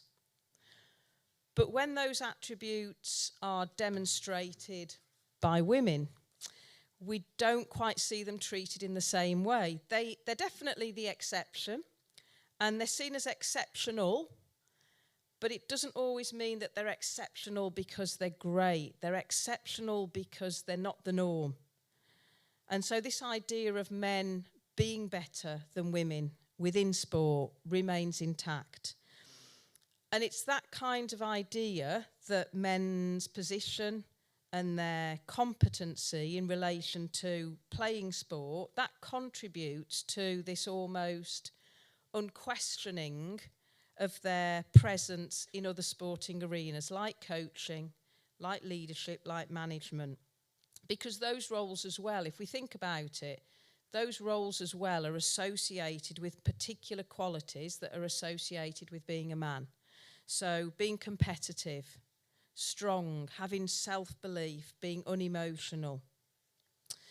And within sport, what we've often seen is that women are often seen as a bit of an afterthought.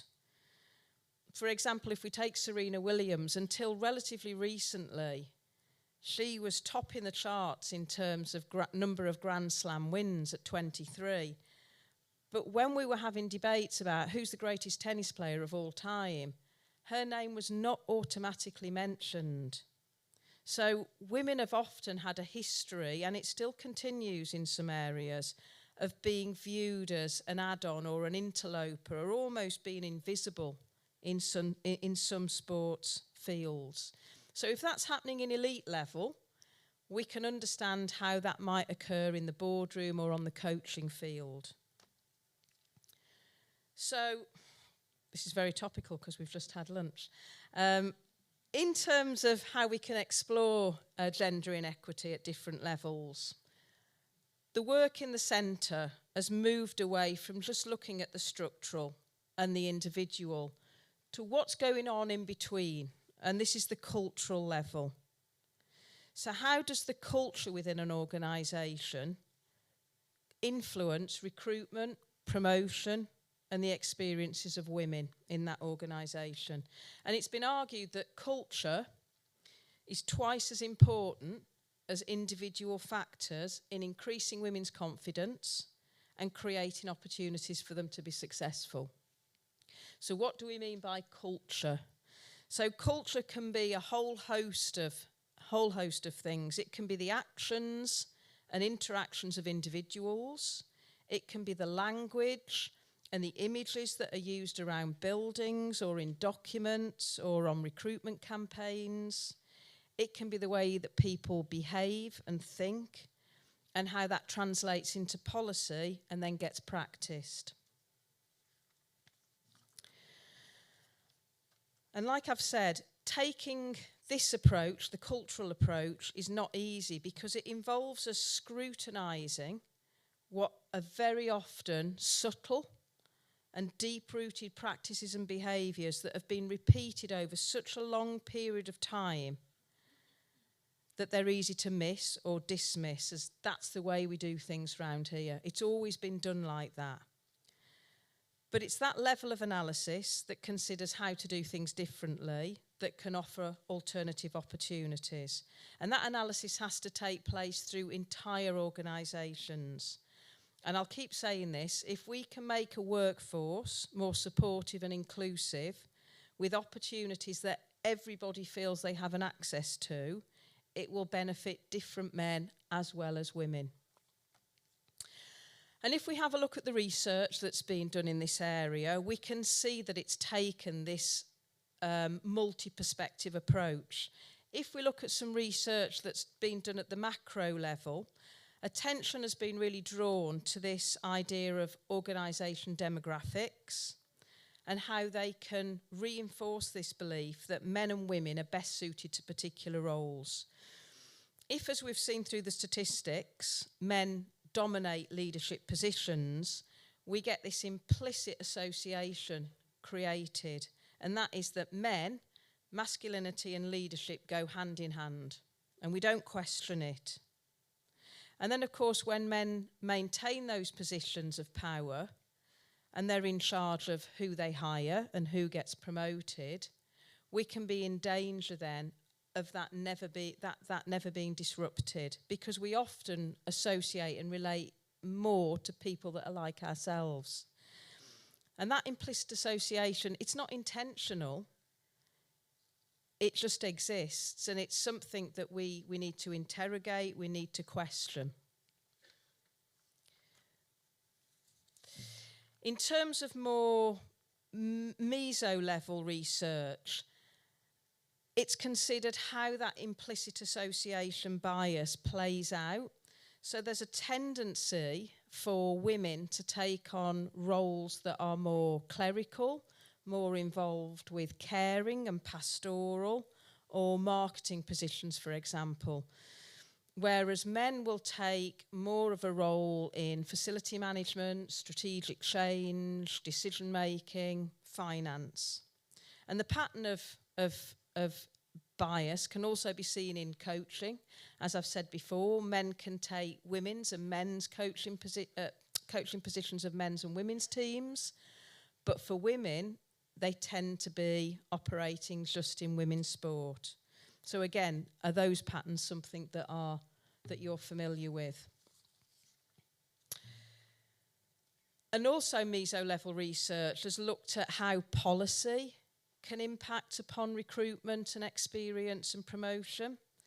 So, for example, organisations that recognise that women still take, in most cases, responsibility for looking after children and others, and can offer practices that are more conducive to that. And here I'm talking about things like flexible working, working from home, alternative work arrangements, childcare, not having meetings during school drop-off and pick-up points.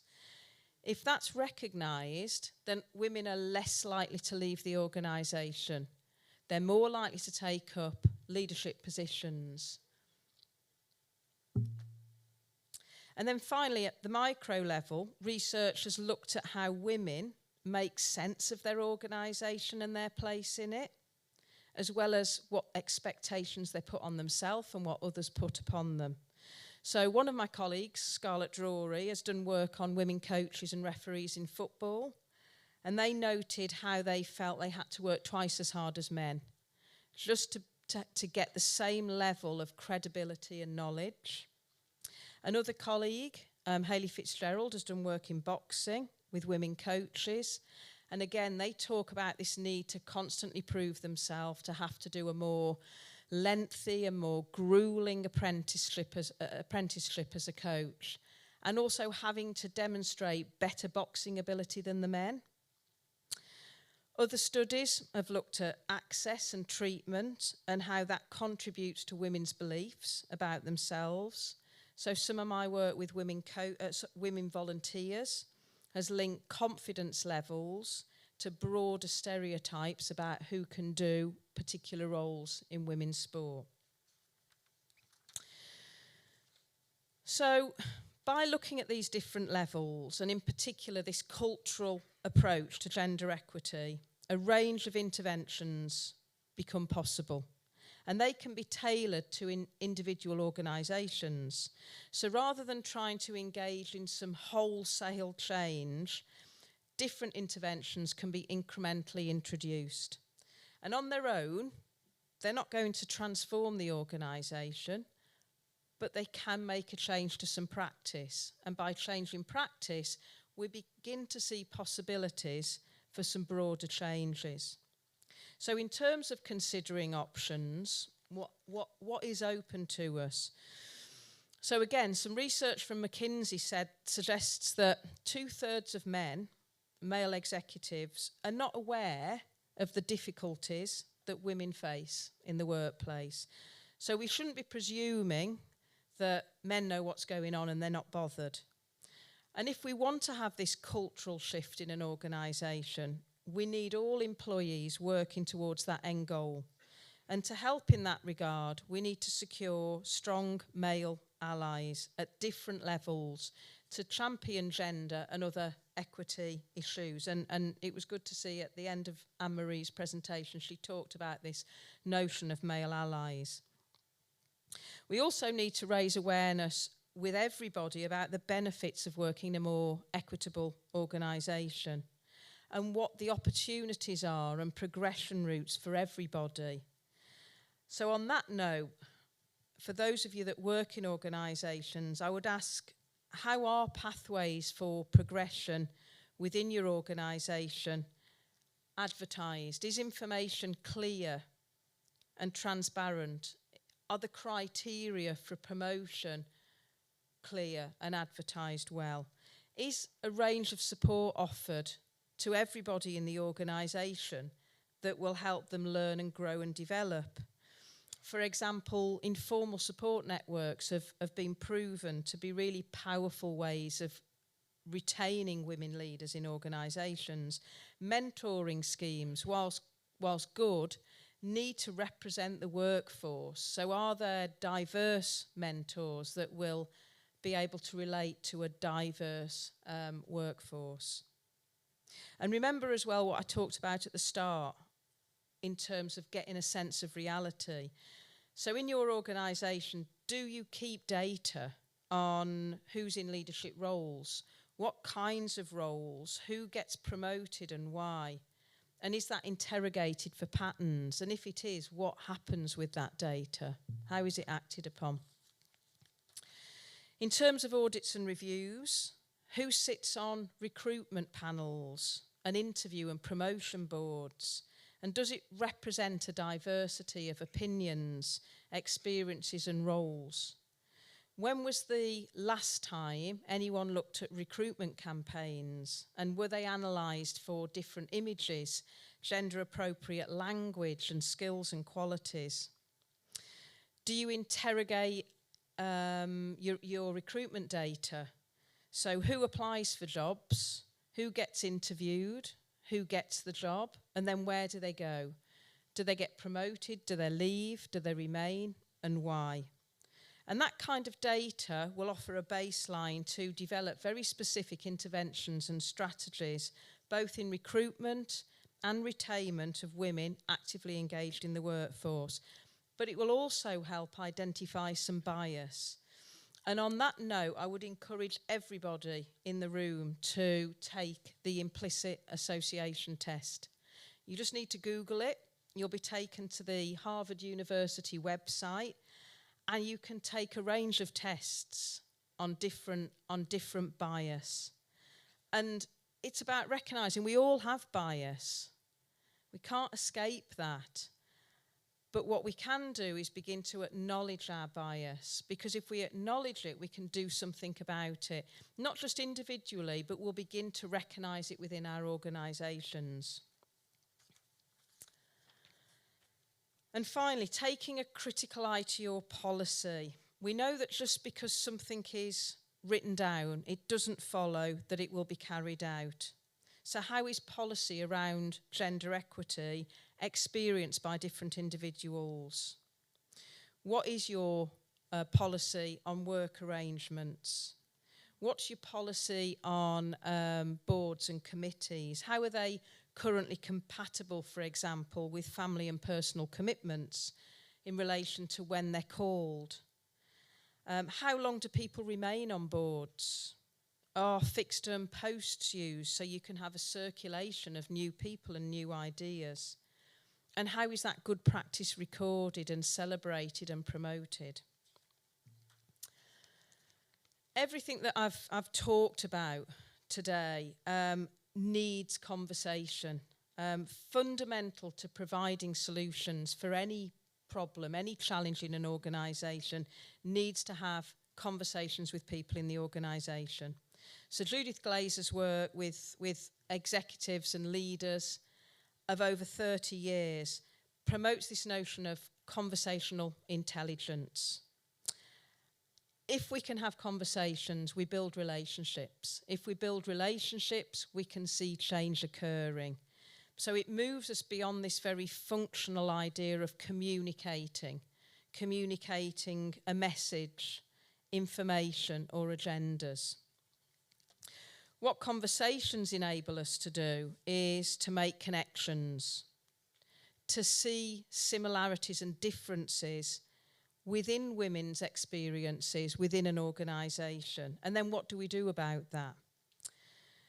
Conversations also enable us to share meaning and understanding by listening to others. How often do we go and talk to other people in our organisations and ask them questions? What do they think?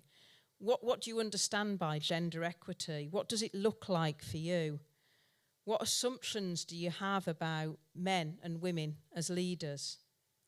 And conversations can also enable us to begin to reimagine different possibilities.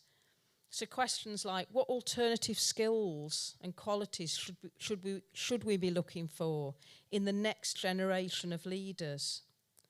And it's asking those kinds of questions that we can begin to think about how change is possible.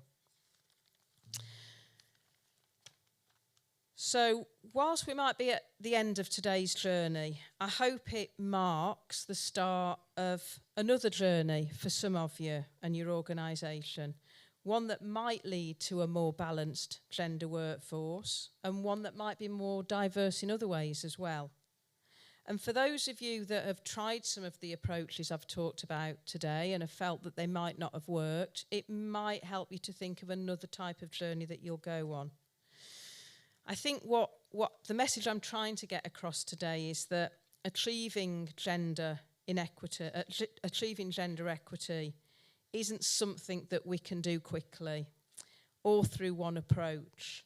It needs to be viewed as a long-term goal that happens at different levels, and it's challenging, but it can have benefits for individuals, organisations and sport more broadly. So instead of asking, are we nearly there yet? Because we're not. What I hope that today's presentation has given you is an opportunity, some ideas, some time to reflect on where you currently are in this area, where you might want to be, and the kinds of approaches and strategies that you might need to use to get there. In other words, are you willing to take the next journey? Thank you very much for listening. Thank you.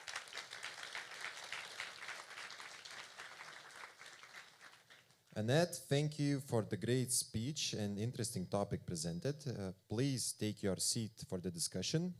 For the discussion to join Annette, I also invite Giedrė Leskauskienė, President of the Lithuanian Motorcycle Sports Federation, Saulius Ritter, Secretary General at Lithuanian Rowing Federation, and Dovilė Šeduikytė, Sports Reporter at Lithuanian Radio and Television. This discussion will be moderated by Deputy Director for Sport at National Olympic Committee of Lithuania, Agnė Vanaginė.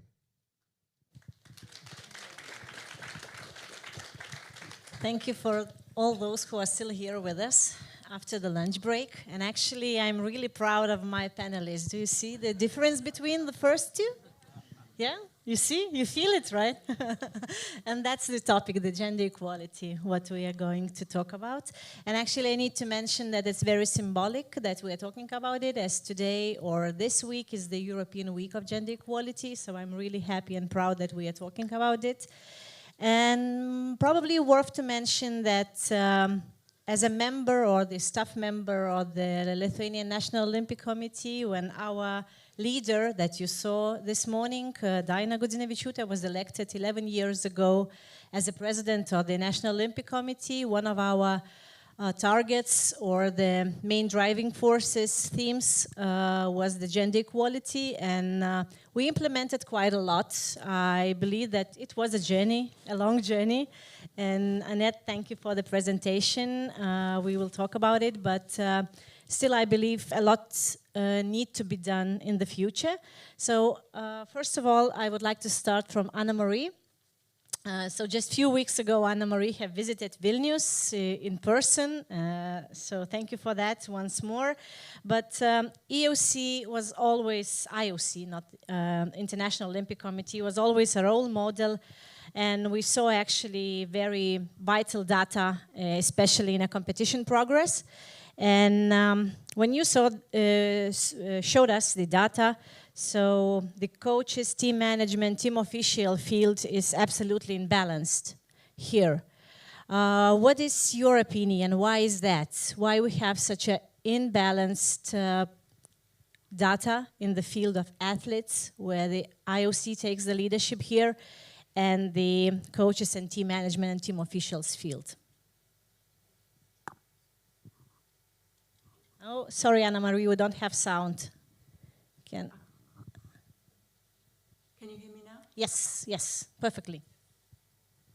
So thank you very much, Agni. Lovely to see you again. I greatly enjoyed my visit to Vilnius. It was great to be there to celebrate the project that you've been leading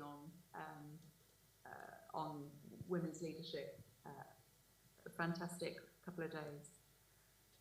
I think that one of the focuses so far from the IOC has been very much on what they could directly impact on the field of play at Games time. And so it really is more recently that we've been looking at the broader areas of imbalance and recognizing those through the data, by looking closely at the data.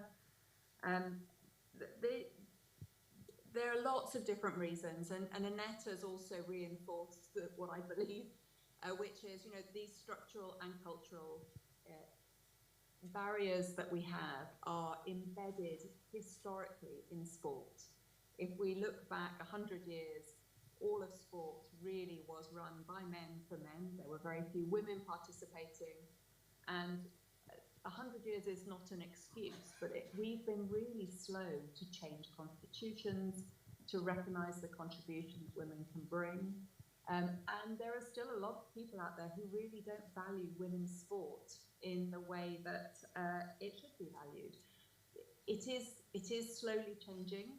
We recognize the value, not just culturally, of women participating and being healthy, but also from a business perspective now. There's great value in women's sport. So for a variety of reasons, it's changing slowly, but increasingly now we're seeing projects not just about developing the pathway for women, but also integrating structural and cultural measures as well into those. So the Games project is a good one. You will know you've made structural changes, and at the EOC we've done the same with quotas for the executive committee. All of these things begin to impact on one. You can't do one, you need all three working together. Yeah, thank you, Anna-Marie, for the answer. Also, my second question is related to that, because you are not only the representative from the IOC and EOC, but you also are the vice president at the British Olympics. And during your presentation, you show us the NOC priorities, which are settled by the IOC for 2024. And they are really, really important. But if I may provoke you, so where to start for NF? For National Federation here, for example, in Lithuania, to implement those national priorities? I think that opening people's eyes to the opportunities that bringing in more diverse team leadership brings, with 50% of medals now at most world championships in most sports and at the Olympic Games, which is often the highest pinnacle. I come from a rowing background, so we've got other panelists who can comment.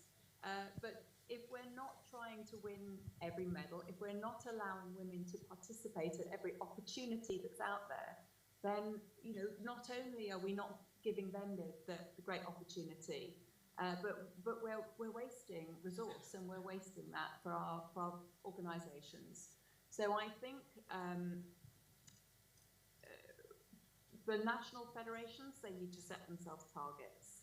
They need to set some targets over a number of years, and then really begin to identify and search out women.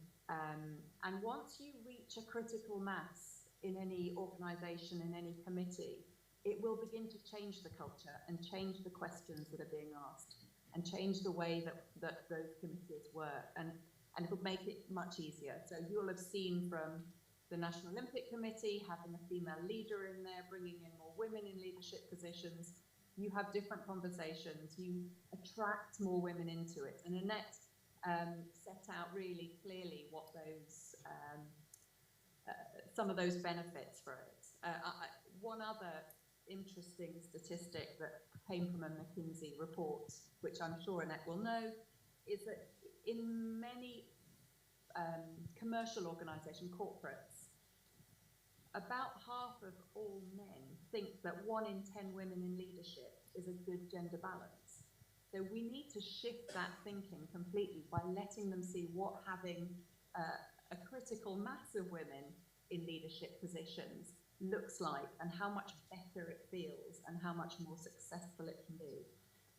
So a lot of NOCs I know and funding bodies are changing quotas. They're requiring national sport federations to put quotas in place. And I think, you know, if it hasn't been done to you as a national federation yet, set your own quota and work towards that. And you will find the women, because they are out there and they're good enough. Yeah, thank you, Anna-Marie. Very valuable insights and views. Annette, I have a question for you. You took us through an inspiring journey through your whole presentation and showed us the possible ways, explained the differences between gender equality and equity. And you showed the very interesting slide with the coaching drop-off, with the pipeline. And I was wondering, maybe you have an explanation or your personal views why the drop-off in coaching, in female coaching, is so huge. Yeah. Can everyone hear me? Yeah. I mean, the coaching drop-off is huge between grassroots and elite level for men and women. And I think the governing body that I gave you there, it was something like you're left with 10% of men from the original level 1 workforce. And of course, part of that is because it is about ability, you know, getting to that top level and coaching top athletes. But I think for women there are other things going on behind the scene for women. So some of the research that myself and colleagues have done, women have talked about this difficulty, the challenges of, and what you have to remember in the UK is that at grassroots level, a lot of the coaching workforce is volunteers, so they're not getting paid to do that. So they'll have a full-time job, and then they're going out in the evenings and the weekends to do the coaching. And so for a lot of women who have this double bind of a full-time job, and then they have to look after the children and the household, coaching and volunteering is just another step too far for them to do. There's also other reasons for drop-off, and this will apply for men as well, is the expense of working through the coaching badges, the amount of time it takes to get through. And I know for some women that we've spoken to who have made it through to the top, they're getting there, and there's very little in the way of full-time employment for them. So actually, what is the incentive to go and do a level 4 or a level 5 when you can't really use it to make a career out of anyway? So yeah, I think there's a lot of reasons why women are dropping out. And I think it's to do with opportunity of jobs, but I think it's also to do with having to balance that alongside a full-time career and looking after families. So what do you think when you showed us the photo at your slide with exceptions, with a woman at the NBA and Murray coach? Is it possible to make a new norm? Oh, yeah. I mean, I think when we see role models like that, I think that is really, I think it's empowering. We were myself and some colleagues were talking to the Football Association in England recently, and they talked about this Serena effect. So, you know, we've seen a lot of success in recent years with more girls wanting to play football. But since Serena Wiegmann took over the team, and we've seen success.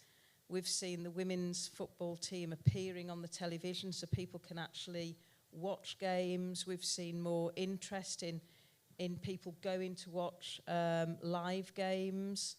And apparently there's been more interest from women in entering that coaching workforce because of that. So undoubtedly those kinds of pioneers, whilst they are few and far between, then they're definitely, for me, somebody that we can aspire to, we can look up to, we can have that dream that those people have made it. So it is possible. Well, I hope it will be one day. Thank you, Annette. Thank you. And also Annette, during her presentation, mentioned the visibility in media. And here I want to come to Dovile, who, as presented before, is a journalist at the Lithuanian National Radio and Television. So, Dovile, can you just shortly tell us your personal story? How and why sport media? Yeah, actually, so good to be here. And usually people assume that I either been an athlete myself or my family is very interested in sports. So neither of them. Actually, I never attended any sports clubs when I was a child, and my family couldn't be far from interested in sports. My dad is a guy who much more prefer nature documentaries than sport, and me and my sister used to fight him for the TV remote when there would be a World Cup, and I would say, "Dad, but I want to watch World Cup." And he says, "But that's Iran versus South Korea." But I was really interested. I loved watching sports. We didn't have cable, so all I watched was LRT, the national television that I now work for. But I was really passionate, and I really liked watching all kinds of sports. Athletics, swimming, football, Olympic Games was a big point for me because I would hear these amazing stories about athletes from Africa who has just one pair of shoes, but we made it. We became the champions, and I could cry looking at that.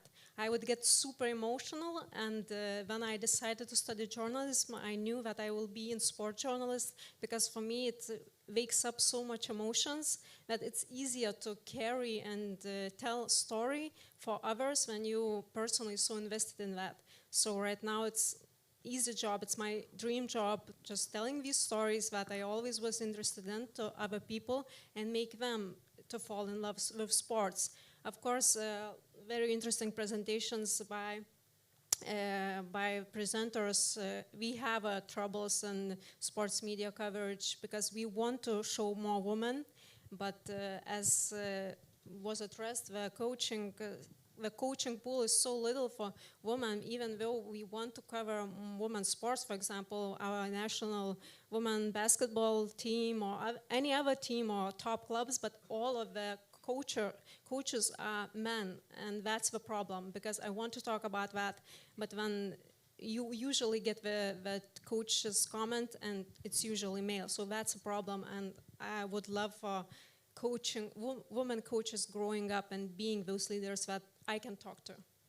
So how would you personally describe why women are not entering coaching or leadership positions in the field of sport?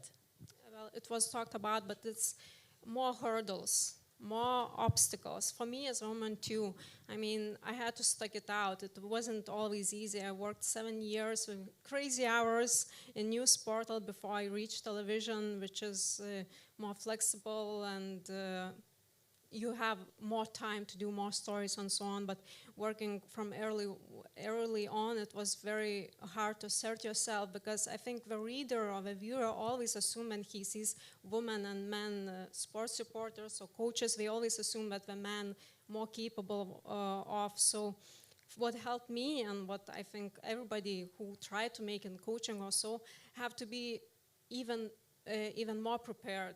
You have to know answers to all the questions that man maybe can slide through not knowing, but if anybody asks you and you don't know the answer, we always assume it's because she's a woman maybe and she's not as good. So I think it's you have to be better than men and more prepared to reach the kind of level that we need more women to reach. Yeah, thank you, Davile. And also yesterday I was counting how many journalists in Lithuania we have, women journalists. So can you imagine the number? Can you guess maybe someone want to guess? No? So Davile is one of them, but in Lithuania we have only 4. So the number is dramatically low. Yeah? Why, Davile, you think the number is, well, very low? Yeah, as I said, you have to be very passionate. I mean, if there is a male sport journalist, maybe he accidentally got into that. He used to attend like basketball and he was interested, he loves watching sports, so maybe he can be a sport journalist. As for women, all those 4 that are working on, we are super passionate, it's our life and we really enjoy it, and it has to be extra essential. Like, you have to be extra interested in everything else. So that's why it's hard to find those really passionate women, but of course, I think when the visibility is so low, we're not encouraged enough. And I said, you have to be good, stuck it out through the hard years when it's a little pay, a lot of hours. You have to prove yourself until you reach your dream. Right, I did now. Right now, I'm just traveling around the world and covering sports, so that's amazing. But I had to work really hard to reach that. Thank you very much. We will get back to you later on again if we will have time. But now I want to go to more practical way, to the national federations. We have 2 Lithuanian national federation representatives here. So here is Saulius and Giedrė. And Giedrė is a unique representative, if I can say so, because she's the president of Lithuanian Motorcycle Federation. And if I personally would think about the Motorcycle Federation, it's just simply, stereotypically comes to a gentleman with a motorbike, yeah? For me, so just, Giedrė, if you could briefly tell us your personal story, why, how? Hello, everybody. First of all, I want to be happy that lately there is less and less diverse from between men's and women's sport. 20 years ago, when I got into the motorsport, it was strictly for men. All management position in federation, in clubs, was extremely rules by the men. There were not women riders, so I can say safely that I was this person who broke the ice in motorsport. Accidentally, I became head of the one Lithuanian motor club. Then men looked at me freakily. They looked at me, what this woman making in the motorsport. They thinking that I want to get a boyfriend or a husband. Yes, it's true. But it was not problem for me. It was, I think, even goal to prove that women can achieve a lot of in man sports. So I graduated of bachelor in sport management in Lithuanian Sport University.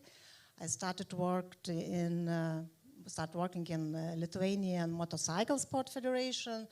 I worked with a lot of projects, and while I was Secretary General in Federation, I felt extremely strong support from riders, from sport managers, and I decided to try to be president of Lithuanian Motorcycle Sport Federation. And ta-dam! Yeah. And Giedrė is not only the president of Lithuanian Motorcycle Federation, but also a member of the board at the International Motorcycle Federation. So congratulations on that. And we should see you on board on the Power Index. Yeah. And Giedrė, may I ask you also, what are you doing at the national level to encourage women to come and to be part of the Motorcycle Federation, not only at the leadership, but also at the coaching or even at the athletes level? I don't know. I'm talking a lot with my women in motorcycling. When I became president of Lithuanian Sport Federation, we started to organizing training camps, events for the women. So by my example, women started to organize more events for the women. And I can say that in this time, beside me, there are 3 women who working in international motorcycle sport federation. Wow, congratulations on that. Thank you. Yeah, thank you, Giedrė.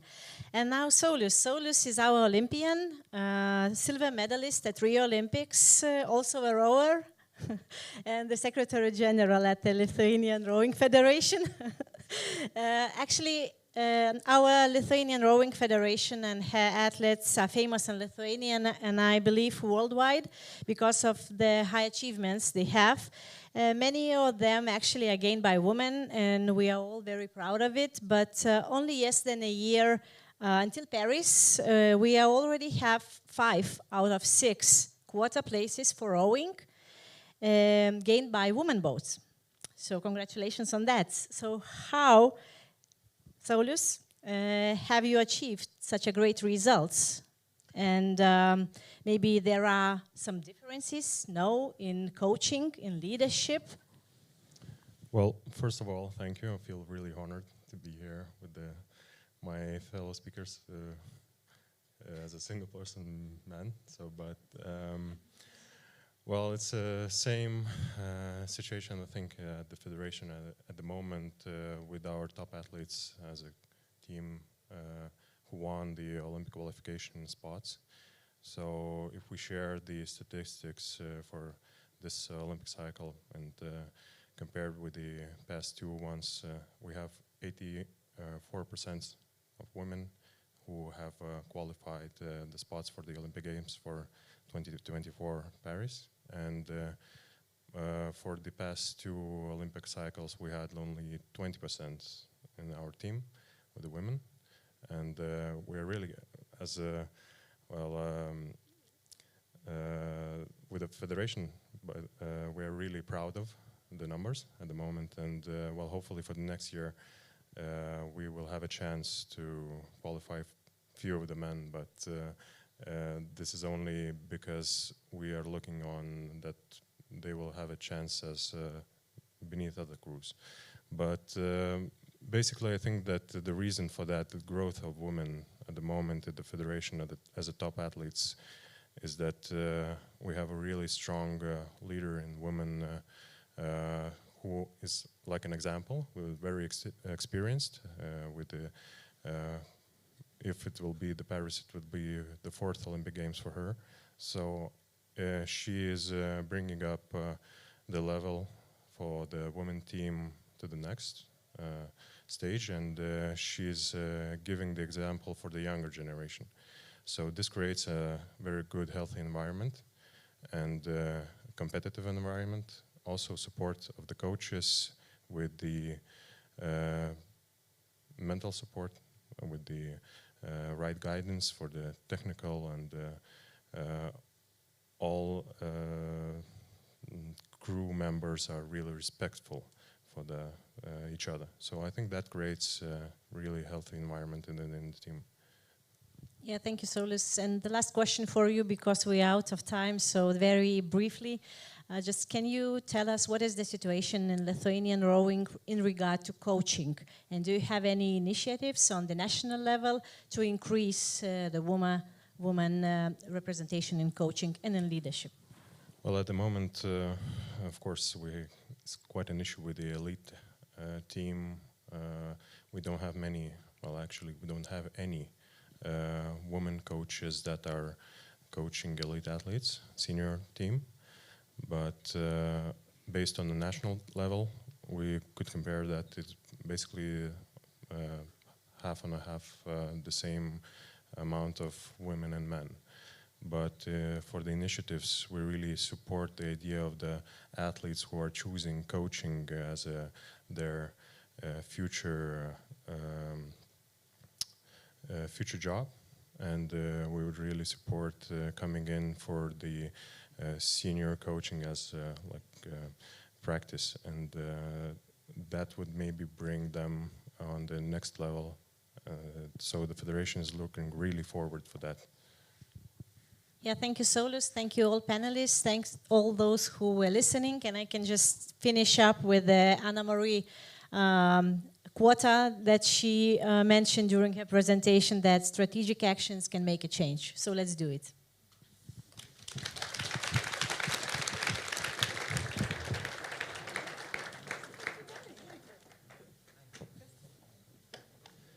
Thanks a lot to the moderators and all participants for the thoughtful discussion. Once again, please give applause.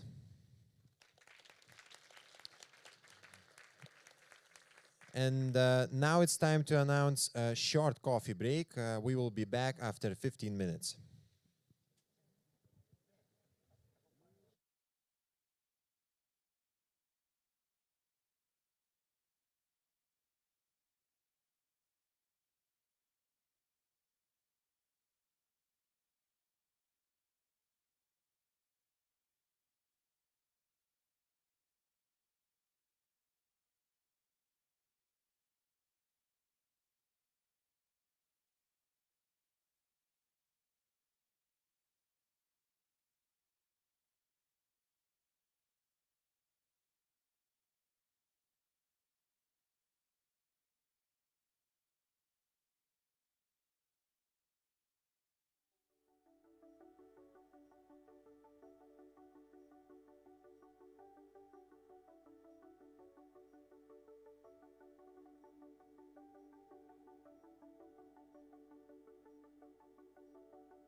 Spot 360 is an innovative system that provides new training methods, reveals capabilities, and enhances individual.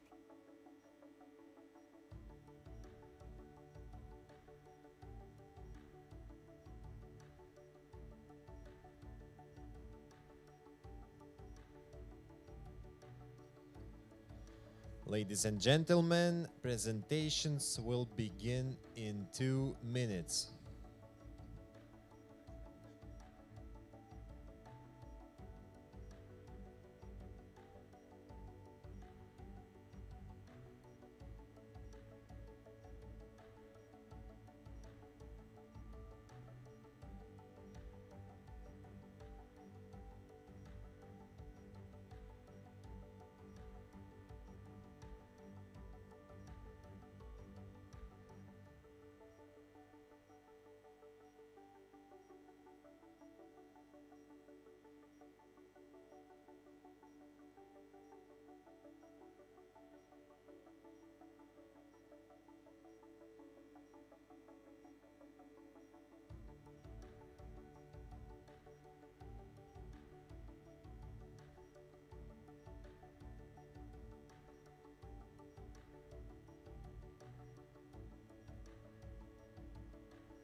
Ladies and gentlemen, welcome back after the break, and we invite our last speaker of the Sport Forum.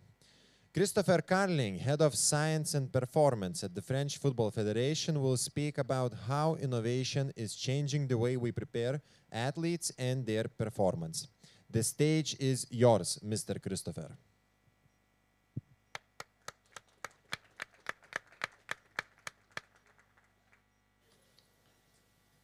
Thank you. Still quite a few people coming in. First of all, I'd like to say I'm very, very happy to be here in Lithuania. So it's my first time, so thanks to the organizers for inviting me. I'm here today to talk about technology in sport.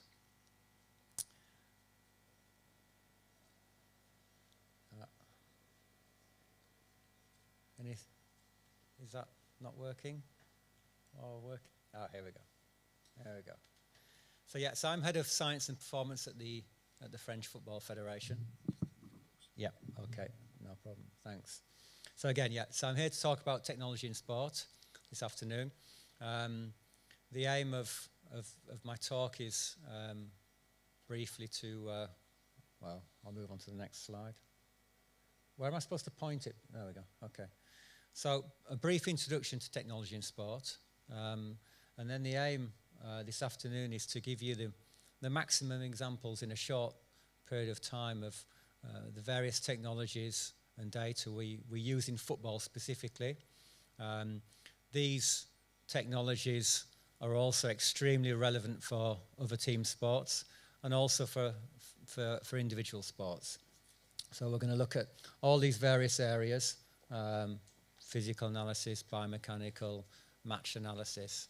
So hopefully those who are working in sports tech, sports analysis will find something of interest. I'm having real problems with the thing. Okay, so briefly, yeah. Just maybe gonna.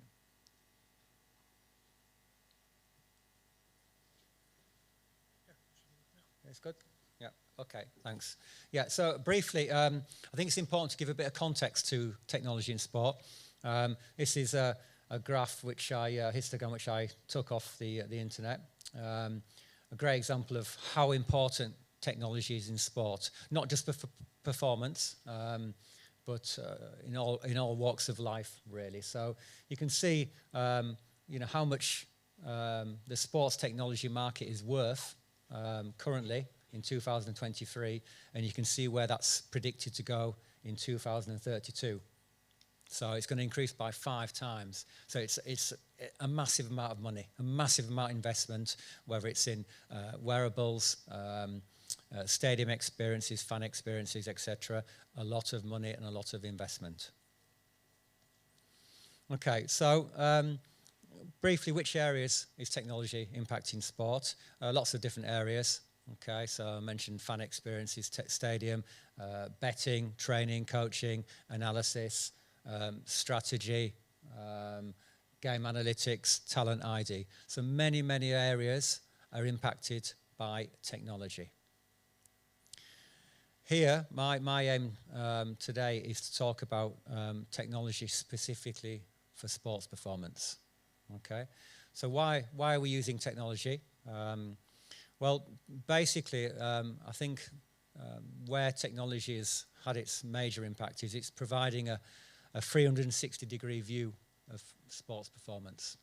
So a holistic view of the way athletes are training and performing, and the way we're analysing, evaluating what they're doing on a football pitch, for example. So what do we look at? We look at physical performance, technical, tactical, mental. We look at recovery, okay, injury, the lifestyle as well. We're also using technology heavily now, especially in football, for recruiting players, for identifying young talent as well, and for helping develop that talent. So we have multiple sources of information. Why do we use this? Well, basically identify weaknesses, for example, in a player's game, strengths that we can build on as well, and also to analyse the player's performance, for example, in real time or post-match. Okay, technology is having a big impact on how we collect the data, how we process it, how we analyse it, and how we visualise it. Okay, so very, very, very, very important. It's having an impact in sports performance at every single level, really. Okay. What you need to bear in mind, though, and it all sounds fantastic, let's use sports technology to analyse performance and we'll become a better player. Well, there's lots of things to bear in mind. I've been lucky over the last 25 years of my career to have tested a lot of technology, used a lot of technology, and it's not as easy as you think. The first thing, I think is when you want to adopt technologies, you've got to identify why you're going to adopt it in the first place. Just because someone else is using it doesn't mean that you need to use it, okay? So it's got to be an identified and clear need, okay? You've also got to bear in mind the cost of the technology, okay? So, for example, we use GPS systems to analyze performance, and we tend to rent them. We don't buy them. Why? Because in 2 years' time, we know that technology it's out of date, okay? You've also got to look at the burden of the technology. So you buy the technology, and if you don't have the people to use the technology and exploit the data it produces, well, you'll find after 6 months that technology will end up in a cupboard and won't be used anymore, okay? That technology as well it's got to complement what you're already doing, the existing tools, and also can it actually work in harmony with those tools? And probably the most important factor is the quality control of the technology. And this is one area where we're still far from being, it's far from being ideal. And when we talk about quality control, is the system validated? Does it measure what it's supposed to measure? Okay, is it sensitive enough to detect a change in performance? Is it accurate? And is it reliable? Okay, when I say reliable, for example, if you use that technology to measure the same performance twice, will it produce the same data? And unfortunately, it's not often the case. So it's very, very, very important. A good example is, over the last few years, FIFA has launched its testing of wearable technology for analysing match performance. And you can go on FIFA.com and find information on all the systems that have been validated scientifically. So it's a fantastic source of information. And also there's various scientific papers you can read as well on whether the system you're interested in buying has been validated scientifically. Okay. In terms of the data you produce, well, first of all, a big issue in sport is data. Generally, we have a project underway at the French Football Federation at the moment where we're questioning all our elite coaches on how they work with data, the problems they face with data, etc. And one of the major problems they identify is the amount of data we're collecting. So in a staff of a football club, for example, you can have 40 different staff members generating data. Okay? You've got many types of data, as we mentioned briefly before, physical, technical, tactical, physiological, etc. So many, many types of data. And what happens is, you see on the diagram here, you have all that data and it's very noisy. It's very unstructured and it's really hard to separate the signal from the noise. Okay? So all the data's all over the place and you've got to structure it to make use of it in the most optimal manner. We use an AMS at the French Football Federation, which helps us to structure our data, okay, bring all the data together in the various themes we look at, physical, technical, etc. And then through storing that data, structuring it, analysing it, we can produce various dashboards on various areas of performance. And only then we can put the data together, all together, and provide a holistic view of performance. Okay, so we put it together and then we can design our training sessions which include all the different elements of the performance we have analysed. Okay, so move on to now various examples of technologies we're using specifically in football. So physical and physiological analysis to start with. Okay, first of all, it's always important to explain why we're using this type of these type of technologies. So physical performance is something which is very, very important, obviously, in football, like in many other sports. So our aim is, through using the technologies, to identify the characteristics of play. We know, for example, in elite football, over the last 20 years, the demands have increased by 30–40% at the very, very highest level. Okay? We also want to know if our players are consistent in their performance. So are they consistent across 90 minutes? Are they consistent across multiple games? Players are playing more and more games. When I was in my old club, some of our players could play 60 games per season. So it's a lot of games to analyse. Okay. How we manage the players, we use the data as well to how we manage and prepare the players, how they recover, okay? And another extremely important area as well is the context, okay? So we, as practitioners in clubs, we always need to look at what impacts performance in football, especially physical performance. So whether you're playing at home or away, whether you're playing 4 games in 10 days, for example, etc., etc. So various types of technologies for analysing physical performance. So we have tracking technologies where basically the players are tracked. So GPS systems, okay, many systems on the market. Basically, everyone knows a GPS. You've got one in your car. You've got one on your iPhone. We also put them on the players, and the players carry them during the training sessions and the games. We also have optical systems where it's camera-based, and on the cameras, the players are tracked. Every single movement and position of the players are tracked for 90 minutes. Okay. We have local systems as well, where antennas are placed around the football pitch, and the players are tracked through using trigonometry. Okay. More recent systems which have come out on the market to track the player movements on the football pitch. We've got systems which are based in the soles of shoes now. Okay. So that was, I saw the first system 3 or 4 years ago. So that's progressing now. The technology is getting there. So that's an alternative option. We also have systems such as the Player Maker system in the UK, which is a captor, a sensor fixed on the football boot.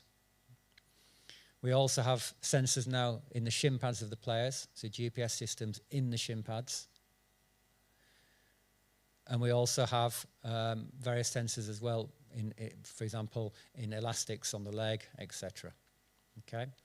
One of the latest systems we're exploring at Clairefontaine at the National Football Centre is a system where the sensors are actually based in the football studs, so in the studs on the bottom of the boot. And this is particularly interesting for us because not only do we get the physical the distances run, the number of sprints, etc., performed by players, but we also get the impact of the forces between the boot, the football boot, and the ground. And also these type of systems on the boots, they allow us to quantify how many times a player touches the ball as well. So, for example, our medical department, during a player's return to play, it's very, very interesting for them to know how many times has the player touched the ball during his reconditioning or her reconditioning session. So, you know, these tracking systems are offering also, in addition to the usual physical performance data, technical data as well. Heart rate monitoring, you're probably all familiar with. So we use heart rate monitoring as well, give an idea of the internal load of the player. So, for example, the maximal heart rate attained in a game, the percentage of maximal heart rate, etc.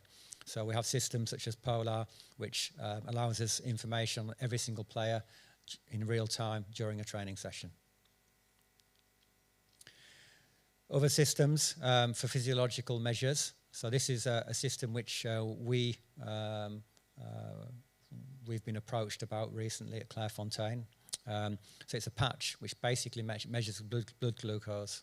So can provide interesting information on the energy left in a player's system, for example, during intermittent endurance exercise. So pretty interesting for us as well to know, you know, is a player, does he or she still have fuel left in the system to perform the exercise until the end of the game. And another piece of technology which is mostly being used in rugby now, but which is also being adopted in football, is connected mouth guards. Okay, so these are pretty useful because they allow collection of data on immune markers through the saliva, and they also detect the impacts and collisions with the ball and other players on the head. So we have a big project underway at the French Football Federation examining heading in football. For example, in England, the English Football Association has banned heading for under 12 players. We're collecting, this is the type of system which we're interested in to actually quantify how many times a player heads the ball and the actual impacts on the player. Another system which clubs are starting to use now is a sensor for detecting muscle glycogen. Typically, up until several years ago, to know how much muscle glycogen was left in a player's leg, for example, after a football match, you had to take a muscle biopsy. So quite painful, not very practical. Players didn't want to do it. Now you have systems where you can scan the player's leg, and this gives a very, very good idea, well, pretty decent data on how much glycogen is in the muscle of the player. This is very, very important because if players are not eating properly following training or match performance, their muscle glycogen is low when they'll start the next training session on the match, and that means that they will underperform and they will fatigue earlier in the following session. So this is a big revolution for physiologists. Moving on to biomechanical analysis. I was never very good at biomechanics at school, at university, so I leave that to the experts, but we do some biomechanical analysis at the French Football Federation and in various clubs as well. It's mainly used in individual sports, such as athletics, for example, but in football we've used biomechanics quite a lot over the last 10-15 years for examining kicking performance, for example. So the technique of a player when they're kicking the ball, kicking a penalty, etc. And we're also interested in knowing the angles of the joints when the player kicks the ball, the forces on the joints, the muscle strength of the players. Okay, so we are using it at Clairefontaine, but you'll see why it's quite difficult to implement at times. Okay.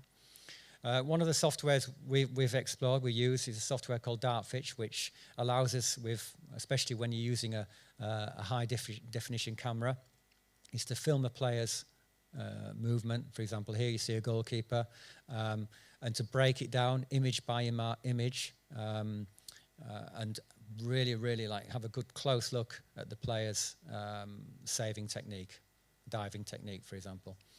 So this is more of a subjective evaluation. It's not really data-based, okay? But with the coach's eye, the coach's expertise, this allows the coach, for example, to look at how the goalkeeper positions their feet, okay, the positions of the hands, the posture of the goalkeeper, etc. Moving on from that, you're probably familiar with laboratory-based systems. So these are very, very, very expensive. Again, I don't know any football club or any football federation who actually has an indoor 3D system. These systems can cost €150,000 to install. So if we did require any detailed 3D analysis, we would go to an existing lab. We wouldn't pay, we wouldn't install this type of lab. But what it does do, though, is it gives you an extremely detailed analysis of technique.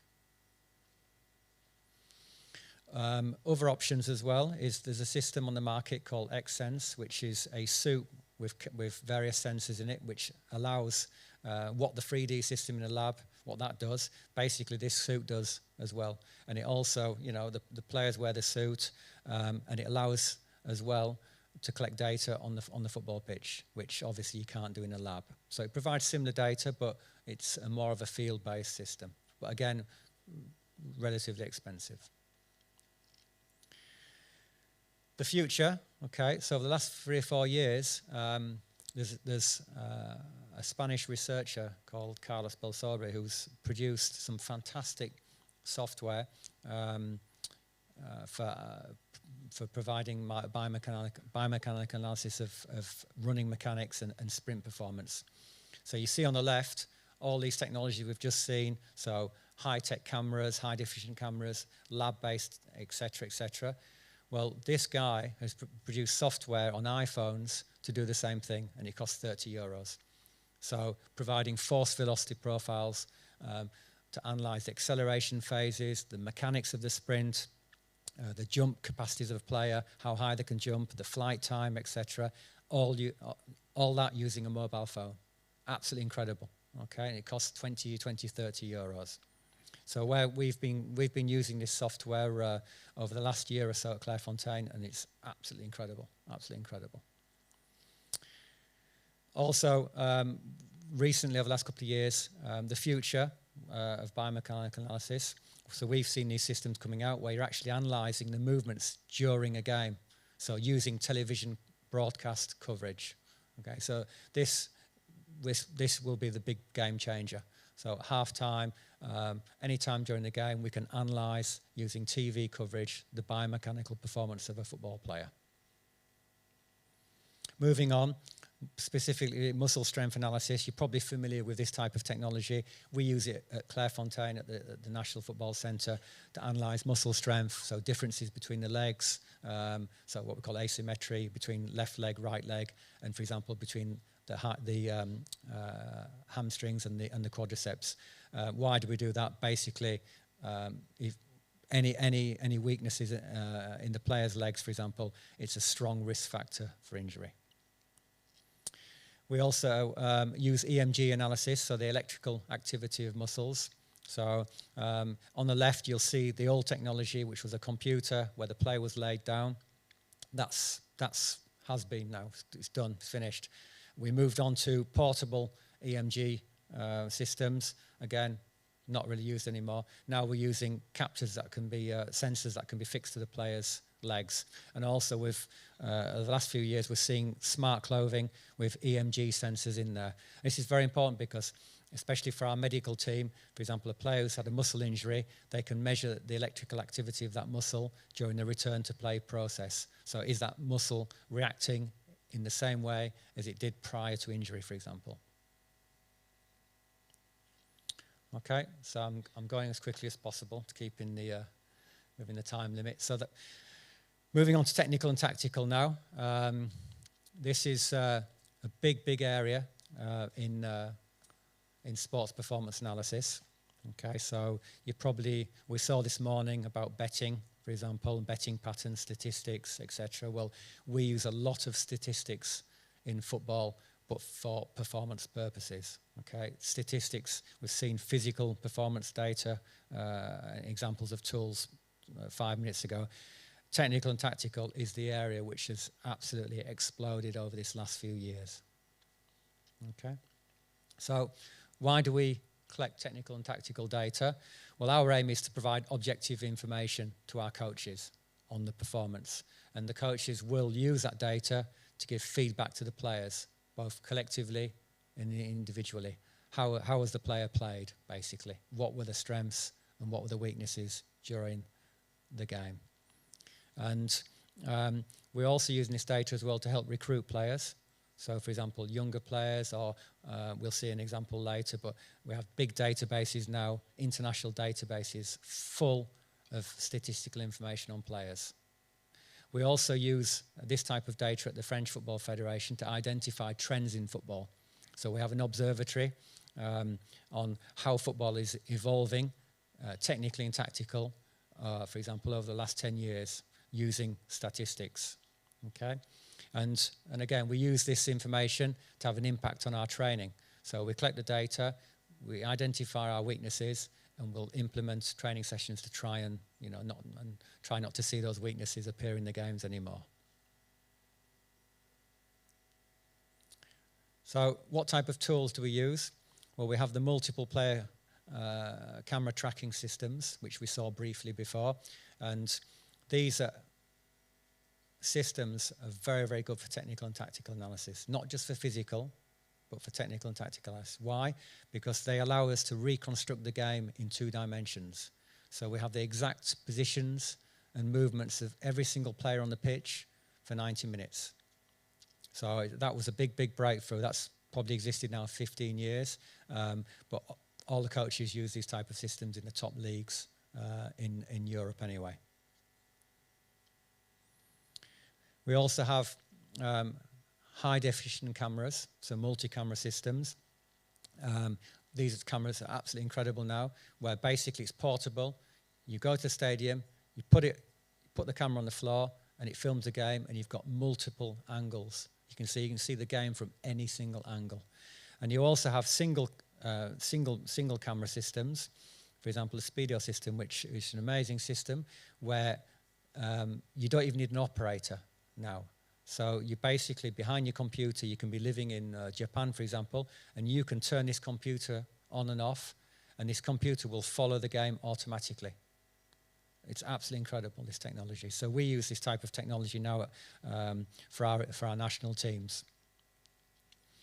You also have systems where we manually code games, so sports code, for example, where we have an operator who will code the game, number of passes, number of tackles, etc. So these systems have existed for 20, 30 years, but again, what's changed over the last few years is the quality of the interface. Okay, so you can personalize the interface and you can code any single type of event you want. A few examples now of match analysis data. When I used to work in the club environment, in Lille Football Club, we always used to start off with a very simple basic analysis of match performance. So maybe 10, 15, what we call KPIs, key performance indicators, which give us a general overview of how our team and players had performed. So very, very simple statistics. You see these type of statistics on the television, in the newspapers. Well, they're also used even at the very, very highest levels at the club, because they give simple but useful information. Over the last few years as well, there's been a lot of improvement in the way we present data. It was always an issue when I first started my career 25 years ago, is how do we present the data in a clear, easy and concise way to coaches. If the coaches can't understand the data or there's too much of it, they will reject it. Okay? So the last few years there's been a lot of work done on how we present data. So these are various examples. So for example, on the left, in a football match, you can have 500-600 passes. Okay, so you can have some players producing 100 passes. Very difficult to graphically visualize that information. This type of graph now allows us to determine the density of passes, the length of passes, the direction of passes in an easy to understand way. The second diagram you can see gives an idea of where the player touched the ball on the pitch, okay, where the player ran on the pitch, where they were positioned over the 90 minutes. On the right, you can see examples of a set play, corners, okay, the types of movements of players and the statistics from the corner, how many times the corner was played into the centre, to the front post, the back post, how many times it was successful, how many times the player played it short, etc.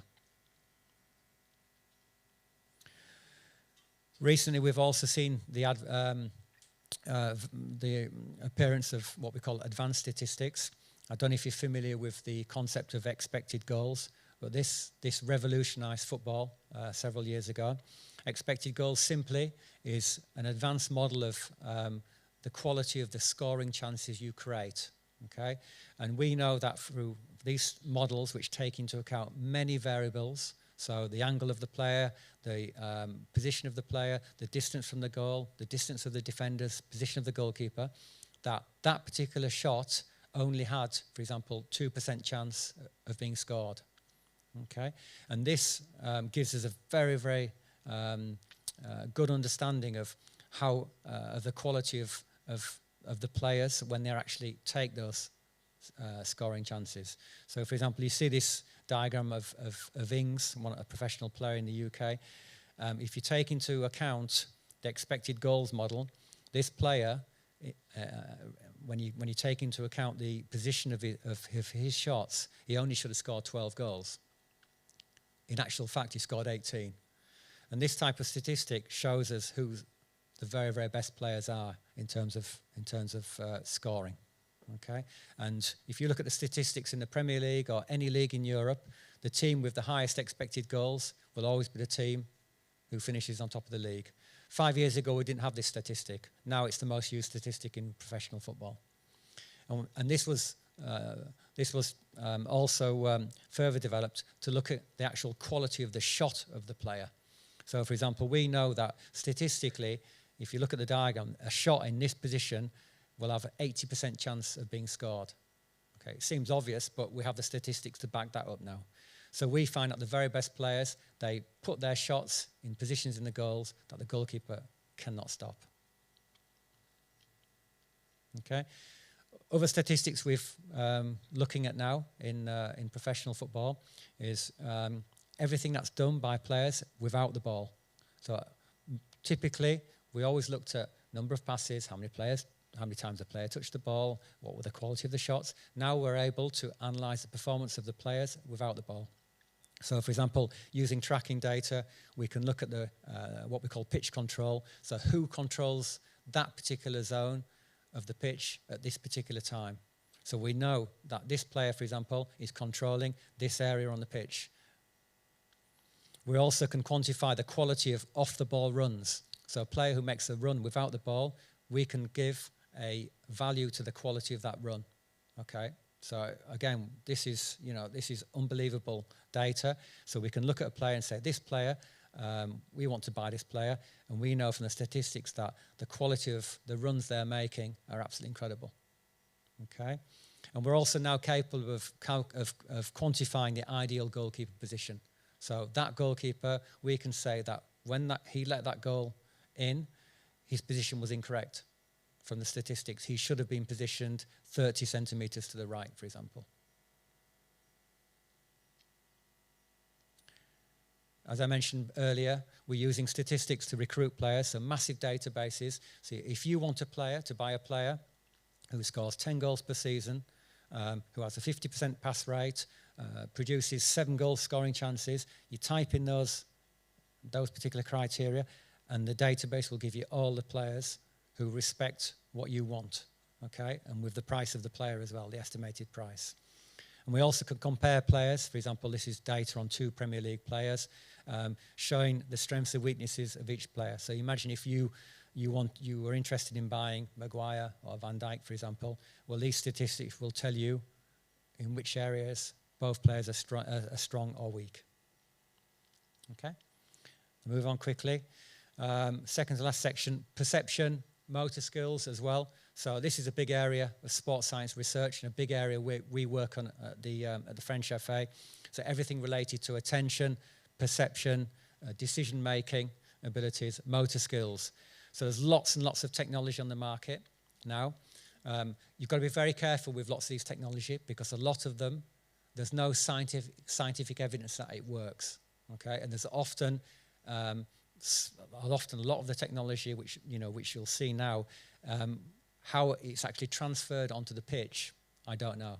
Okay, but a lot of clubs are using them, so it's worth presenting them. So this type of system is a screen where the player touches moving objects. It's good for the decision making. It's good for their attention. Good for the concentration. Okay.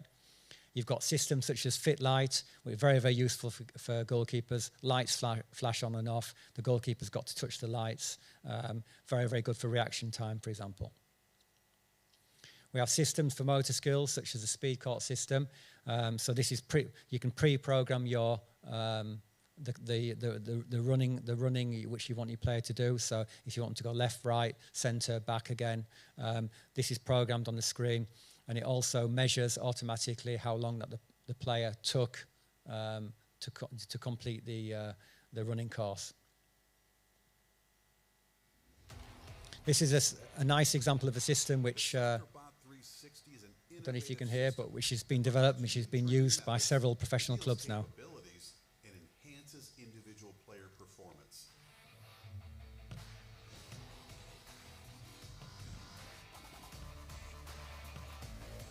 Even when players' professional soccer skills, technique, and athleticism are already highly developed, expert coaches can still spot the potential for improvement in cognitive performance.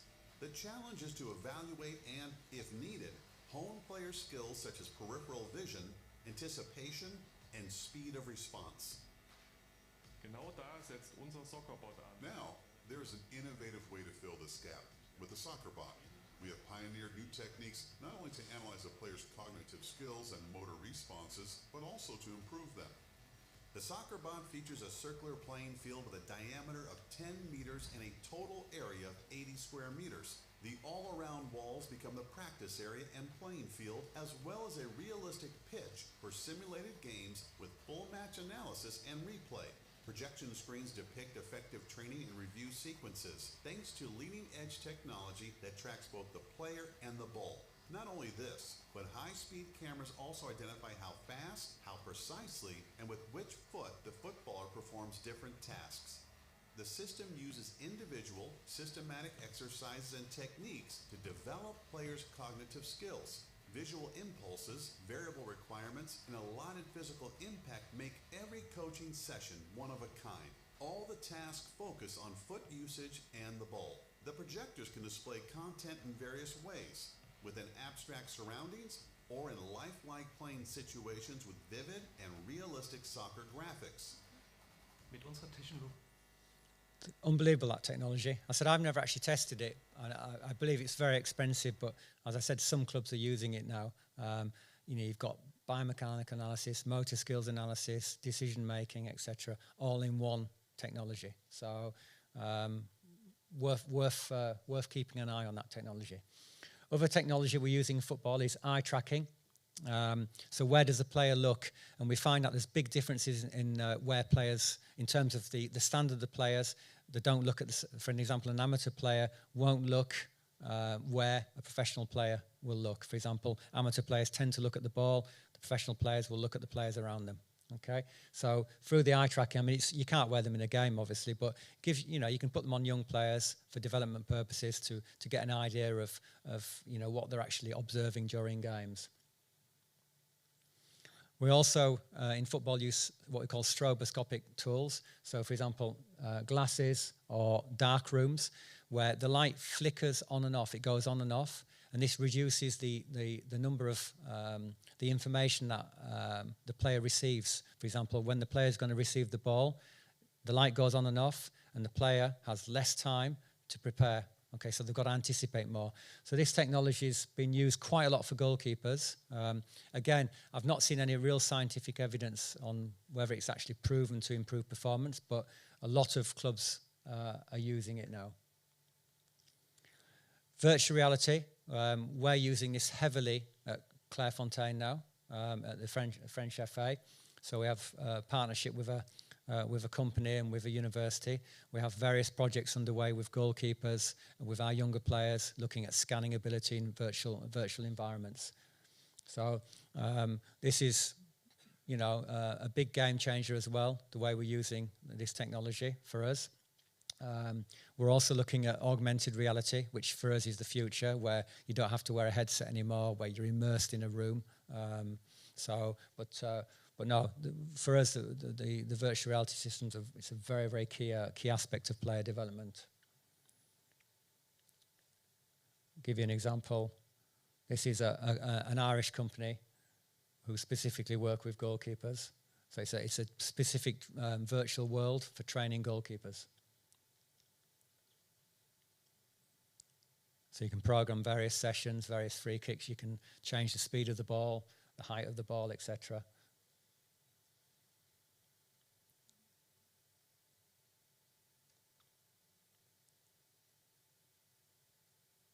So we have a dedicated VR facility at Clairefontaine. So yeah, and again, quite a lot of clubs are exploring this particular technology. Okay, last section now. I've got 4 minutes, so I'm doing quite well. So obviously we spend a lot of time, as many other clubs do, many other federations, monitoring our players in training and in match play. Also, a lot of off-pitch monitoring is done now. Why? Well, basically, keep an eye on what our players are doing outside of training, how they're recovering, etc. We want to keep an eye on their health, for example, and what they're eating, etc. So it's important for us. Obviously, we've got to be careful because we don't want to over-monitor our players, which can be a risk, So we've got to. It's a fine balance, really. But I think the COVID pandemic was a great example of how these technologies can be useful because, the players could no longer train collectively. They're in their own homes, and the technologies available on the market allowed us to monitor our players in their own homes. So this is a nice paper which was published not so long ago, which discussed how technology was used during the COVID pandemic. So various wearables we're using. So, for example, smart clothing, which provide lots of physiological information on players, so they can just wear this T-shirt. It's a very light, comfortable T-shirt, and it provides information on heart rate variability, breathing, body temperature, etc. Obviously, you're all familiar with watches and bracelets, even the Oura Ring, which we can give to our players to monitor them in their home environments as well. So they give similar information to the smart T-shirts. But again, very, very useful information for us, especially the heart rate variability, for example. It gives us an idea of how well the player has recovered. Technology as well, which we've not tested, but I know the French Rugby Federation's tested.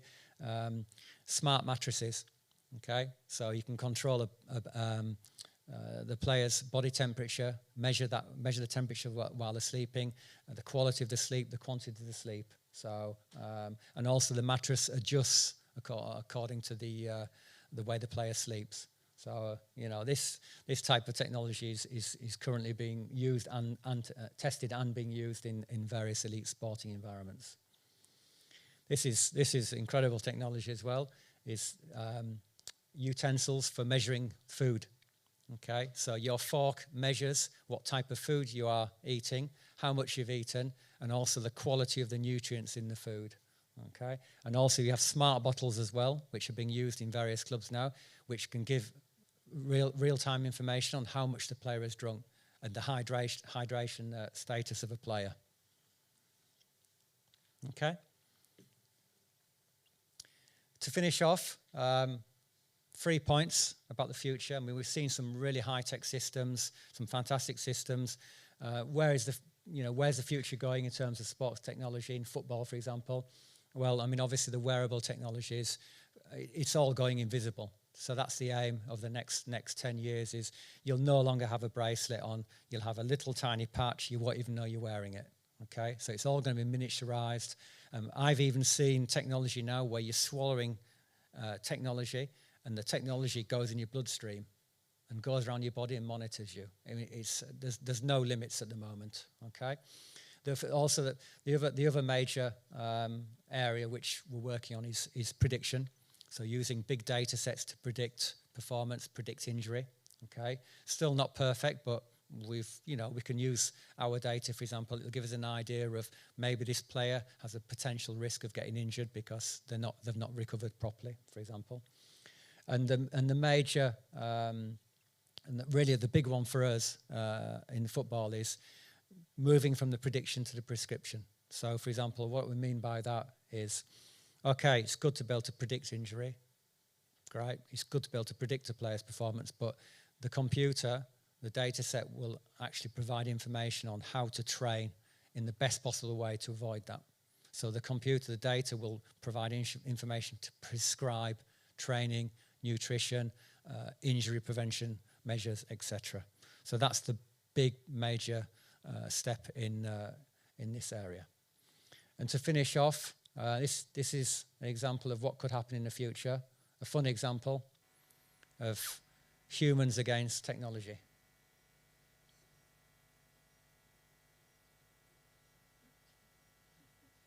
Lionel Messi.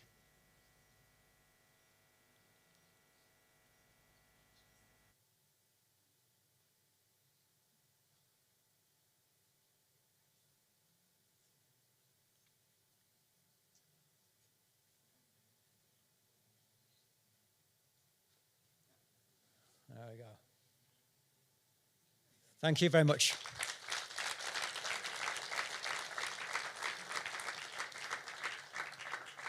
Christopher, thank you for the interesting presentation. Please take your seat for the discussion. For the discussion, we also invite Antanas Karbalius, Professor Emeritus of the Lithuanian Sports University, Justas Grainys, Physical Training Coach of Kauno Žalgiris Basketball Club, and Cedric Tulinė, Project Manager of Technical Department at the Lithuanian Football Federation. The discussion will be moderated by Marius Brazaitis, professor and researcher from the Institute of Sports Science and Innovations at Lithuanian Sports University.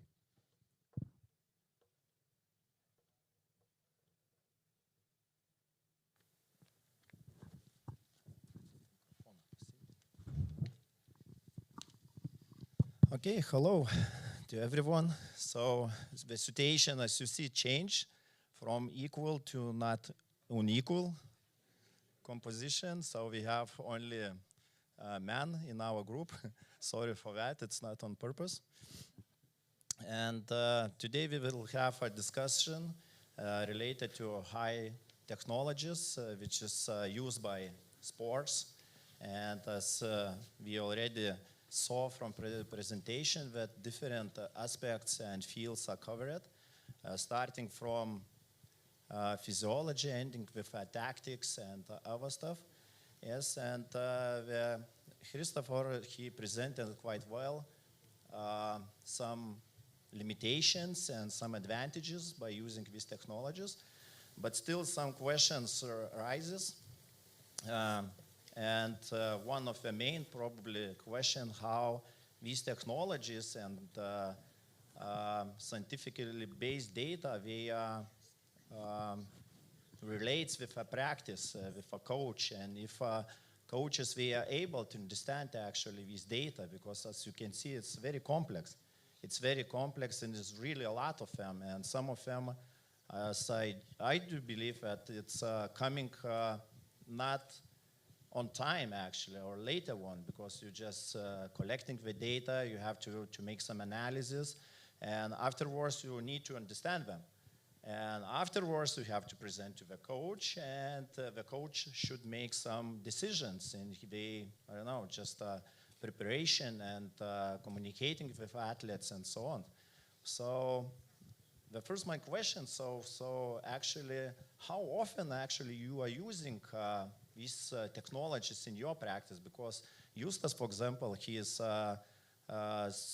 conditioning trainer in Žalgiris team. Yes? Yes. At this moment, yes.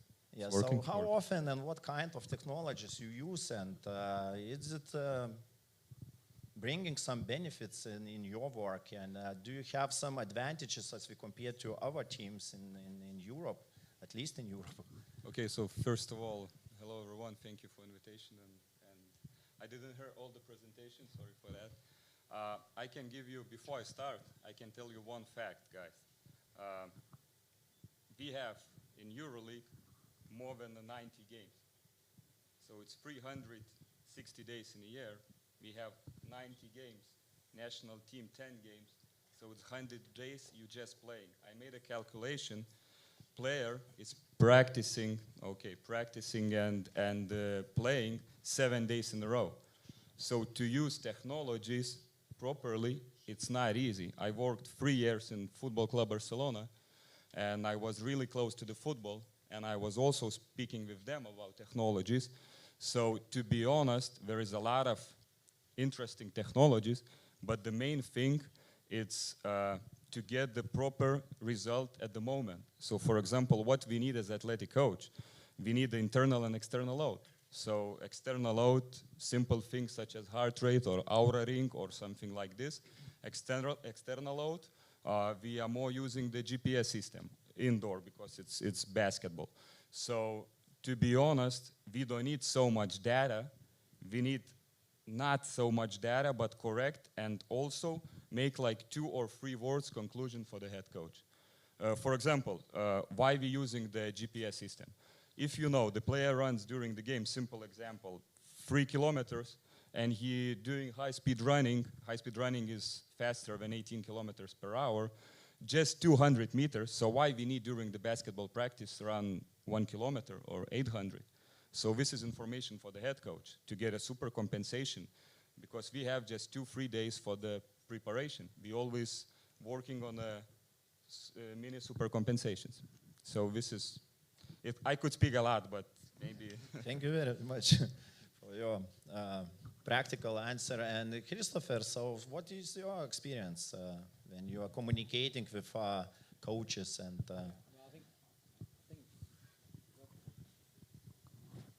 Yeah, it's working. Sorry. I think first of all, if I was going to put a percentage of how much data is actually used, I think we're probably below 5%. In my experience, but I think that where we were very good in my old club, we provide answers to questions asked by the coaches. So the coaches would come to us with a specific question, and we would try to use the data to answer that question. And a brief example, in 2009, 2010, the coach came to us and said, look, my subjective impression of our substitutes' performance is poor. We bring a player on the pitch and they're not performing as we think they should be performing. So we analysed their physical performance, their technical, tactical performance, and we looked at the warm-up.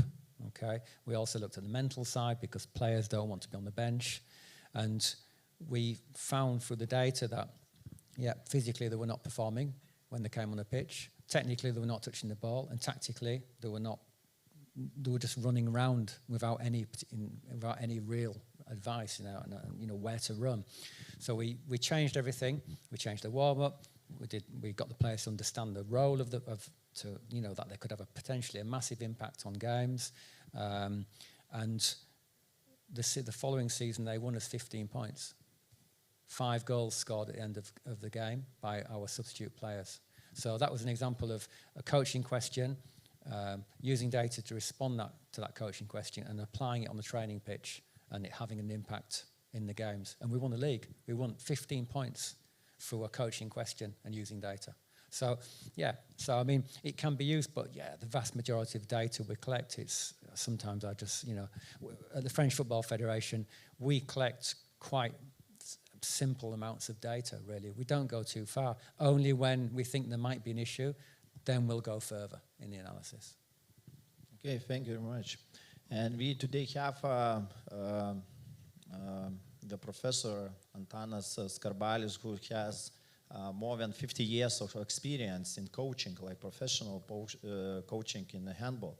So how these technologies are changed in time, actually, and what is your expression, actually, in your experience as you were able just to follow and use different kind of technologies in professional sport?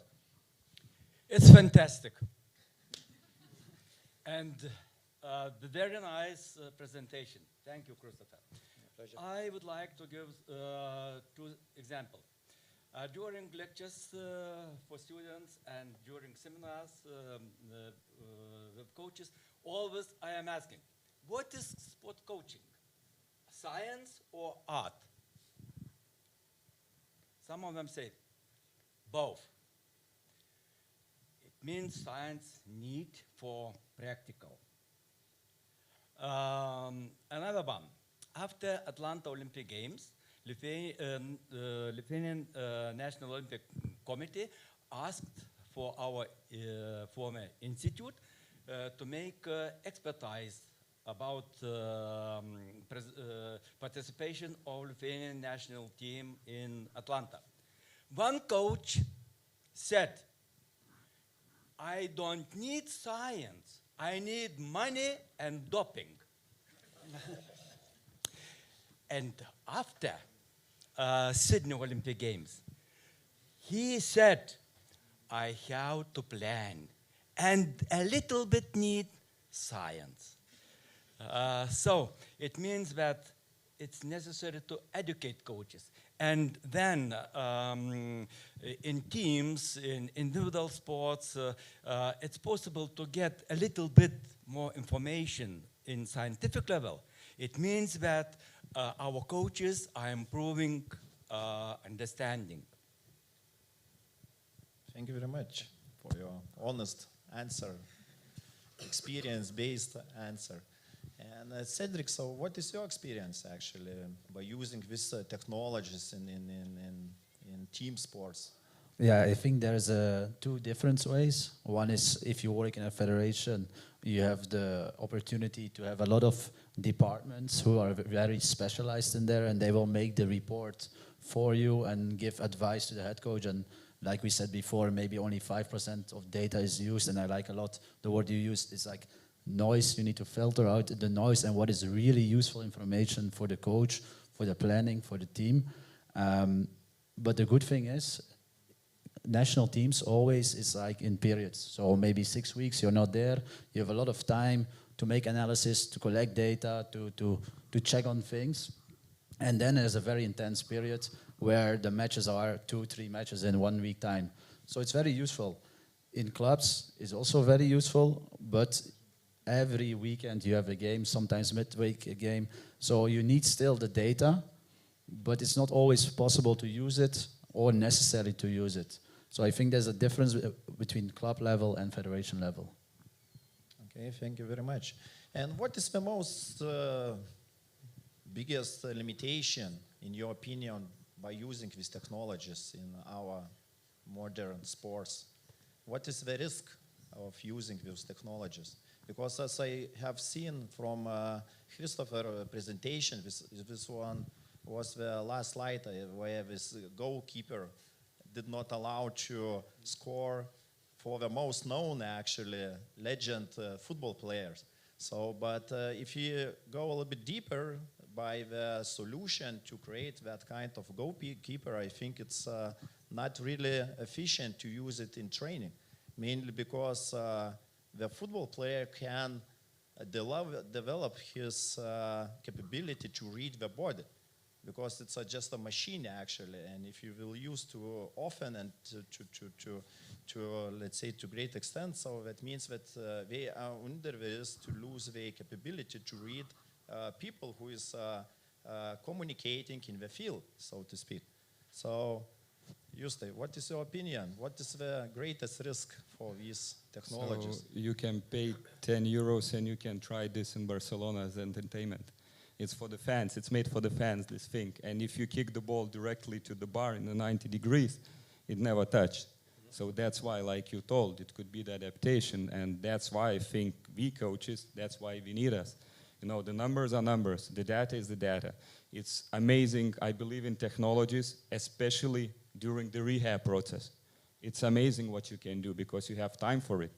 You know, like, but for me, the biggest limitations, like you told, you know, if you set up the process, you always need to be alive, you know, it should be unexpected situation and so on. But in all this negativity about the technologies, which I'm telling you guys, it's probably because we have so many games and so on, but also the advantage of it, sorry, I go to another one. For me, it's amazing how you can calculate the loads. The technologies, for me, totally the loads. I saw the end of presentation, you speak about the Aura rings and so on. Again, it's amazing, but it's illegal. You could not tell the player, you need to wear it, because it's illegal. Probably you know this. So everything looks really nice, but you need to have a human communication with the person and explain him, educate him. Hey, please use, I will help you as a coach. So technologies, but for sure, we need to be the coaches who's well educated and try to help for the player. Okay, thank you. And Christopher, your opinion? What is the most limited and well, as I said, we get many coaches coming to Clairefontaine for educational courses, and everyone says the same thing now. We're just drowning in data. We're drowning in data, and us as coaches, we're being hired through data, and then we're being fired through data as well. And on a daily basis, we've got millions of pieces of information coming, and there's no, where I think we've still got a lot of work to do in football, specifically in football, is, as we said, separating the signal from and the noise, you know, because you've got this information is, okay, how can we actually use it on the football pitch to have an impact, to prescribe a training session? And that's where we've still got a lot of work to do.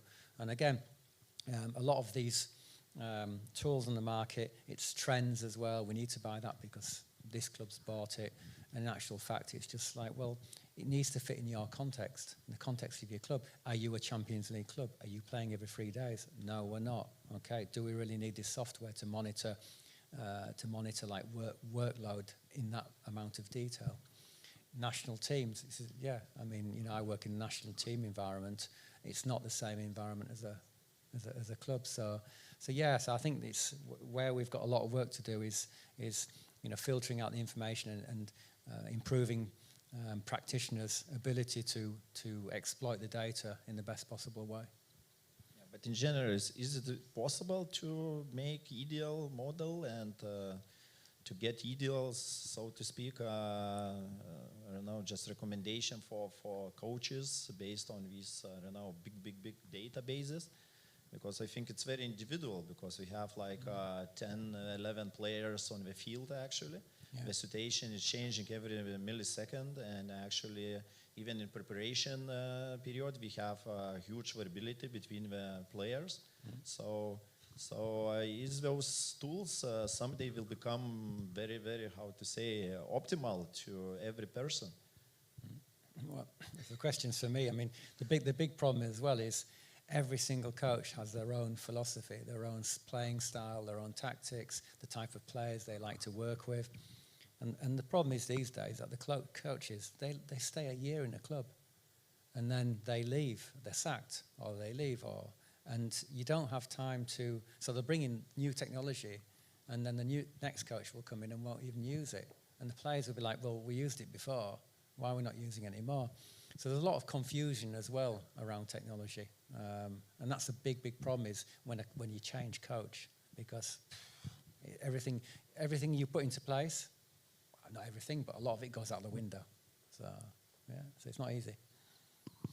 And you still not wanted to... Yeah, one thing for me about technologies, let's say, like advice, you ask advice, it should be internal load, not only external load. For me, this is the most important. For me, you need like, if you have GPS system, it's external load. But you need to find the parameters which showing you the most correlation with internal load. And when you go to speak with a coach, I worked with a coach, Lithuanians know, like crazy coach, and he didn't believe so much in science. But later, I proved him and I told, and he used to tell me, hey, what the machine telling? Because you speak with the numbers. And now I'm telling this, hey, it's not me speaking, it's the number speaking. So this is how you can prevent the things, prevent the injuries, you can do the corrections in your training process, but you need to explain for the head coach how this external load transfers to internal load and how it's affect the player. Thank you. And the question for Professor Antanas, so what you did not like about the technologies, like new technologies? What you really just... I can say that we are proud because the Lithuanian Sporto University has very nice equipment. For example, catapult. I didn't believe that university have possibility to buy, but our rector made it, and now we have. And we used it in my coaching team, female handball team. But you need to have human. For me, it was very good because we had students for bachelor degree, master's level, and doctoral studies students. But I would say that now, in football case, many clubs has special person, and for example, this year, Fred Gaim from Lithuanian Football Federation, he showed me what they are doing. And they are doing external loads, measuring, and internal as well. But at the same time, I would say, please stand on Lithuanian land.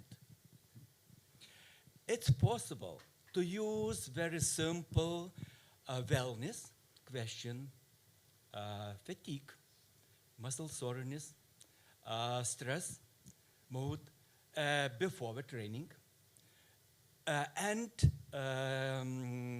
neuromuscular fatigue before the training.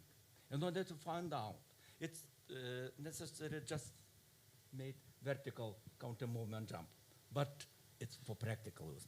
And after that training, how your athletes respond to loud Borg scale and calculate session rating of perceived exertion. And it's possible later on to calculate accurate chronic workload ratio, and it's possible to make monitoring in order in the right time to achieve the best sport results. But what we saw today, it's unbelievable. So you do not have any negative feeling about those technologies at all. So No, you are very, very positive of using course, those in practice. of and course, so on. of course. Okay, so thank you. And for Cedric, so Cedric, how you are choosing devices for, let's say, and systems for the teams?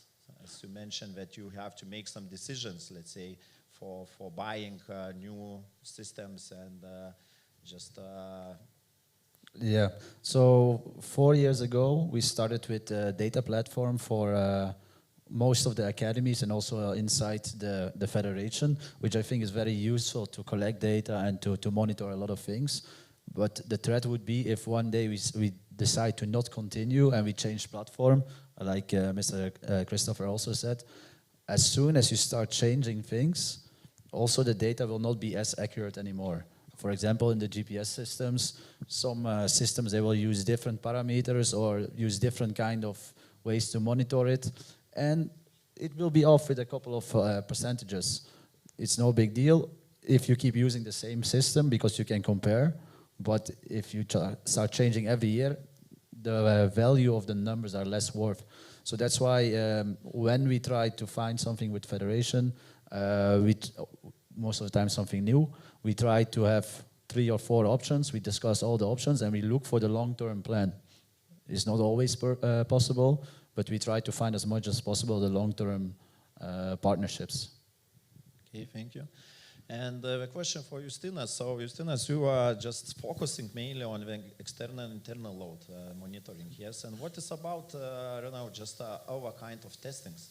And also monitoring like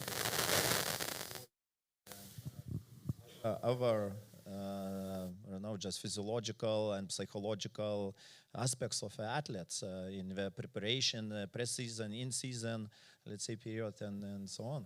So that's why I told for me it's like internal external load is more important because I'm athletic coach and let's say we used to have department who is responsible for the recovery for the such as physios and so on, so you can use our technologies as well. Also, let's say for me it's really important heart rate variability to see the players, but again, testing, you mentioned the testing. I want to ask you the question how I can test when I have 100 games per year and we need to be ready tactically for each EuroLeague and LKL game. So testing used to be using the external load. It means coaches most of the time using the same drills, such as 5-on-5, 2 transitions, or 4-on-4, 3 transition, or whatever. So you can compare the data, testing without the testing. So most of the players don't know you are testing. That's why I'm telling, for me, internal, external. Let's say we used to have a test when you're running with the GPS sensor, 6 cords, and you can see which player is limping, what kind of disbalances you have. So talking about, once again, the main topic is technologies. For me, the biggest issue, and which is where I want to improve, most of the time we are doing analysis of sleep, analysis of something, but we need to predict the things. We need to see the future. My job is to help the coach to win the game, not to tell why we lost the game. So that's why maybe I'm focusing more on external, internal load, and for sure we are using fit lights, we are using most of those things which you showed up, but for me it's more for the fun. Okay. Okay, so and the last thing, what would you recommend, let's say, for new generation, because we have in auditory a lot of students who is aiming to become, let's say, professional trainers and coaches and so on. So what would be your recommendation for using these technologies in the future? Of course, the future will change those technologies probably totally, but still at this moment, actually, with your expertise in the field, so what would be your recommendation? So probably we'll start from Justas. My recommendations, find the best data which will be useful. Okay, Cedric?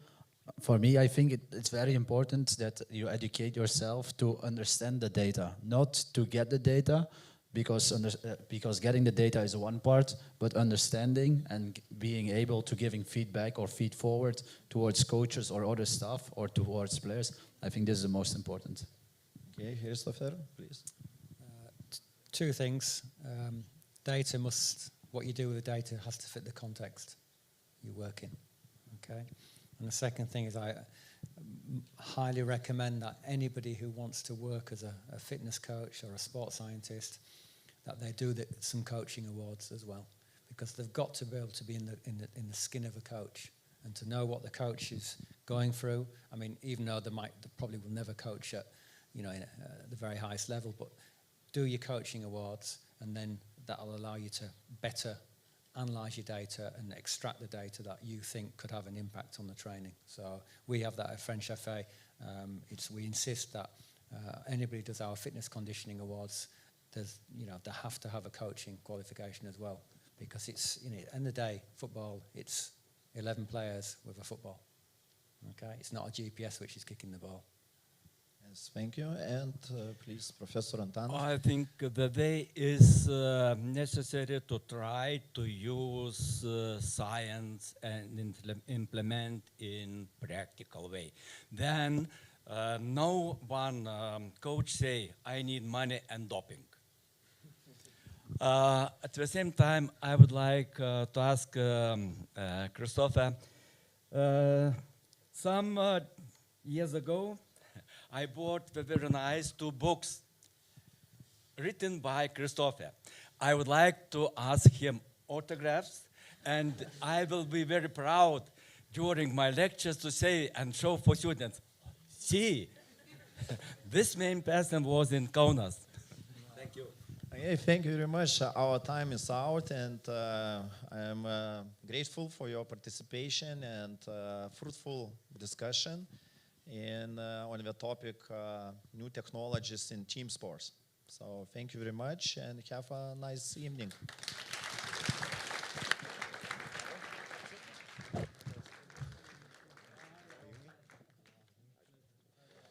One last time, thank you to the moderator and all participants for the valuable discussion.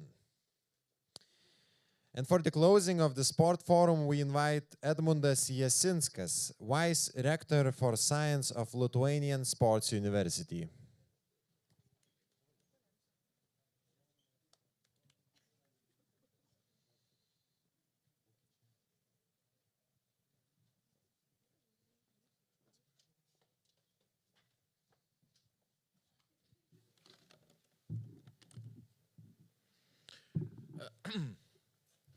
So, I am glad that the topics which are important to the sport community we are presented and discussed in deep during the Sport Forum. I think that each of you benefit from forum and will take away new ideas for the jobs what we have to do. For researchers, for their coaches, and I would like to thank all the speakers who have provided valuable insight and extend our knowledge in sport, political power index, sport integrity, gender equity, and the tech-driven athletes and innovation. Also, I would like to thank Ministry of Education, Science and Sport, Lithuanian National Olympic Committee, National Sport Agency for the continuing participant in organizing this event, for support Audimas, and information partners Lithuanian National Radio and Television. And I will also to thank all moderators, discussion participants, all participants this forum. would not have taken place if we not will act actively. And I want to take a chance and would like to invite you to the next forum in 2024. So please follow the information about the next year, that we can see you here maybe. And finally,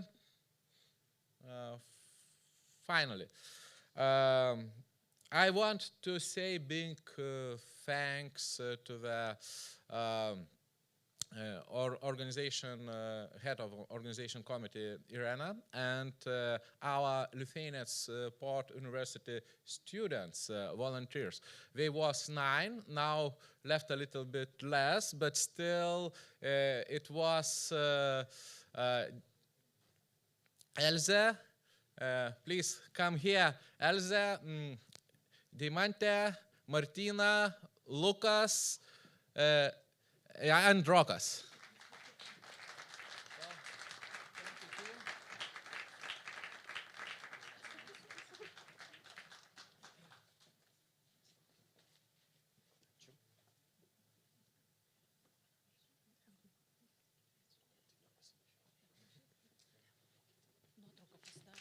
So that's all. Thank you all.